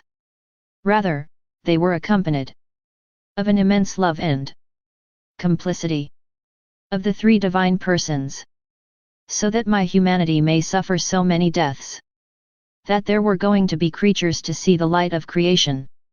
These creatures that the Father had entrusted to me with so much love. In the Godhead, injustice and hatred do not exist, however, man was gravely defiled by these and other such faults. So I had to be burdened with injustices, hatred, mockery, etc., to make amends for these mistakes. Thus, in the last hours of my earthly life, I suffered the passion from creatures. The injustices, hatred, mockery, revenge, humiliation, etc., which men have subjected me to were so great, that my poor humanity became the opprobrium and waste of all, so much so, that I no longer looked like a man and that my executioners were themselves horrified. In short, I have lived two distinct passions. The creatures were unable to multiply in me the sufferings and deaths. As many dead as sinners. Thus the divinity subjected my humanity to these things throughout my earthly life. And this, in an immense love and in agreement with the three divine persons. Since, on the other hand, the divinity was incapable of injustices, etc. The creatures did their part by making me suffer my passion in the last hours of my earthly life. Inzi, la redemption fut totalement accomplie. Cum bien les aims mont coûte. C'est pourquoi j'ai les amatant. Un autre jour, j'ai me desaise. Monday Jesus bien ma dit tant de choses, j'ai it vraiment attentive à faire ce qu'il insane? Oh! Cum bien peut m'efforcer lui plaire. Cum je suis incapable de quoi que ce soit. Aussi, ses enseignements seront ma condamnation. Bugent en moi, Monday du Jesus me dit. Ma fille, pourquoi t'affliges tu? Les enseignements de ton Jesus ne serviront jamais à te condamner. Même si tu n'avais fait tu un seul des choses que j'étais insanes, tu aurais fixe un étoile dans le ciel de ton âme. J'ai déployé le firmament au-dessus de vos têtes et de monde fiat, j'ai garni d'étoiles. Thus, I have unfurled a heaven in the depths of your soul. And the fiat of the good produced by you. For all good is a fruit of my will comes to adorn it with stars. If the soul does 10 good deeds, he places 10 stars, for 1,000 good deeds, 1,000 stars. Accordingly, repeat my teachings as much as you can in order to adorn with stars the sky of your soul and let this heaven not be inferior to the sky that extends above your head. Each of these stars will bear the imprint of your Jesus teaching. What honor you will give me! I thought to myself, where are the sufferings that my sweet Jesus had promised me, when I hardly suffer? My ever-kind Jesus said to me, my daughter, how come you decide for yourself? You calculate bodily suffering and I calculate bodily suffering and moral suffering. Every time you are deprived of me, it is a death that you feel. And so you repair the dead that souls give me by their sins. When you suffer from the cold, it's another little death that you feel. And you repair for the coldness of creatures in the face of my love. The same goes for all your other sufferings. By your little dead, you participate in my deaths. Do you not know that when my righteousness is compelled to shed new plagues because of the sins of men, I suspend your sufferings? The evil will be so great that it will arouse horror. I know this is suffering for you. But I too have experienced this suffering. I would have liked to free creatures from all suffering, both in time and in eternity, but this was not granted to me by the wisdom of the Father. Ah! My daughter, there is no holiness without the cross. No virtue without union with suffering. Know, however, that I will reward you abundantly. For all the privations of my presence from which you suffer, as well as for the sufferings that you would like to have, but that you do not have. I was in my usual state and, making me see his most holy heart, Jesus said to me, my daughter, for every virtue practiced by my heart, a spring springs from it. This source is subdivided into countless trickles that reach heaven, where they worthily glorify the Father in the name of all. They then descend to earth for the sake of the creatures. By practicing the virtues, creatures also form small springs in their hearts, which are also subdivided into streams. These join mine and, melted together, they reach heaven where they glorify the Heavenly Father, and then descend to earth for the good of all. Such harmony is thus formed between heaven and earth, that the angels themselves are astonished by this enchanting vision. Therefore, be attentive in practicing the virtues of my heart so that I can open the sources of my graces. I live very bitter days. My kind Jesus allows himself to be seen very little or not at all, or like lightning. I remember one night he appeared exhausted to me. He carried in his arms like a bundle of souls. Looking at me, he said to me, ah! My daughter, the killing they will do will be such that only this bundle of souls that I hold will be spared. What folly have men come to! Don't be troubled. Be faithful during my absence. And, after the storm, I will pay you abundantly for all your privations, redoubling my visits and my graces. Then, almost crying, he disappeared. Needless to say, the torture of my poor heart. Another day, a quick illumination of my mind made me understand that when blessed Jesus placed heaven above our heads, He also placed a sky in our soul, in fact, several heavens. Our intelligence is a sky, our vision is a sky. Our talk, our action, our desires, our affections, our heart are heavens, with the difference that the outer sky does not change. Stars do not increase or decrease, while the skies of our interior are subject to change. If the sky of our mind thinks holy, then, as they form, our thoughts create stars, suns, and very beautiful comets. And when our angel sees them, he takes them and places them in the sky of our intelligence. If the heaven of our spirit is holy, so it is with our gaze, our words, our desires, and our heartbeat. Thus, our eyes become stars. Our words change into light. Our desires are comets. Our heartbeat forms a sun. Each of our senses adorns its own sky. On the other hand, if our mind is evil, nothing beautiful is formed. Rather, a great darkness extends and comes to obscure our other skies. Thus, our gaze sends flashes of impatience. Notre parleur prefer des blasphemes. Nos désirs jetent des éclairs de passions brutales. Notre cœur émet un grêle dévastatrice sur les travaux des creatures. Pauvres cils, ils sont obscurs à faire pitié. J'ai visté jours très amours. My poor heart is paralyzed by suffering because of the deprivation of the one who is my life and my whole. Although resigned, I can't help but complain to my sweet Jesus. When he hurriedly passes in front of me or moves in me, I remember that one day, while I was complaining, he said to me, "The abandonment in my hands is like two torrents that come together with great force. Their combined waters form waves so high that they reach heaven. As a result, their beds are emptied. The murmur of these waters reaching heaven is so beautiful and harmonious that heaven feels honored and invested with a new beauty."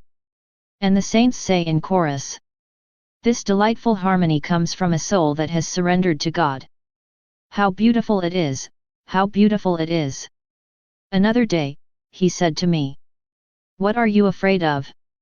Surrender to me and you will be surrounded by me like a circle. In such a way that, if enemies, opportunities, or dangers arise, they will have to deal with me, not with you. I will answer for you." True surrender to me results in a rest for the soul and a job for me. If the soul is nervous, it means that it is not abandoned to me. For the one who wants to live by herself, her agitation is her just sorrow. She hurts me greatly and is greatly harmed. Another day when I lamented more forcefully, my kind Jesus said to me with great kindness, "My daughter, calm down. What you are experiencing is in view of the new punishments that are coming. Read carefully what I have made you write and you will find that not all punishments have happened. Many other cities will be destroyed. Nations will continue to oppose each other. What about Italy? His friendly nations will become his fiercest enemies. Patience then, my daughter. When everything is ready to call man to order, I will come to you as before and we will weep and pray together for the ungrateful man. As for you, never leave my will. Since my will is eternal, all that is made in it acquires eternal and infinite value. It's like a currency that keeps increasing in value and never collapses. The smallest acts done in my will are inscribed in heaven, in indelible characters. By saying to oneself, we are eternal acts because an eternal will has formed us. It is as if liquid gold had been poured into a clay vase and from that gold a goldsmith was making gold objects. Could we say that this gold is not gold, because it was poured into a clay vase? Certainly not. Gold is always gold, regardless of the container in which it is located. In this example, the clay vase represents the soul and gold, my will. The acts of the creature acting in my will bind my will to his and the two liquefy together. With the help of this liquid, I, the divine goldsmith, I transform the acts of the soul into eternal gold in such a way that I can say that these acts are mine and that, also, the soul may say that they are its own. I complained to my sweet Jesus about my poor condition and also about the fact that I am a useless being and incapable of doing good. And I was wondering what the purpose of my life is. My kind Jesus said to me, "My daughter, the purpose of your life is something that belongs to me and not to you. Know, however, that the simple fact to blend into me several times a day is likely to maintain balance concerning the reparations required in respect of the divinity. Indeed, only the person who knows to blend into me and taking me as a principle of all his actions can, in the name of each and everything, maintain the balance concerning the glory of the Father and all the reparations required." Does this seem trivial to you? Don't you feel that you can't stop doing it and that I do not leave you until you have substituted yourself for each of my members to make the necessary repairs on their behalf? Try to fix for everyone as much as you can. If you knew all the good that the world receives when a soul, without a shadow of self-interest and only out of love for me, rises between heaven and earth, and, united with me, make the necessary repairs on behalf of all. My bitterness increased and I complained to my ever-kind Jesus, saying to him, "Pity, my love, pity. Don't you see how devastated I am? I feel like I don't have no more life, no desire, no affection, no love, everything in my interior is like dead. Ah, Jesus! Where are in me the fruits of all your teachings?" As I said this, I felt Jesus very close to me who was tying me up and bound me with strong chains. He said to me, "My daughter, the surest sign that my teachings have produced fruit in you is that you no longer feel anything of yourself. Isn't life in my will about dissolving into me? Why then do you seek your desires, affections, etc. if you have dissolved them in my will? My will is immense and it takes too much effort to identify it. To live in me, it is better not to live from one's own life. Otherwise, we show that we are not happy. To live from my life and to be completely dissolved in me." I complained a lot to my kind Jesus. He said to me, "My daughter, the soul victim is exposed to receiving all the blows of divine justice and to feel the suffering of others. Oh, how my humanity groaned under the rigors of being a victim. As a result of your state of deprivation, you can deduce how creatures behave in relation to me and how divine justice is preparing to punish them with terrible plagues. Man has reached the state of total madness. With fools, the hardest lashes are needed. As for you, don't change anything. You will see what Jesus will do for you." Continuing in my usual state of suffering and deprivation, I spent my time with my sweet Jesus, completely abandoned to him and almost silent, like a little child. Showing himself within me, he said to me, "My daughter, trust in me is like a cloud of light, in which the soul remains so well enveloped that all fear, doubt, and weakness have disappeared. This trust fills the soul with pure love and makes it so daring that it attaches itself to my breast and drinks from my milk. She doesn't want any more food. If nothing comes from my breast, which I allow so that confidence increases to the maximum, the soul does not get discouraged. On the contrary, she is relentless, hitting her head against my chest while I smile inside and let her do it. The confident soul is my smile and fun. He who trusts in me loves me and believes that I am rich, powerful, and great. On the other hand, the one who does not trust me, does not really love me. He dishonors me and believes that I am poor, weak, and small. What an affront he is to me." Continuing in my usual state, I thought, "How is this done? I am so bad, so good for nothing." The deprivation of my Jesus reduced me to such a state that, if we could see him, he would make even a stone cry and, on top of that, no doubt, no fear of judgment or hell in me. What a horrifying state I am in! While I entertained such thoughts, my kind Jesus moved within me and said to me, "My daughter, as soon as the soul decides to live in my will, all doubt and fear disappears. This soul resembles the daughter of a king who, while many people tell her that she is not the king's daughter, she pays no attention to these words. On the contrary, she proudly says to everyone, "It is useless to try to sow doubt and fear in me. I am really the king's daughter. The king is my father. I live with him and his kingdom is mine." Among all the benefits that life in my will brings to the soul is that of security. As the soul makes all that is mine its own, how can it fear for its possessions? Thus, fear, doubt and fear of hell are absent. They find neither the key, nor the door, nor the way to enter this soul. When the soul enters the divine will, it strips itself of itself. I clothe it with myself and royal clothes. These are for her the seal that she is my daughter and that my kingdom is hers as much as mine. In addition, defending our rights, she participates in the trial and conviction of others. So why go fishing for fear? I was thinking about my poor condition. The suffering of Jesus' deprivation paralyzed me. But I remained calm and all abandoned to my sweet Jesus. Heaven seemed closed to me. As for the earth, it had been a very long time since I had lost contact with it. And since it was non-existent for me, how could I have hoped for help? So I didn't even have hope to have help from the people of this poor world.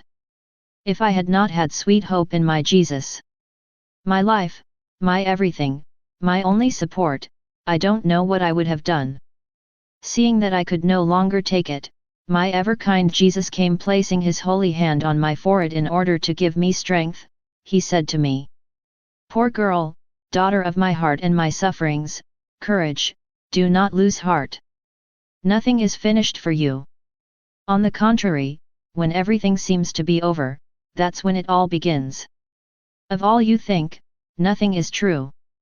Your present state is nothing but an aspect of the victim state that my humanity was experiencing. Oh! How many times has she found herself in such a painful state? My divinity, who had all the powers and wanted me to atone for the whole human family, made me feel the rejection, forgetfulness, and all the corrections that the human nature had earned itself. It was for me very great sufferings. How I was united with the divinity. My humanity and my divinity as one. The separation from her was a true martyr to me. To be loved and at the same time feel forgotten, to be honored and at the same time to feel betrayed. To be holy and at the same time to see myself covered with all sins. What frightening contrasts! What extreme suffering! A miracle of my almightiness was necessary for me to bear all these sufferings. At present, my justice wants these sufferings to be renewed. And who can lend itself to this renewal, if not that? Who has identified with me? Who had the honor of being chosen to live in the heights of my will, from where, as from its center, it makes me repair and loves me in the name of all creatures? This is how she feels forgetfulness, rejection, and separation from the one who is her whole life. These are sufferings that only your Jesus can assess. Also, calm down.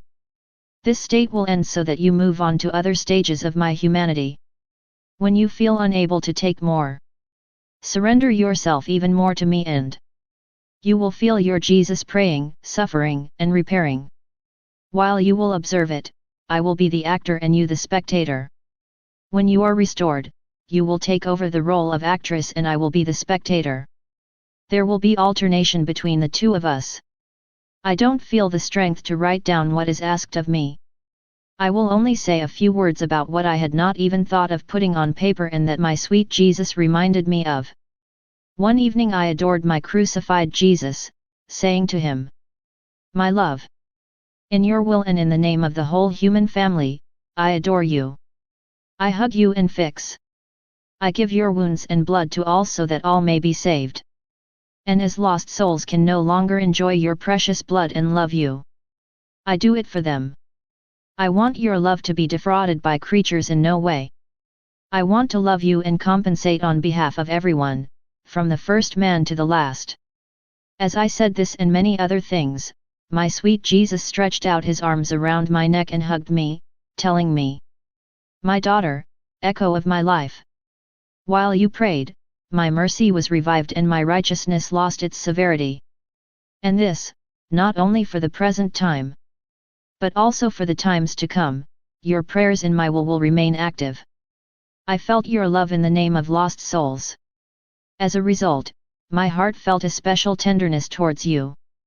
Finding in you the love that these souls owe me, I have paid you the graces I had planned for them." Another time, he said to me, "My daughter, I love man so much that in creating him, I have granted him freedom, unlike what I have done for the heavens, the stars, the sun, and all nature.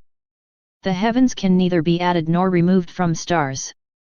The sun can neither add nor remove light.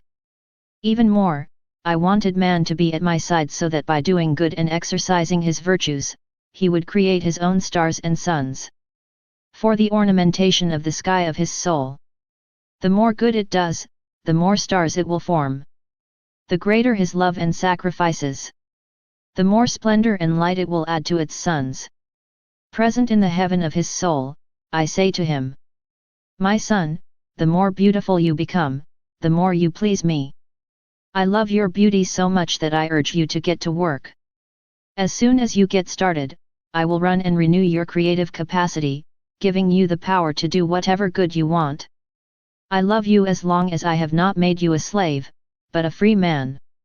Alas! What abuses concerning this power which I have given to man! And he has the audacity to use it for his ruin and to offend his Creator. I said to my ever-kind Jesus, since you don't want to tell me anything, at least tell me that you forgive me if I offended you. He replied, how do you need forgiveness? The soul that makes my will and lives in it no longer has in it the fountain of evil, because my will is the fountain. Eternal, immutable and inviolable of all good and holiness. Whoever drinks from this fountain is holy and evil has no hold on him. If evil tries to manifest itself, it does not take root. Because the fountain from which he drinks is holy. When my righteousness forces me to strike the creatures, it seems that I am harming them. We go so far as to say that I am unjust. But this is impossible because the fountain of evil is not in me. On the contrary, in these sufferings that I send, there is the most tender and intense love. It is the human will that is the fountain of evil. If it seems to be doing some good, that property is infected and whoever touches it also becomes infected. After that, I substituted myself for each creature as Jesus taught me. Afterwards, he told me, my daughter, when you repeat what I taught you, I feel hurt by my own love. When I taught you these things, I hurt you with my love. When you repeat them, you hurt me in turn. Even just remembering my words and teachings hurts me. If you love me, always hurt me. I thought to myself, how can it be that doing the divine will surpasses even the sacraments?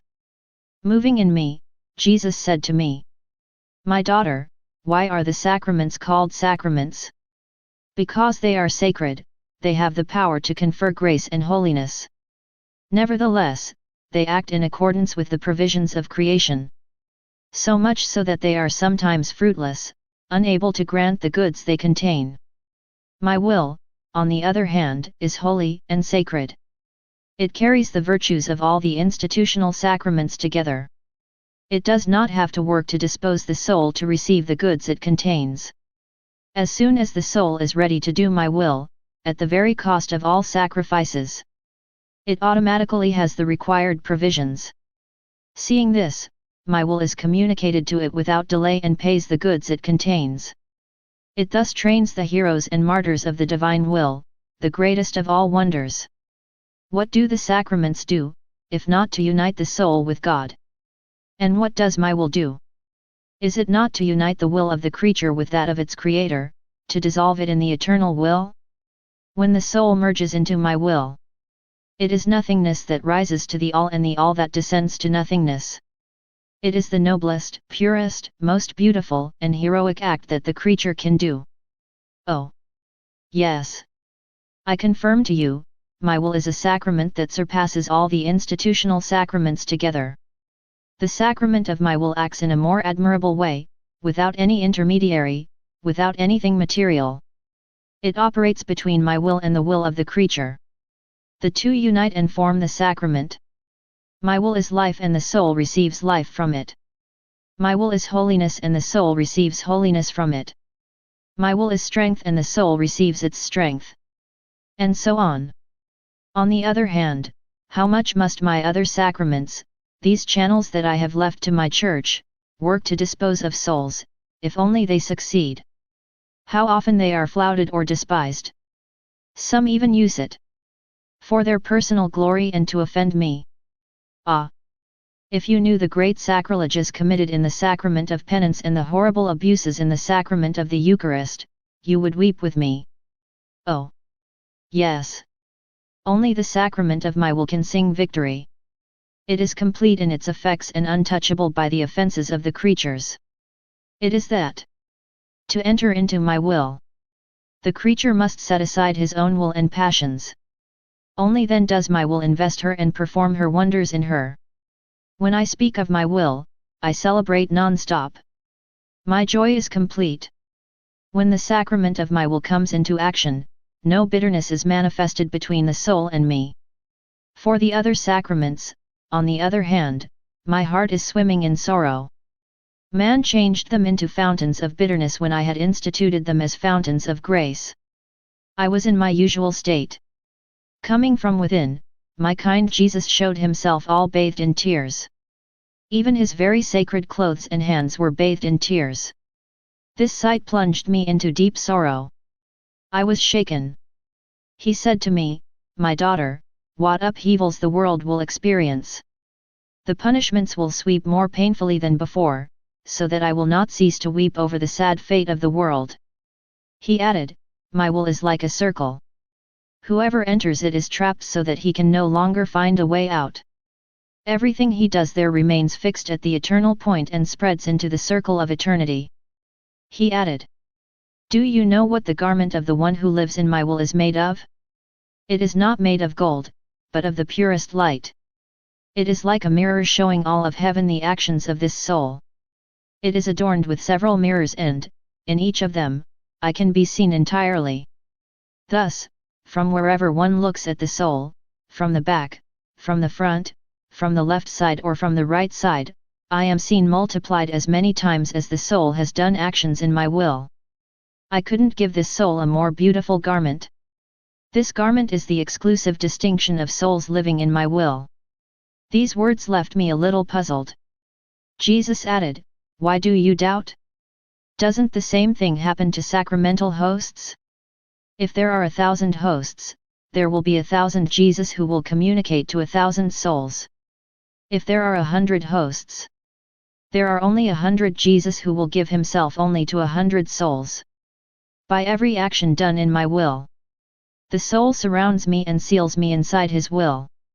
The acts done in my will are eternal hosts whose species are not subject to consumption, unlike sacramental hosts. Where my sacramental life ceases as soon as sacramental species are consumed. In the hosts of my will, there is no flower or other matter. Their substance is my eternal will united to the will of the creature who melted into mine, became eternal. These two wills are not subject to being consumed. What is surprising about the fact that the whole of my person be multiplied as many times as there are actions done in my will? For each of these acts, I am sealed in the soul and the soul is sealed in me. These are wonders of my will. Isn't that enough to remove any doubt from you?" I prayed and, through thought, I melted into the eternal will. Having placed myself before the Supreme Majesty, I said to him, "Eternal Majesty, I come to your feet in the name of the whole human family, from the first man to the last, to worship you deeply. At your most holy feet, I lay down the adoration of all. In the name of all, I recognize you as the Creator and Sovereign of all. I love you all. In the name of all, I return to you the love that you manifest to us through the created things, in which you have put so much love that the creatures will never be able to return all this love to you. Nevertheless, in your will, where everything is immense and eternal, I find this love and I give it back to you in the name of all. I want to love you. For each star you have created. For each ray of light and for each intensity of heat you have placed in the sun, etc.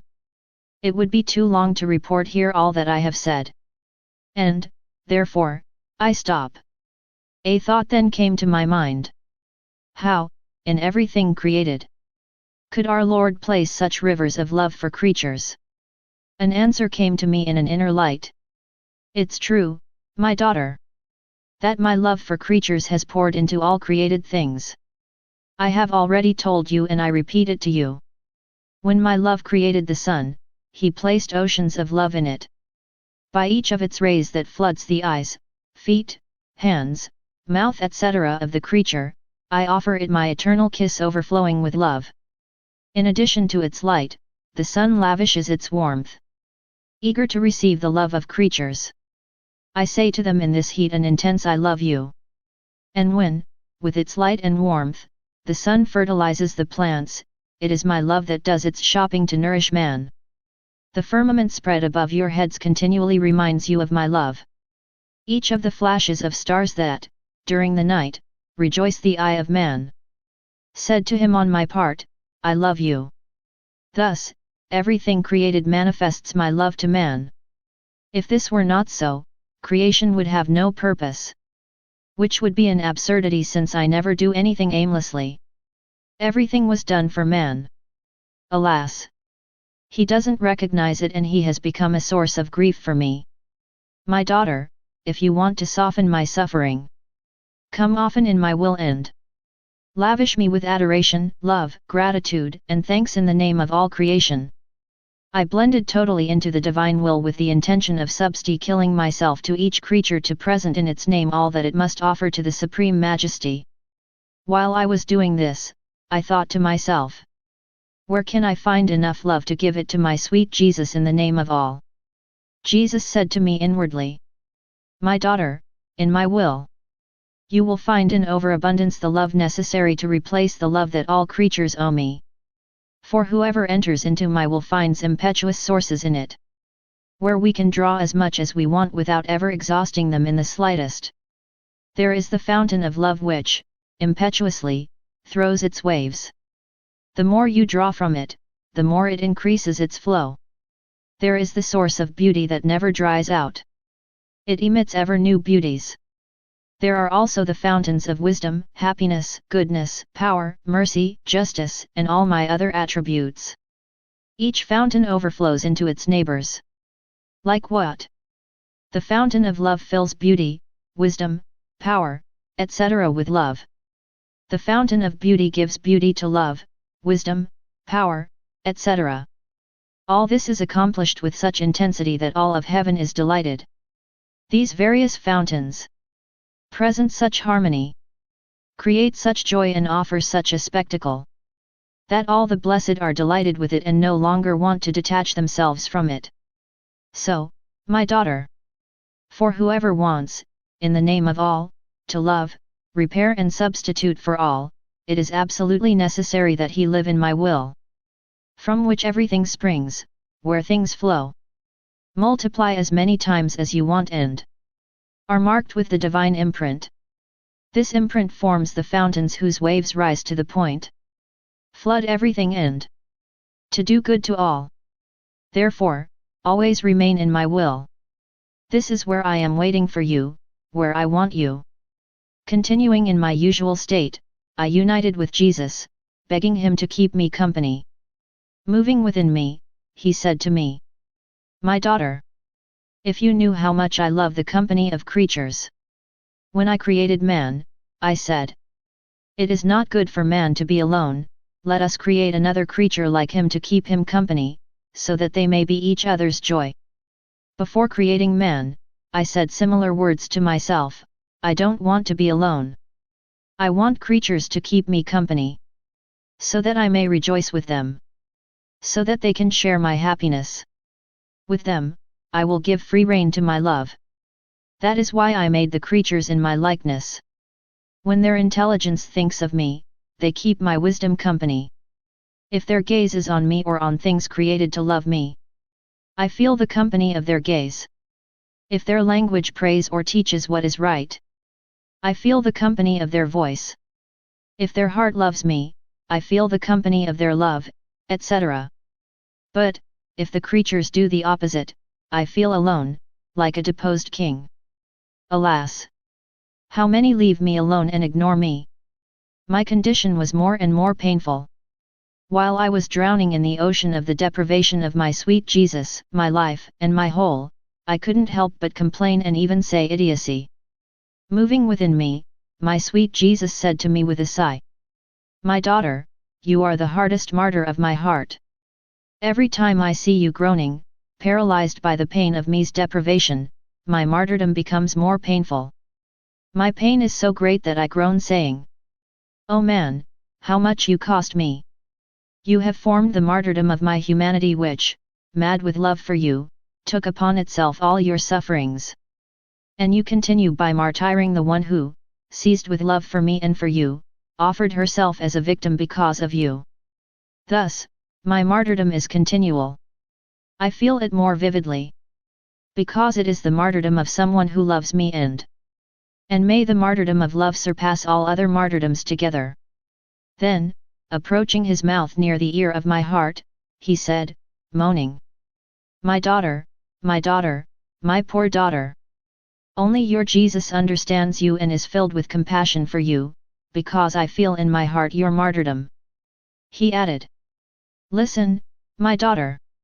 If, with the punishment of war, man had humiliated himself and had entered into himself, no further punishment would be necessary.' But he went on an even more rampage.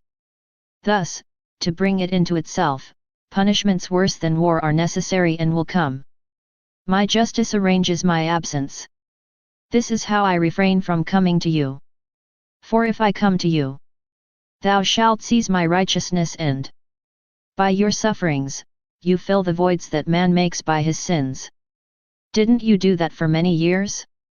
Man's stubbornness makes him unworthy of this great good, which is why I often deprive you of me. Seeing you martyred because of me, my sorrow is so great that I delirium. I am constrained to hide my moans from you and not to pour them into you, so as not to give you even more suffering. I complain to my ever-kind Jesus, saying to him, 'How you have changed! Is it possible that there is no more suffering for me? All are suffering, I am the only one who is unworthy of this. It is true that I surpass everyone in wickedness, but, please, have mercy on me. Do not at least deny me the crumbs of the sufferings that you distribute in abundance to others. My love, what a terrifying state I am in! Have mercy on me, have mercy!' As I was saying this, my sweet Jesus moved within me and said to me, 'My daughter, calm down. Otherwise, you will open the tears of my heart more deeply. Do you want to surpass me in suffering? Me too. I would have liked to carry within me all the sufferings of all creatures. My love for them was so great that I wish none of them had suffered. However, I couldn't get that. I had to submit to the wisdom and righteousness of the Father. Although he allowed me to take upon myself most of the sufferings of the creatures, he did not want me to take them all, so that the rights and balance of its justice may be preserved. Munde humanite orite volosufferus a porque soit mis un term. A el unfer, o pertori et a tu le chadiments. Mais la divinite nela pavoloenzi. La justice dit al amor. Tu es volutes droits? Ilstont it concedes. La justice acses droits. Je suis en resign à la sage stu père. Mais munde humanite en ressenti beaucoup de peine, vu les grandes souffrances qu'il a en tumeur sur les creatures. Tes plaintes de ne pas souffrir. Echo my own complaints on the same subject. I come to strengthen your heart, knowing how painful this suffering is. Know, however, that this is also a suffering for your Jesus. Out of love for my Jesus, I resigned myself not to suffer. But the torment of my heart was very great. There were many ideas running through my mind, especially regarding what he told me about his divine will. It seemed to me that I could never see in myself the effects of his words on this issue. Jesus kindly added, "My daughter, when I asked you if you would consent to live in my will, you agreed, saying, 'I say yes, not in my will but in yours.' That my yes may have all the power and value of a divine yes. Well, know that this yes pronounced by you exists and will always exist, just like my will. With this yes, your personal life has come to an end. Your will must no longer live by itself. As all creatures are in my will, you have come in the name of the whole human family to lay at the foot of my throne, in a divine way, the thoughts of all the creatures that you carried in your own mind, to give me glory for all these thoughts. In your eyes, in your speech, in your actions, in the food you eat, and even in your sleep. Do the same by giving me glory for the corresponding actions of the creatures. Your life must embrace everything. If, oppressed by the deprivation of me, you did not unite the whole human family to your actions, I would rebuke you. And if you didn't listen to me, I would tell you all distressed. If you don't want to follow me, I will do things alone. To live in my will is to live.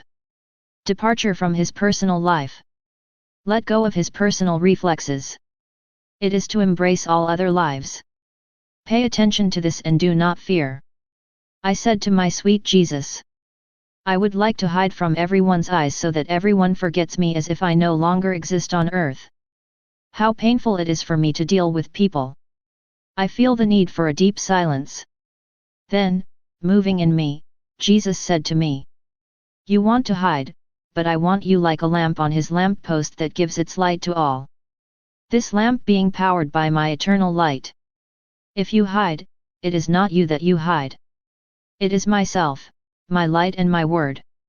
Then I continued to pray and, I don't know how, I found myself out of my body in the company of Jesus. I was small and Jesus very tall. He said to me, My daughter, grow up to become equal to me. I want your arms to reach mine and your mouth to reach mine. I really didn't know how to do it. Jesus placed his hands in mine and repeated, Grow, grow. I tried and felt like a spring in such a way that, if I wanted to, I could grow. So I lay down with ease and put my head on Jesus' shoulder, while he continued to keep his hands in mine. Through this contact with his hands, I remembered his most holy wounds and said to him, My love, since you want me of your greatness, why don't you give me your sufferings? Give them to me. Don't deny them to me. Jesus looked at me and hugged me very tightly on his heart, as if he had wanted to tell me many things. Afterward, he disappeared and I found myself in my body. I was in my poor state and I felt in me my kind Jesus who united in my prayer.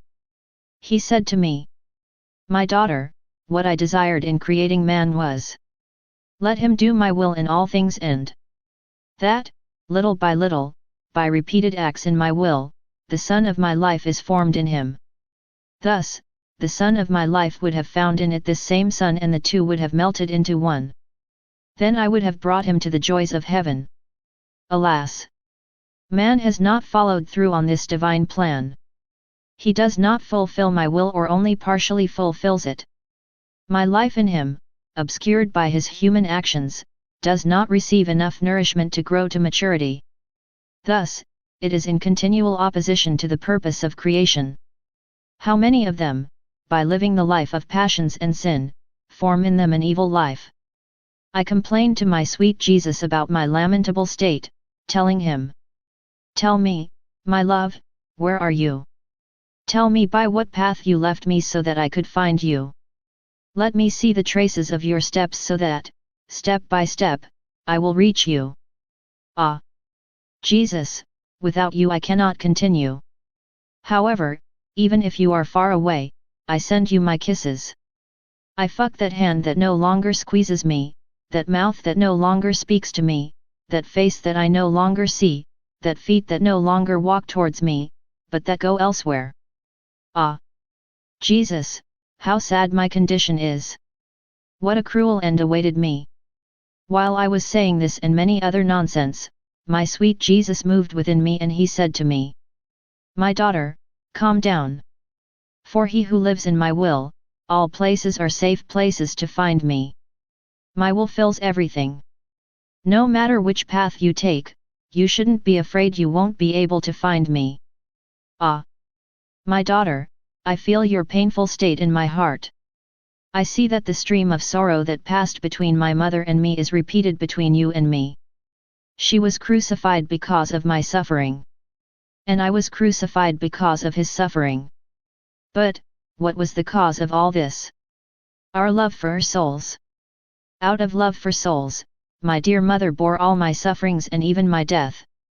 Out of love for souls, I bore all his sorrows, including his sorrow for being deprived of me. Oh! How much it cost my love to deprive my inseparable mother of me and how much she suffered. But the love of souls triumphed over everything.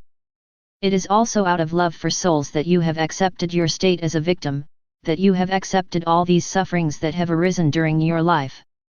If it were not for this love of souls, your exile would be over. Thou shalt not have the sorrow of being deprived of me and nor would I have the sorrow of seeing you tortured because of this deprivation. So take patience and may the love of souls triumph to the end in you. My misery was felt more and more and I said to myself, My Jesus, what life is mine? Immediately, Jesus said to me, My daughter, for the soul that lives in my will, holiness has only one purpose. A continual glory to the Father. Followed by, as he was in the beginning, as he is now, and as it will be in the centuries of centuries. There is nothing by which this soul does not give glory to God. His holiness is not subject to retreat, but it still reigns. Its foundation is the glory to the Father and his prerogative the as he was in the beginning, etc. I kept complaining about Jesus' deprivation.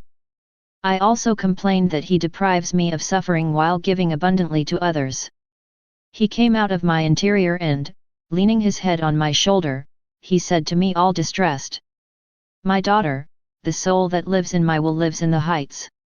As a result, she sees better what is happening downstairs.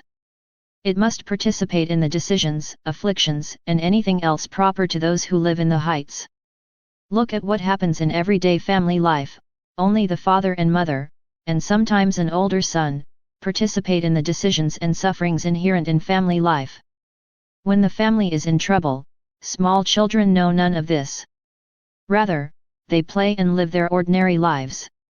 This is so in the order of grace. Those who are small and still growing up live downstairs. But those who live in the heights of my will must support those who live below, see the dangers that await them, help them make the right decisions, etc. Therefore, calm down. We will have a common life in my will. Together, we will participate in the difficulties and sorrows of the human family. You will watch over the great storms that will arise. While those below play in the midst of dangers, we will weep over their misfortune. I complained to my sweet Jesus, saying, Where are your promises? I no longer have a cross or a similarity with you, everything fell apart, all I have to do is cry over my sad fate. Moving in me, Jesus said to me, My daughter, my crucifixion was complete. Do you want to know why? Because it was fulfilled in the divine will of my Father. In this will, my cross became long and wide enough to embrace all the centuries and penetrate all hearts, past, present, and future. The divine will put nails all over me. In my desires, affections, and heartbeats. I can say I wasn't living. Not my own life. But that of the eternal will which enclosed in me all the creatures for which he wanted me to respond. My crucifixion could never have been complete and embraced all creatures if the eternal will had not been the author. In you too, I want that the crucifixion be complete. That she embraces all creatures. This is the reason for the continual call I make to you. To bring the whole human family before the Supreme Majesty and to do in the name of each creature the acts that it does not do. The total forgetfulness of yourself and the total absence of self-interest are nails that my will puts in place in you. My will does not know how to do small or incomplete things. Surrounding the soul, she wants it totally in her and puts her seal in it. My will empties the interior of the creature of all that is there of human and replaces it with divine. It seals the interior of the soul with as many nails as there are human actions to replace them with divine actions. Thus, it forms the true crucifixion of the soul. Not just for a time, but for his whole life. Being in my usual state, my ever-kind Jesus said to me, "My daughter, the actions made in my will dissolve human actions which, transformed into divine actions, rise in heaven, circulate in all creatures and embrace all centuries. These actions remain permanently in my will. They are the defenders of my throne against every offense of the creatures, and that, not only for the present time, but until the end of the centuries. The actions done in my will have the virtue of multiplying for my glory according to the needs and circumstances. What will be the happiness of the soul when, having reached heaven, it will see that its actions are done in my will, have become the defenders of my throne by neutralizing the offenses coming from the earth. In heaven, the happiness of the soul who lived in my will while on earth will be different from that of other blesseds. Others will receive from me all their happiness, while these souls, not only will they receive from me their happiness, but they will have their own little rivers of happiness drawn from my own sea of happiness. While living on earth, these souls formed their own rivers of happiness from my sea. It is right that in heaven they also have these rivers of happiness, which will pour out on all the blessed. How beautiful are these rivers, taking their source in the infinite sea of my divine will. They pour into me and I pour into them. They are an enchanting spectacle before which all the blessed are ecstatic. It was during the holy sacrifice of the Mass and I blended into Jesus in order to be consecrated with him. Moving within me, he said to me, "My daughter, enter into my will so that I can find you in all the hosts, not only present but also future. Thus, you will receive as many consecrations as I will. In each consecrated host, I have deposited my life and I want another in exchange. I give myself to the soul, but very often the soul refuses to give itself to me in return. Thus, my love feels rejected, flouted. Come, therefore, in my will, to be consecrated with me in every host. Thus, in each one, I will find your life in exchange for mine. And this, not only while you are on earth, but also when you are in heaven. And as I will receive consecrations until the last day, you too will receive consecrations with me until the last day." He added, "The deeds done in my will excel above all others. They enter the sphere of eternity and they leave behind all human acts. It is not important that these acts are made at one time or another, or whether they are small or large. It is enough that they be made in my will, so that they have priority over all other human acts. The acts done in my will are like oil mixed with other matter. Whether it is things of great value such as, for example, gold or silver, or spicy foods, or ordinary things, all remain at the bottom, the oil prevails over all, it is never below. Even in small quantities, she seems to be saying, I'm basking on everything. The acts done in my will are converted into light. A light that merges with eternal light. They do not remain in the category of human acts, but they pass into the category of divine acts. They have supremacy over all other acts. Continuing in my usual state and absorbing myself in prayer, I saw in me an abyss of which I could not discover either the depth or the width. In the midst of this abyss, I saw my sweet Jesus, grieving and taciturn. I felt him very far away from me, as if he wasn't there for me. My heart was tortured by a cruel death that was constantly repeated because of this abyss separating me from my whole, from my life. While my heart was dripping with blood, my ever-kind Jesus, coming out of this abyss, placed himself behind my back and, surrounding my neck with his arms, said to me, My beloved daughter, you are my portrait. How many times my groaning humanity experienced these tortures.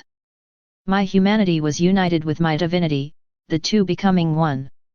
However, then, that my divinity enveloped me internally and externally. That I was melted into her, I felt far from her. Through this suffering, my humanity paid the price of the separation of man from the divinity through sin, in order to reunite him again with the divinity. Every moment of this separation between my divinity and my humanity was for me a merciless death. This is the reason for your suffering and the abyss you see. In these tumultuous times when humanity is rushing away from me, you must feel the pain of this separation to bring it back to me.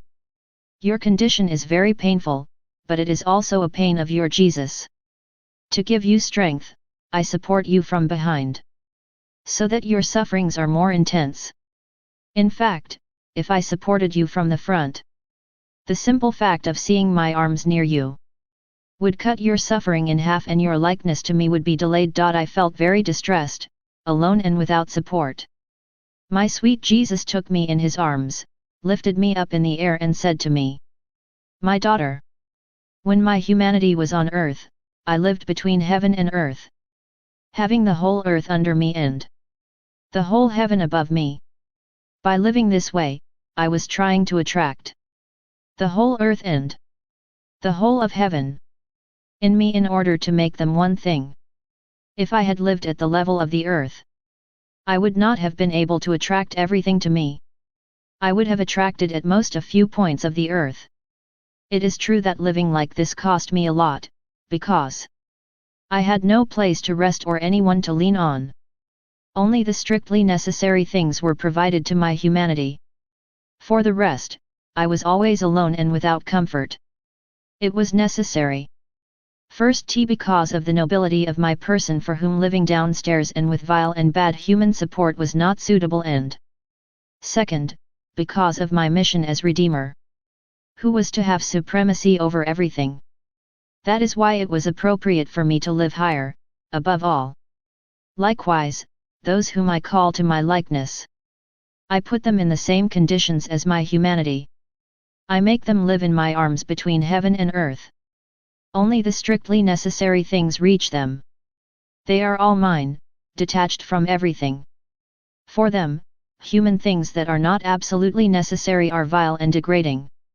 If human support is offered to them, they feel the stench of the human being and move away from it."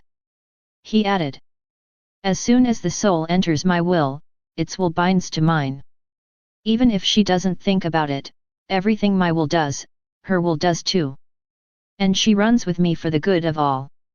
Following my habit, I brought the whole human family to my sweet Jesus, praying and repairing on behalf of all, and by replacing me all, in order to do on their behalf all that they have an obligation to do.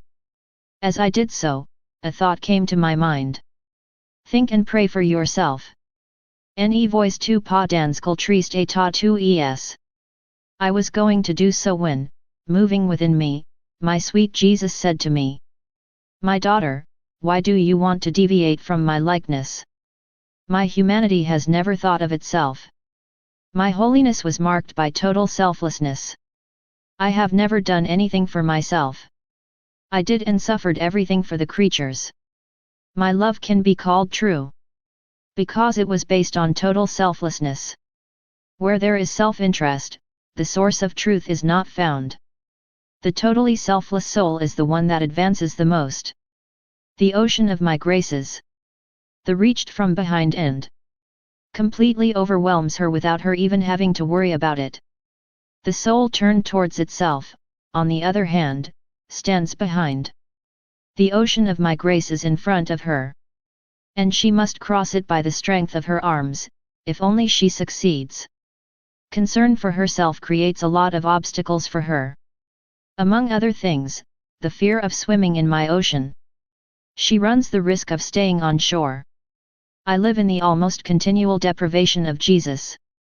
At best, he lets himself be seen briefly, and then he disappears like lightning. Ah! Only he knows the martyrdom of my poor heart.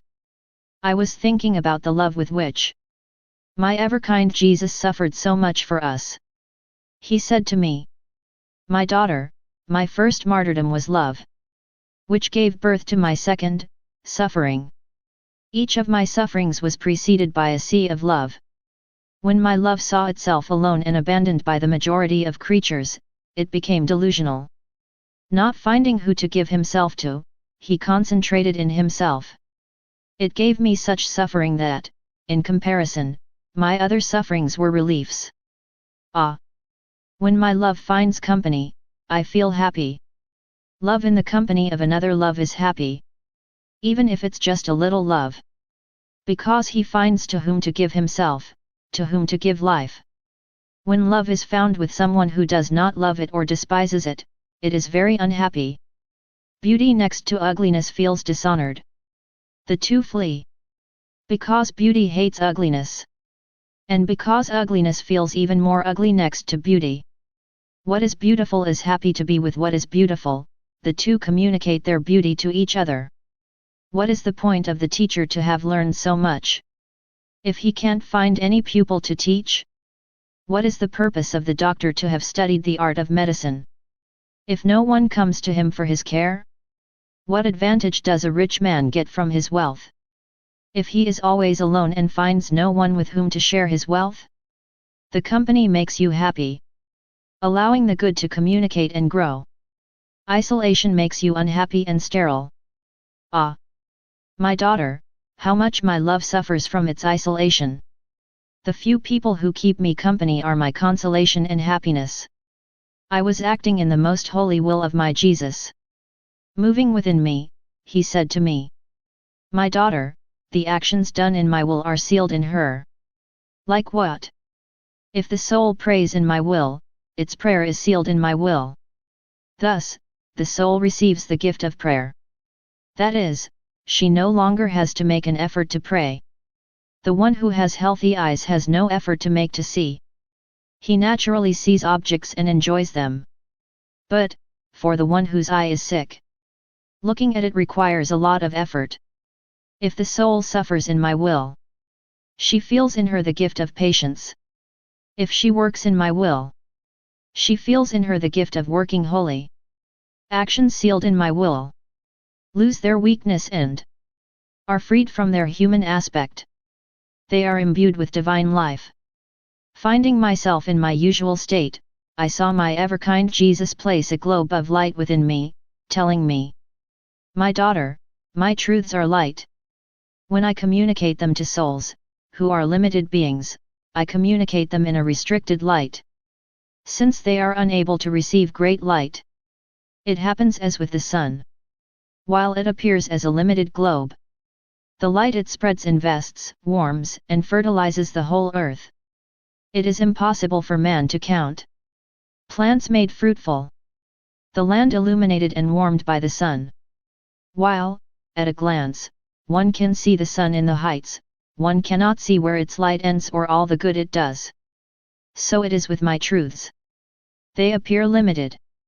But, when they are manifested, how many souls do not join?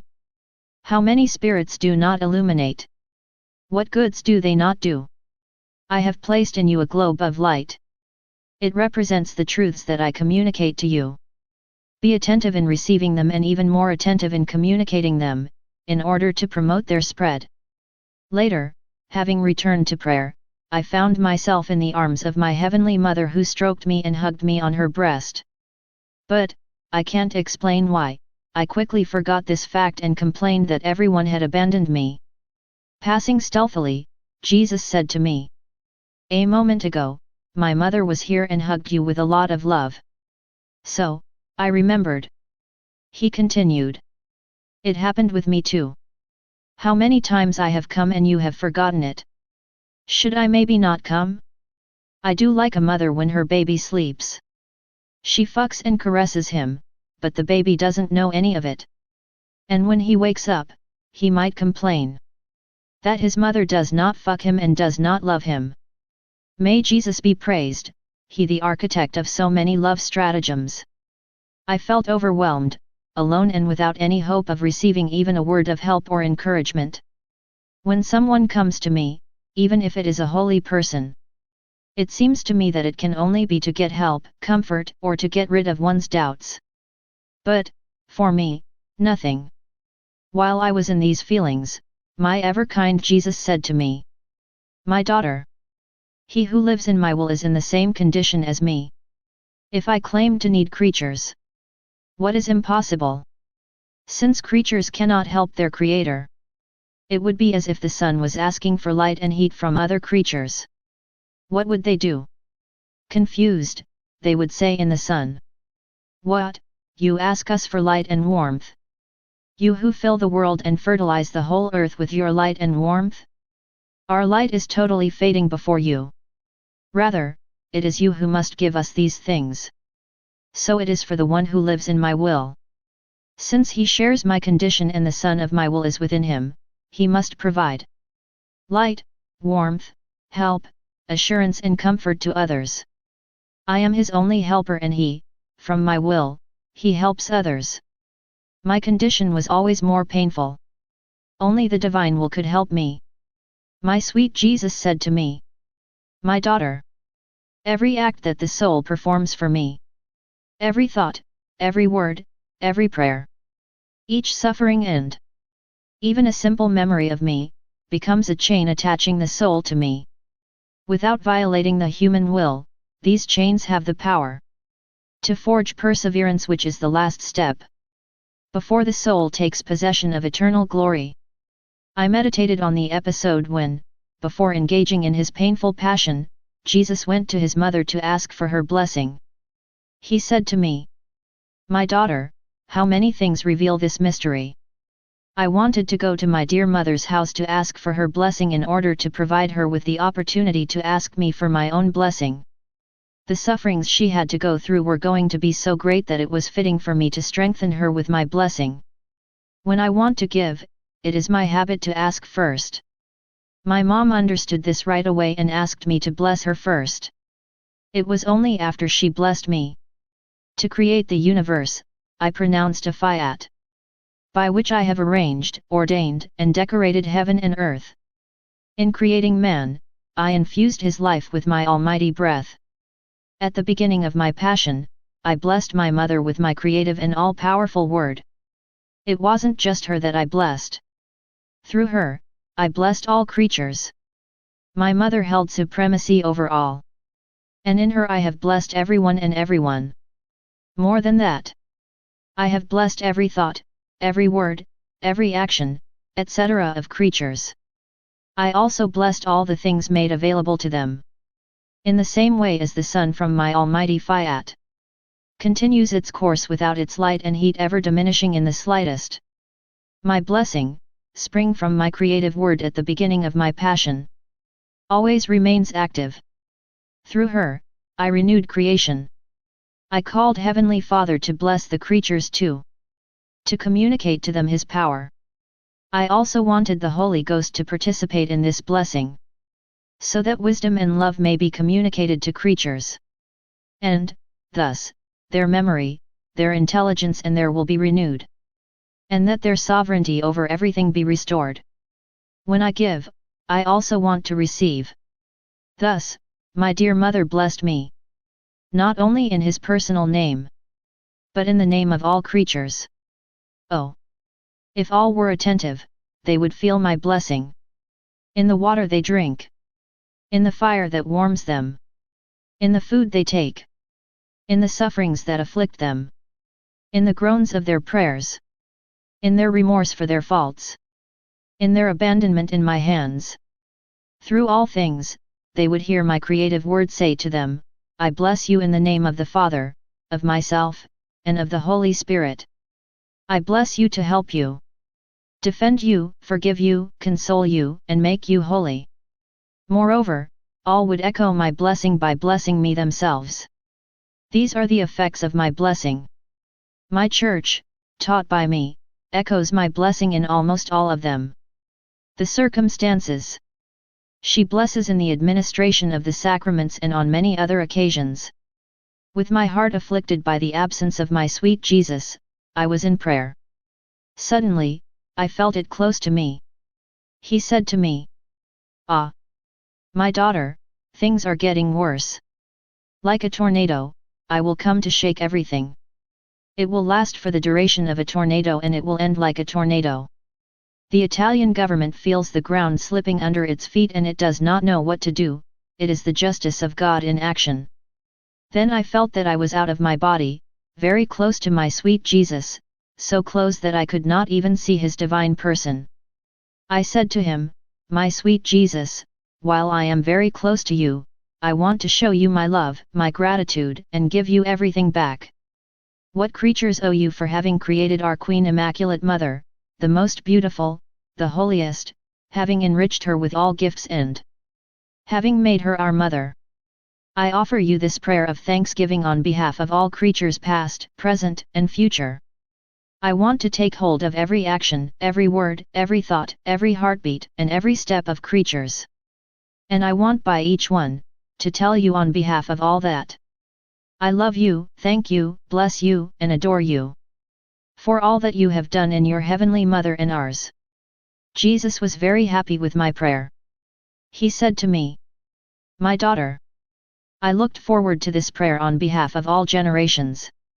He said, "If not, nothing is finished." My justice and love felt the need for this return. Because the graces that descend on all by my dear mother are very great. And I was never given a word, a thank you about it. Another day I said to my kind Jesus, "Everything is over for me, the sufferings, the visits of Jesus, everything." Just now, he said to me, "Would you have by chance ceased to love me and live in my will?" I said, "No. And let it never be." I thought of God's most holy will and thought to myself, what enchantment, what power, what magical force possesses the divine will? As I thought this way, my kind Jesus said to me, "My daughter, the simple words divine will refer to the creative power. Therefore, they designate the power to create, transform, and flow new torrents of light, love and holiness in souls. If the priest can consecrate me in the host, it is by virtue of the power that my will conferred on the words he speaks on the host. Everything comes from the fiat pronounced by the divine will. If, at the mere thought of doing my will, the soul feels soothed, strengthened, and changed. Because in thinking of doing my will, she places herself on the path of all goods, what will happen when she lives in her?" At that moment, I remembered that several years before, Jesus had said to me, "We appear before the Supreme Majesty with writing on our foreheads in indelible characters. We want death to give life to our brothers and sisters. We want suffering to free it from eternal suffering." And I thought, how can I do this if he doesn't come? I could do it with him, but alone, I don't see how. And then, how can I suffer so many deaths? Moving in me, blessed Jesus said to me, "My daughter, you can do it at any moment since I am always with you and I never leave you. I'm going to tell you about various kinds of deaths that can be suffered. I suffer death when my will wants good for a creature and it turns its back on the grace I offer it. If the creature is willing to correspond to my grace, it is as if my will is multiplying another life. If, on the contrary, the creature hesitates, it is as if my will is suffering a death. Oh, how many dead my will has to suffer! The creature suffers a death when I want it to do good and it does not. Then his will dies to this good. The creature who is not in the continual act of doing my will suffers a death for each of his refusals. She dies in this light, in this grace, in this charism that she would have received if she had done this good. I also want to tell you about the dead by which you can give life to our brothers. When you feel deprived of me, your heart is lacerated and you feel an iron fist squeeze it, you suffer a death, and even more than a death, because to die would be to live for you.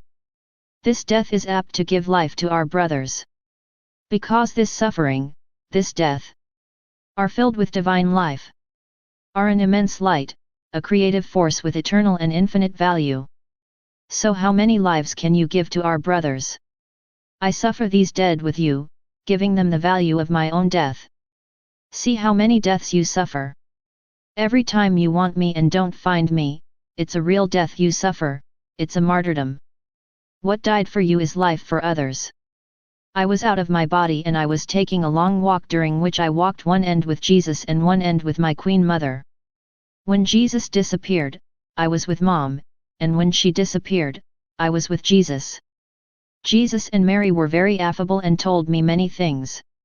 I had forgotten everything, my sufferings and even my deprivations. I thought I was never going to lose this enchanting company again. Oh! How easy it is to forget evil when one is in front of good. At the end of the walk, the Heavenly Mother took me in her arms. I was very small. She said to me, "My daughter, I want to strengthen you in everything." It seemed to me that, with His holy hands, she wrote on my forehead and put a seal on it, likewise. She wrote on my eyes, my mouth, my heart, my hands, and my feet, putting a seal in each place. I wanted to know what she was writing about me, but I couldn't read it. However, on my mouth, I understood a few letters that said annihilation of all taste. Immediately, I said, "Thank you, O Mother, for taking away from me any taste that is not of Jesus." I wanted to understand the rest, but my mother said to me, "You don't have to know. Have confidence in myself." I did what was necessary. She blessed me and disappeared, after which I found myself in my body. Later, my sweet Jesus returned. He was a tender little baby crying and shivering with cold. He threw himself into my arms to be warmed up. I squeezed him on myself and melted into his will. In order to take everyone's thoughts, to add them to mine and to surround Jesus shivering with them. I also presented to him the adorations of all the created intelligences. Then I grabbed everyone's eyes and directed them to Jesus to distract him from his tears. I also took hold of the mouths, words, and voices of all creatures, that all would fuck him.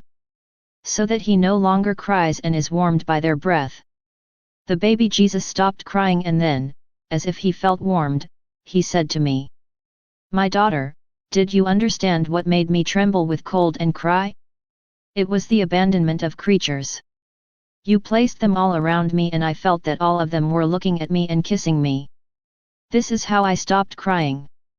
Know that. What I suffer in my sacrament of love is even harder than what I suffered in the manger as a child." The cave, although cold, was spacious. I found air to breathe. The host is cold too, but it's so small that I run out of air. In the cave, I had a manger and a little straw as a bed. In my sacramental life, even straw I miss, and for bed I have only a hard and cold metal. In the cave, I had my dear mother who very often took me with her very pure hands and covered me with her warm kisses in order to warm me and soothe my tears. She fed me her very sweet milk. In my sacramental life, it is quite the opposite. I don't have my mom, and if I am taken, I often feel the touch of unworthy hands that smell of earth and manure. Oh! How I feel their stench more than the manure I felt in the cave.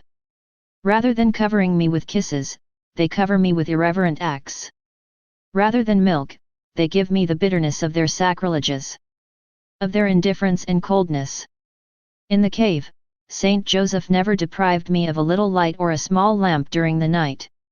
In the sacrament, how many times I stay in the dark, even at night. Oh! How my sacramental situation is suffering. How many hidden tears that are not seen by anyone. How many moans that are not heard. If my situation as an infant brings you pity, how much should you be moved with pity for my sacramental situation? I was in my usual state. And I strove to immerse myself in the divine will. Knowing that nothing escapes him. Neither of the past, nor of the present, nor of the future. I took hold of all that is in this divine will. And, on behalf of all, I offer our tributes, our love, our reparations, etc. to the Supreme Majesty. Moving in me, my ever-kind Jesus said to me, "My daughter, for the soul, the true way to live in my will is to mold one's life into mine. During my earthly life, I flew in my will all my actions, both internal and external. I flew my thoughts above the thoughts of creatures. My thoughts became like the crown of their thoughts and offered in their name homages, adoration, love, and reparation to the majesty of the Father. I did the same with my looks, my words, my movements, and my steps. To live in my will, the soul must give to his thoughts, his looks, his words, and his movements the form of my own thoughts, looks, words and movements. In doing so, the soul loses its human form to acquire mine. It gives continual deaths to the human in it to replace it with the divine. Otherwise, the divine form will never be fully realized in it. My eternal will makes it possible to find and accomplish everything. It reduces the past and the future to a simple point in which all the hearts, all the minds, all the works of creatures are located. By making my will, the soul, its own, does everything, satisfied for all, loves for all, does good to all, as if all were one. Who could get to so much outside of my will? No virtue, no heroism, not even martyrdom, can compare to life in my will. Therefore, be attentive and let my will reign totally in you. As I was in my usual state, my ever-kind Jesus came and wrapped his arms around my neck. Then, coming close to my heart and squeezing his chest with his hands, he pressed it in the direction of my heart and streams of milk came out. He fills my heart with this milk and says to me, "My daughter, do you see how much I love you? I have completely filled your heart with the milk of my graces and love so that everything you say and do is nothing but an outpouring of the graces and love that I have filled you with. You will only have to place your will at the disposal of my will and I will do everything myself. You will be the sound of my voice, the bearer of my will, the destruction of virtues practiced in a human way and the instigator of the virtues practiced in a divine way, which are located at an immense, eternal, and infinite point." Having said that, he disappeared. A little later, he came back and I felt completely annihilated thinking about some things that need not be said here. My affliction was extreme and I thought, how is this possible? My Jesus, do not allow it. Perhaps you intend to do so, but do not move on to the realization of this sacrifice. In the harsh state in which I am, I hope for nothing but to leave for heaven. Coming out of my interior, Jesus burst into tears. I could hear these sobs echoing in heaven and on earth. After these sobs, he sketched a smile that, like his sobs, reverberated in heaven and on earth.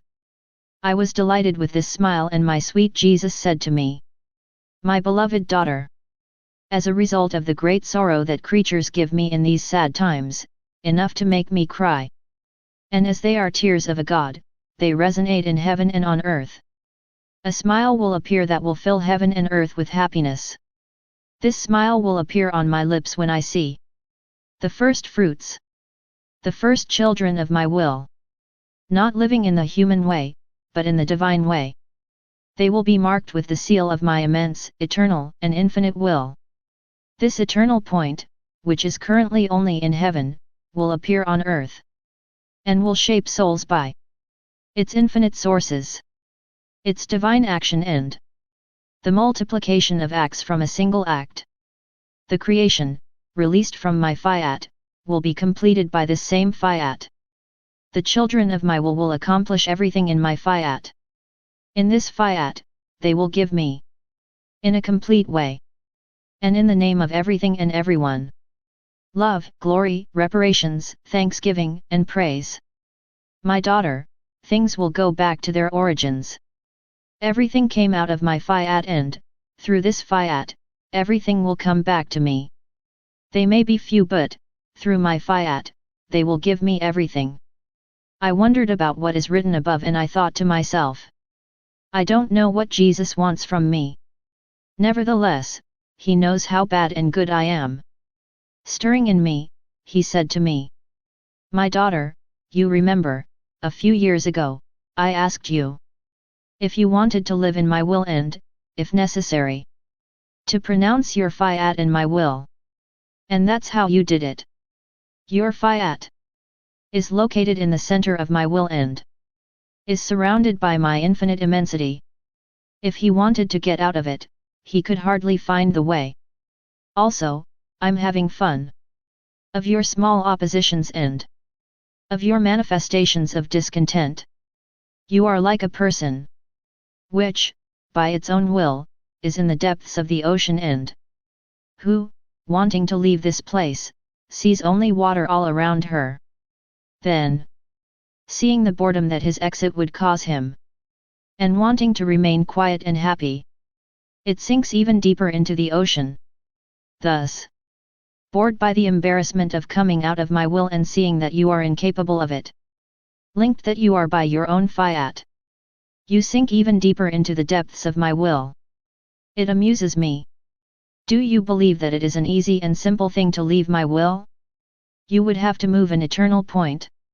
If you knew what it's like to move an eternal point, you'd tremble with fear. He added.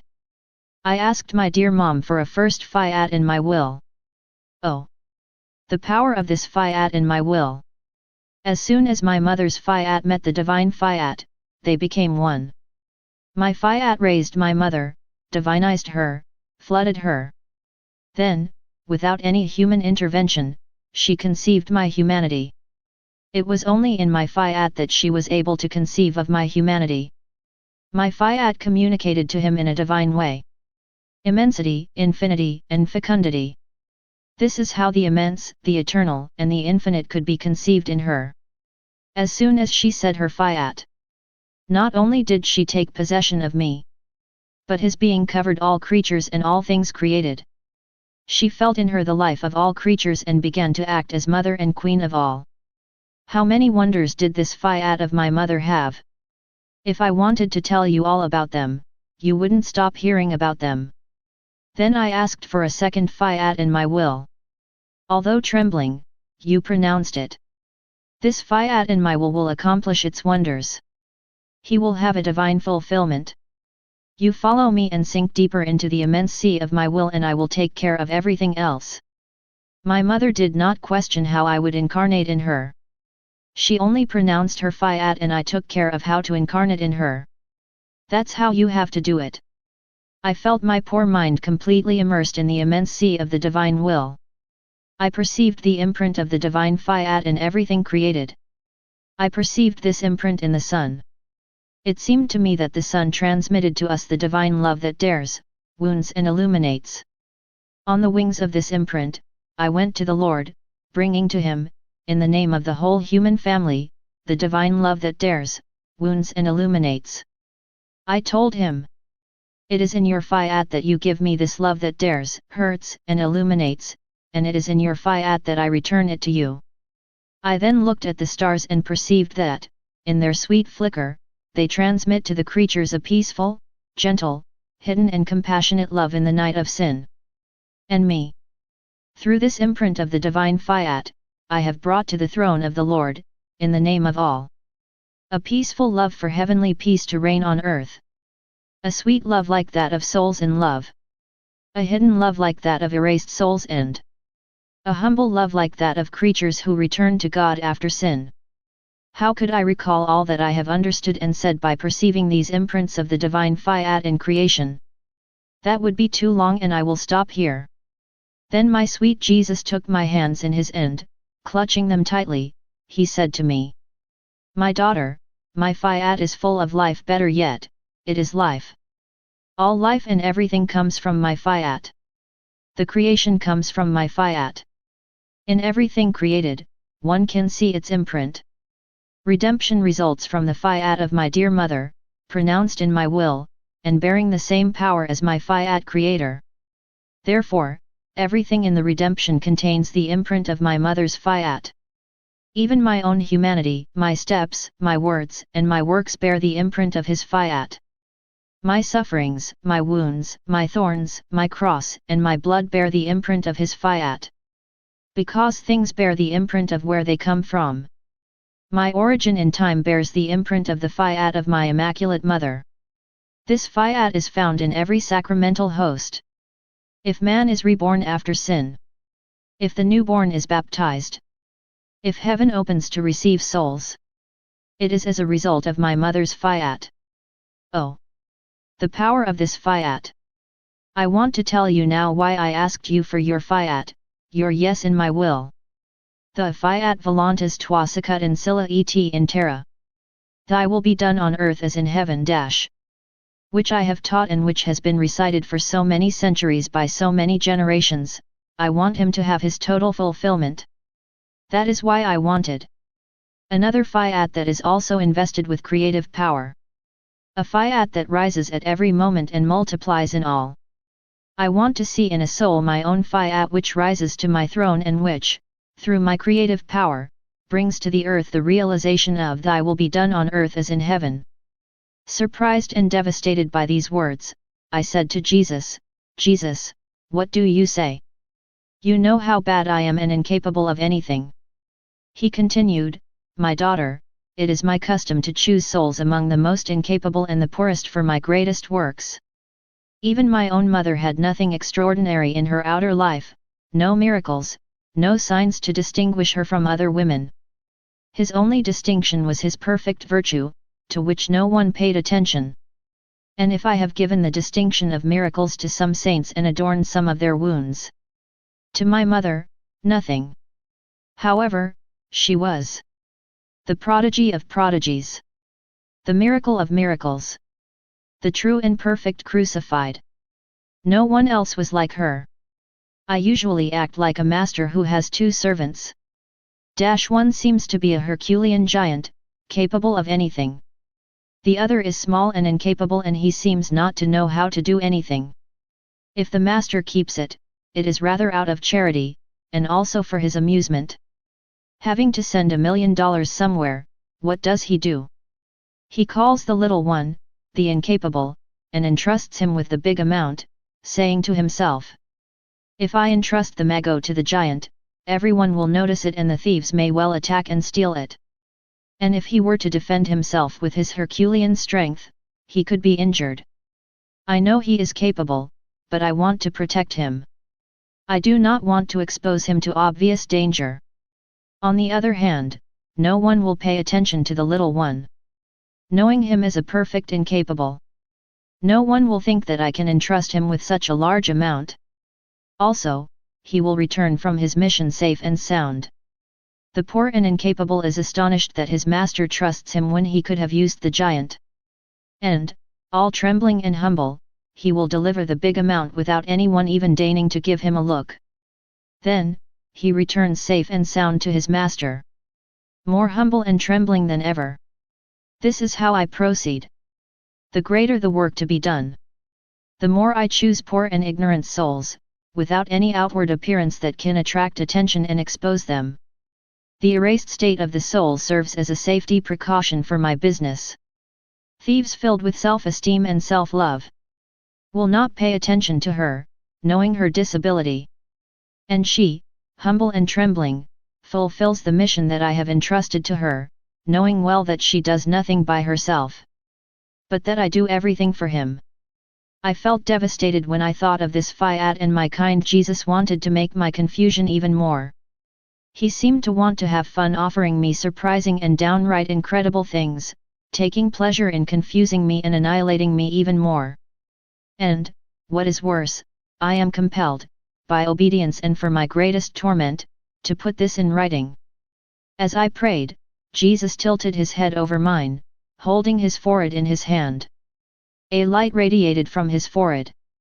He said to me, my daughter, the first Fiat, which relates to creation, was pronounced without the intervention of any creature. For the second, which relates to redemption, I wanted the intervention of a creature, and it was my mother who was chosen. A third Fiat is planned for the completion of the first two, and this time again a creature must participate. And it is you that I have chosen. This third Fiat must lead to their completion, the Fiats of creation and redemption. He will bring to earth the realization of Thy will be done on earth as in heaven. The three Fiats are inseparable, each complementing the other two. They are a reflection of the Most Holy Trinity, one and distinct from each other. My love and my glory demand this third Fiat. My creative power, from which the first two Fiats originated, can no longer contain itself and wants the third Fiat to move forward to complete the work already done. Otherwise, the fruits of creation and redemption will remain incomplete. Hearing these words, I was not only confused, but literally stunned. I thought to myself, is this possible? There are so many other people. And if it is really me that he has chosen, I recognize the customary folly of my Jesus. So what can I do, confined as I am to a bed, half crippled and quite mediocre? Can I face the multiplicity and infinity of the fiats of creation and redemption? If this third fiat is like the first two, I will have to race with them, multiply and intertwine with them. Jesus, think of what you are doing. I am not. Really not the right person for you. Who could tell all the nonsense I said in this way? My sweet Jesus came back and said to me, my daughter, calm down. I choose who I want.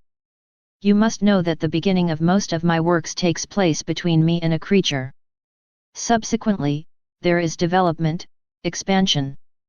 Who was the first spectator of the fiat of my creation? Adam first and Eve second. So they were not a multitude. Subsequently, over the years, the multitudes have been the spectators of creation. In the second fiat, my mother was the only spectator. Even Saint Joseph knew nothing about it. My mother was in a similar condition to yours. The creative power she felt in her was so great that, confused, she did not find in herself the strength to tell anyone about it. If Saint Joseph later learned this, it was I myself who revealed it to him. Later, my humanity became more known, but not to all. This second fiat germinated like a seed in the virginal womb of Mary, formed an ear capable of multiplying and leading to the light of day this great wonder. This will be the case for the third fiat. It will germinate in you and the cob will form there. Only the priest will know, then some souls, then it will be the broadcast. It will spread along the same path as the fiats of creation and redemption. The more you feel devastated, the more the cob will grow and be fertilized. Therefore, be attentive and faithful. Being in my usual state, I immersed myself deeply in the divine will by saying to Jesus, my Jesus, I would like there to be so much love in me that I can compensate for the lack of love of all past, present and future generations. But where to find so much love? As your will includes the creative force, in it I can. In her, I want to create enough love to equal and even surpass all the love that creatures owe to their Creator. Then I said to myself, what nonsense I'm telling. Then, moving in me, my sweet Jesus said to me, my daughter. Of course in my will is the creative power. From a single fiat of my will came out millions of stars. From the fiat of my mother, from which my redemption has its origin, millions of graces have come out for souls. More beautiful, brighter, and more varied than the stars. Moreover, while the stars are fixed and do not multiply, the graces multiply to infinity, run incessantly. Attract creatures, make them happy. Strengthen them and communicate life to them. Ah! If creatures could perceive the supernatural aspect of things, they would hear such beautiful harmonies and they would see such an enchanting sight, that they would believe they had gone to paradise. The third fiat must also race with the other two. It must multiply to infinity. Produce as many graces as there are stars in the sky, drops of water in the sea, things created from the fiat of creation. All three fiats have the same value and power. You have to disappear and it is the fiats that will act. Therefore, you can say in my almighty fiat, I want create so much love, worship, and blessings and to bring as much glory to my God as it should. To compensate for all creatures and all things. Your actions will fill heaven and earth. Will multiply in parallel with the acts of creation and those of redemption. All will become one. These things may seem surprising and incredible. Those who doubt it, it is my creative power that they doubt. When we understand that it is me who wants it, which gives this power, or the doubts cease. Am I not free to do what I want and give to whomever I want? You, be attentive. I will be with you. With my creative force, I will be your shadow and I will accomplish what I want. This morning, after receiving Holy Communion. I heard in me my always kind Jesus who said, "O iniquitous world, you do everything to oust me from the face of the earth, to banish me from society, schools, and conversations. You conspire to demolish temples and altars, to destroy my church and kill my ministers. For my part, I prepare for you an era of love, the era of my third fiat. While you will try to banish me, I will come from behind and from the front to confuse you with love. Wherever you have banished me, I will erect my throne and I will reign more than before and in a way that will surprise you, until you fall at the foot of my throne, struck by my love." He added, "Ah, my daughter, creatures are rushing more and more into evil. How many machinations they ruminate and ruins they prepare. They will go so far as to exhaust evil itself. But, while they continue on their way, I will see to it that thy will be done on earth as in heaven comes to its full fulfillment. I am preparing the era of the third fiat in which my love will manifest itself in a wonderful and completely new way. Oh, yes. I will confuse man with love. As for you, be attentive. I want you with me to prepare this heavenly and divine age of love. We will work on it hand in hand." Then he approached my mouth, and as he sent his almighty breath into it, I felt that a new life was being infused into me. Then he disappeared. As I reflected on the divine will, my sweet Jesus said to me, "My daughter, to enter into my will, there is no path, no door, no key, because my will is everywhere. It is found under his feet, on the right, on the left, above his head, absolutely everywhere. To access it, you just have to want it. Without this decision, even if the human will is in my will, it is not part of it and does not enjoy its effects. She is there like a stranger. From the moment the soul decides to enter into my will, it merges into me and I into it. She finds all my possessions at her disposal. Strength, light, help, whatever she wants. All she has to do is want it and that's it. My will takes charge of everything, giving the soul all that it lacks and that can allow it to swim at ease in the infinite ocean of my will. It is the opposite for those who proceed through the acquisition of virtues. So much effort is needed, so much fighting, so many long roads to go. And when it seems that virtue finally smiles at the soul, a somewhat violent passion, a temptation, a chance encounter brings it back to the starting point. I was in my usual state and my sweet Jesus was completely silent. I said to him, "My love, why don't you say anything to me?" He replied, "My daughter, it's my habit to remain silent after I've spoken. I want to rest in the words I said, that is, in the work that came out of me. I did so with regard to creation. After saying Fiat lux, let the light be. And that the light was manifested. And to have said Fiat to all other things and that they found existence. I wanted to rest. My eternal light rested in the light that came in time. My love rested in the love I had invested in creation. My beauty rested in the universe that I had modeled according to my own beauty. My wisdom and power rested in the work I had ordained with so much wisdom and power. That when I looked at her, I said to myself, how beautiful this work came out of me. I want to rest in her. I do the same with souls. After talking to them, I rest and enjoy the effects of my words. Then he says, let's say Fiat together. As a result of this Fiat, heaven and earth were filled with adoration to the Supreme Majesty. He repeated Fiat again, and this time the blood and wounds of Jesus multiplied endlessly. A third time, he says Fiat and this Fiat multiplied in all the wills of the creatures to sanctify them. Afterwards, he said to me, my daughter, these three Fiats are those of creation, redemption, and sanctification. Then he added, in creating man, I have endowed him with three powers. His intelligence, his memory, and his will. Through my three Fiats, I assist him in his ascent to his God.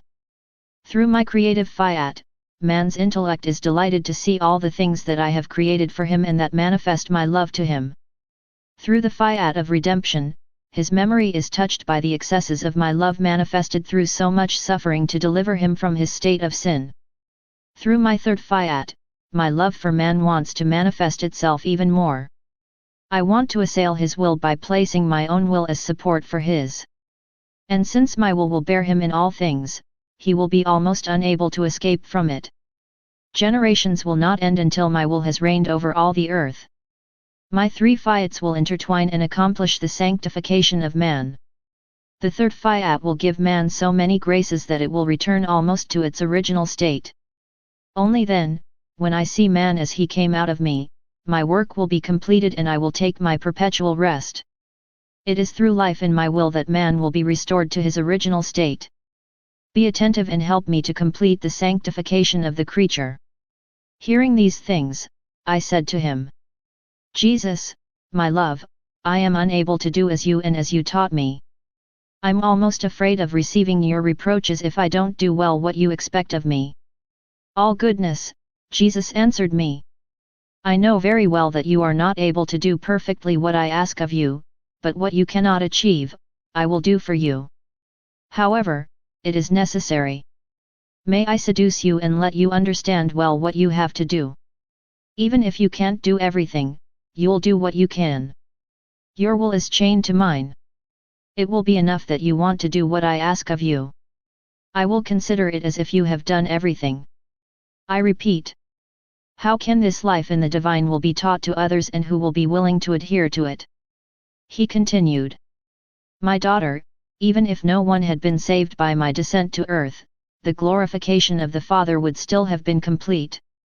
Similarly, even if no one but you did not want to receive the good of my will, which will not be the case, you alone would be enough to give me complete glory.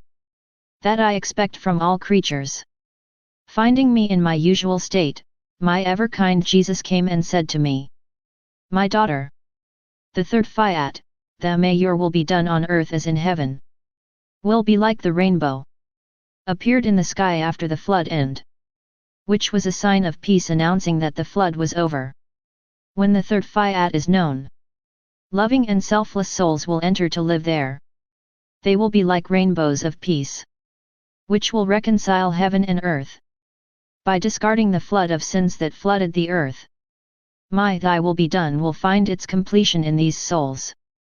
While the second fiat made me descend to the earth that I might live among men, the third fiat will bring down my will into souls, where she will reign on earth as in heaven. Seeing that I was sad because of my deprivation of him, Jesus added, My daughter, be consoled. Come in my will. I chose you from thousands and thousands, that my will may reign completely in you and that you may be a rainbow of peace which, with its 7 colors, will attract others to live in my will too. Let us leave aside the earth. Until now, I kept you with me, to appease my justice and to prevent harsher punishments from falling on men. Let us now let the current of human iniquity follow its course. I want you with me, in my will, to prepare for the age of my will. As you walk in the paths of my will, the rainbow of peace will be drawn in you and you will become a connecting link between the divine will and the human will. Through this link, the reign of my will begin on earth in response to my prayer and that of the whole Church. Let your kingdom come and may your will be done on earth as in heaven. As I prayed and immersed myself in the divine will, my sweet Jesus came out of my interior, put his arms around my neck, and said to me, My daughter, by his love, his prayers, and his annihilation, my mother brought me down from heaven so that I could incarnate in her womb. You, by your love and by living in my will bring my will to be established in your interior and, subsequently, in other creatures. However, know that by coming into its bosom by a single act that will never be repeated, I have enriched my mother with all graces and I endowed her with love to the point to surpass the love that all other creatures have together. I gave him la primaudiens lay privileges, glory and everything else. The totality of Jehovah poured into her in torrents. As far as you are concerned, my will descends into you by an equally unique act. And, for decorum, I must pour into you so many graces and love, that you will surpass all other creatures in these areas. As my will has supremacy over everything, that it is eternal, immense and infinite, I must place these prerogatives in the one that has been chosen, that the life of my will may find in it its beginning and completion, endowing it with the qualities of my will, giving him supremacy over everything. My eternal will take the past, present, and future, reduce them to a single point and will pour them into you. My will is eternal and wants to settle where it finds eternity. She is huge and wants to settle where she finds the immensity. It is infinite and wants to establish itself where it finds infinity. How can I find all this in you if I do not put it there first? Hearing these words, I became terrified. I wrote these things only out of obedience. I said to Jesus, Jesus, what do you say? You really want to confuse me and humiliate me to the dust. I feel completely unable to tolerate what you say. I feel an extreme fright in me. He said, these things are necessary for the holiness and dignity of my will. I cannot stoop to dwell where I cannot find what belongs to me. You will be nothing but the custodian of an extremely great good that you will have to guard jealously. Take your courage with both hands and don't be afraid. I thought to myself, my Queen Mother provided the blood to form the humanity of Jesus that she carried in her womb. And what do I have to provide for the divine will to be formed in me? My kind Jesus said to me, my daughter, you will be the straw allowing the wheat that is my will to be formed. I will give the wheat of my will as food to all souls who want to feed on it. You will be the straw for its preservation. Hearing this, I said, my love, my role of serving as straw is unsightly because straw is thrown away and burned and has no value. Jesus continued, however, straw is necessary for wheat. If it were not for straw, the wheat would not be able to ripen or multiply. Straw serves as clothing and defense for wheat. If the scorching sun hits the ear of wheat, the straw defends it from excess heat that could cause it to dry. If frost, rain, or something else tries to damage the wheat, the straw takes all these evils on it. Inzi, on pour rate dire que la pale est la vie du blé. La pale est jeté et brûlé seulement quand l'est détaché du blé. Le blé de ma volonté n'est pas sujet à augmenter ni à diminuer. Même si on en prend beaucoup, il ne diminue aucunement, pas même d'un seul grain. Ainsi, ta pale mest nécessaire, elle me sert de vêtement, de défense. Il n'y don aucun danger que tu sois séparé de moi. Plus tard, il revint et il lui dis. Jesus, ma vie, si les aimes qui vivront dans ta volonté seront des arcs en ciel de paix, quels seront leurs coulas. Tout bont, il me dit. Leurs coulas seront éblouissants et totalement divines. Elles seront amour, bonté, sagesse, puissance, sainteté, miséricorde et justice. Ces coulas seront comme des lumières dans les ténèbres de la nuit. Elles feront s'élever les jours dans les esprits des creatures. Je disais au monde du Jesus, je ne comprends pas. Plus tu me dis que tu me donnes beaucoup par ta sainte volonté, plus je me sens miserable et laid. Alors que je devrais plutôt me sentir malheur.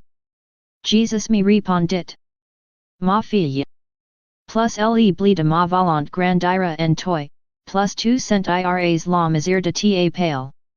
Quand l'ap commence à se former, le blé et la pale sont un seul et même chose. Mais quand l'ap se développe, que le blé mûrit, la pale en devient comme séparé et reste seulement pour défendre le blé. Don, plus tu te sens miserable. Plus le blé de ma volonté se forme en toi et approche de sa pleine maturité.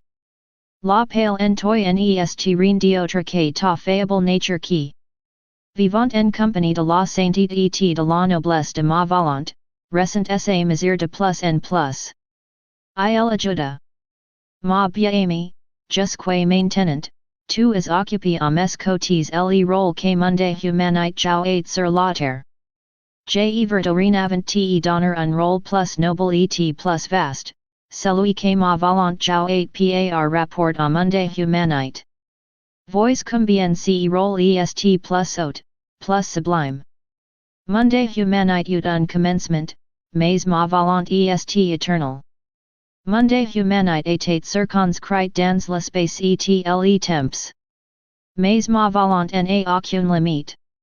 Je pourrais pas te donner un rôle plus noble. En entendant cela, je lui ai dit. Monde du Jesus, je ne vois aucune raison pour laquelle tu veux me donner ce rôle. Je n'ai rien fait qui aurait pu me mériter un faveur si grande. Il reprit. Les raisons sont.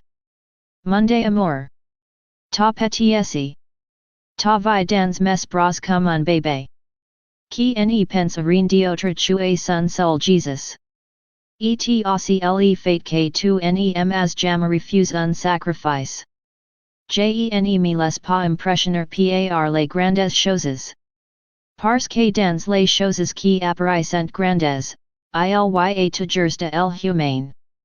Je me laisse plutôt impressionner par les petites choses, petites en apparence, mais grandes en fait. D'alors, tu aurais dû te douter que j'allais te donner une mission spéciale dans ma volonté. Étant donné que je te parle continuellement sous toutes ces facettes, ce que je n'ai fait avec personne d'autre jusque maintenant. Je me suis comporté avec toi comme un maître qui veut que son disciple devienne parfait dans sa discipline, il semble tu il ne peut pas parler d'autre sujet. C'est ainsi que j'ai fait avec toi. J'ai pris l'attitude du professeur en te parlant de la divine volonté comme si j'ai ignoré tout le reste. Après t'avoir bien instruit, j'ai été manifeste. Ta mission est. Comment l'accomplissement du fiat volontas toi sur la terre aura son commencement en toi. Courage, ma fille. N'aie pas peur. Tu auras ma volonté en toi comme aide et soutien. Pendant tu il me parler, il care si ma tête, ma figure et monde cœur avec ses mains, comme pour confirmer si tu il me disait. Ensuite, il disparut. Being in my usual state, I found myself out of my body by Jesus' side. I told him, my love, I would like you to pay attention to how I enter into your will, so that you can tell me whether you like it or not. Afterwards, I said what I usually say when I enter into his will, which I do not think necessary to repeat here, having said it elsewhere. After that, Jesus gave me a kiss, meaning that he was satisfied with what I had said. Then he said to me, my daughter, my will has the special virtue of making souls small. So much so that they feel an extreme need that my will directs all their lives. Their smallness becomes so great that they are unable to take any action or step if my will is not behind. They live entirely at the expense of my will, because their will carries no baggage, either of things of their own or of self-love. They are all part of my will, and that is not for themselves, but to give it back to me. Because they need everything, they live immersed in my will. My daughter, I have been around the world many times and I have looked at all the creations one by one to find the smallest. Finally, I found you, the least of all. I loved your smallness and I chose you. I have entrusted you to my angels to watch over you, not to grow you, but to protect your smallness. Now I want to begin in you the great work of fulfilling my will, and you will not feel grown because of it. On the contrary, my will make you even smaller. And you will continue to be the little daughter of your Jesus, the little girl of my will. I feel my poor mind is dizzy. I lack the words to describe how I feel. If my Jesus wants me to write, he will have to tell me in words what he has infused into me with light. All I remember is that he told me, my daughter, When, in my will, a soul prays to me, loves me, repairs, kisses me and adores me, I feel that all creatures pray to me, love me, repair, kiss me and worship me. In fact, since my will carries within it everything and every person, the soul that acts in my will gives me kisses, adoration and love of all. And seeing all the creatures in her, I give him enough kisses, love and adoration for all. The soul that lives in my will is not happy if she does not see me fully loved by all. If she does not see me embraced, adored and prayed by all. In my will, things cannot be done halfway, but entirely. I cannot give small things to the soul that acts in my will, but rather immense things capable of being enough for all. With the soul acting in my will, I do as a leader. Who would like a job to be done by 10 people? While only one of them offers himself to do the work, all others refusing. Isn't it fair that everything the manager wanted to give to the 10 should be given to the only person who did the work? Otherwise, where would be the difference between a person who acts in my will and another who acts in his own will? I live very bitter days because my always kind Jesus has almost totally eclipsed. What torment! I feel my mind wandering into the sphere of the divine will in order to seize it and communicate it to creatures, so that they can make it their life. My mind navigates between the divine will and human wills so that they become one. While I was at the height of my bitterness, my kind Jesus moved faintly in me, shook my hands in his and said to me inwardly, "My daughter, courage, I will come. Do not worry about anything but my will. Let us leave the earth aside. They will eventually get tired of the evil. They will sow terror and massacres everywhere, but this will cease and my love will triumph. You, immerse your will in mine. By your actions, you will form like a second heaven above the heads of creatures and I will look at their actions through your divine actions. Divine because they come from my will. You will thus force my eternal will to descend to earth to triumph over the miseries of the human will. If you want my will to come down to earth and my love to triumph, you must rise above earthly contingencies and always act in my will. Then we will descend together and assail the creatures with my will and love. We will confuse them in such a way that they will be unable to resist. For now, let them do what they want. Live in my will and be patient." While I was longing in my sorrowful state, my sweet Jesus came. He pulled me strongly towards him and said to me, "My daughter, I repeat to you, do not linger on the earth. Let the creatures do what they want. They want to go to war, let it be so.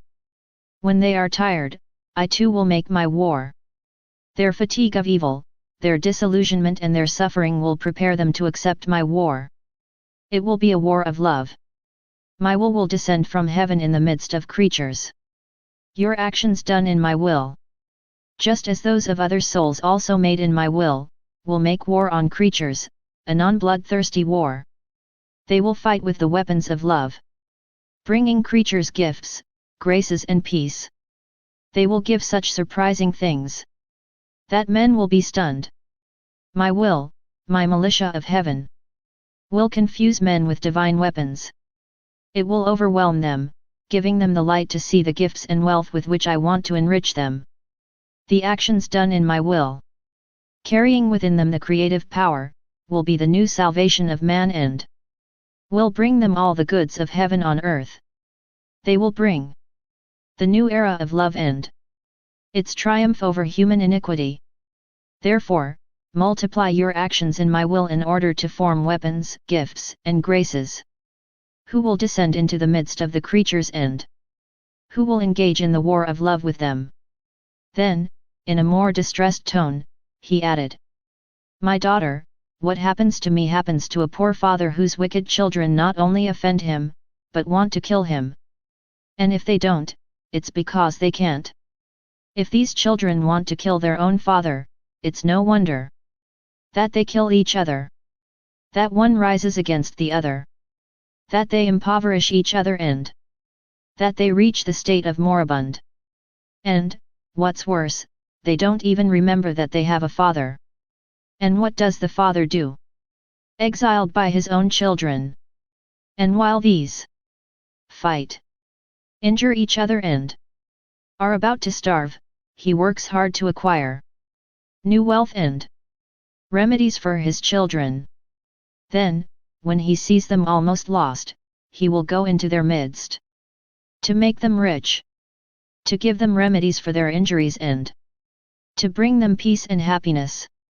Conquered by so much love, his children will attach themselves to their Father in a lasting peace and they will love it. The same thing is going to happen to me. Consequently, I want you in my will. And I want you to work with me to acquire the riches to be given to creatures. Be faithful to me and do not worry about anything else.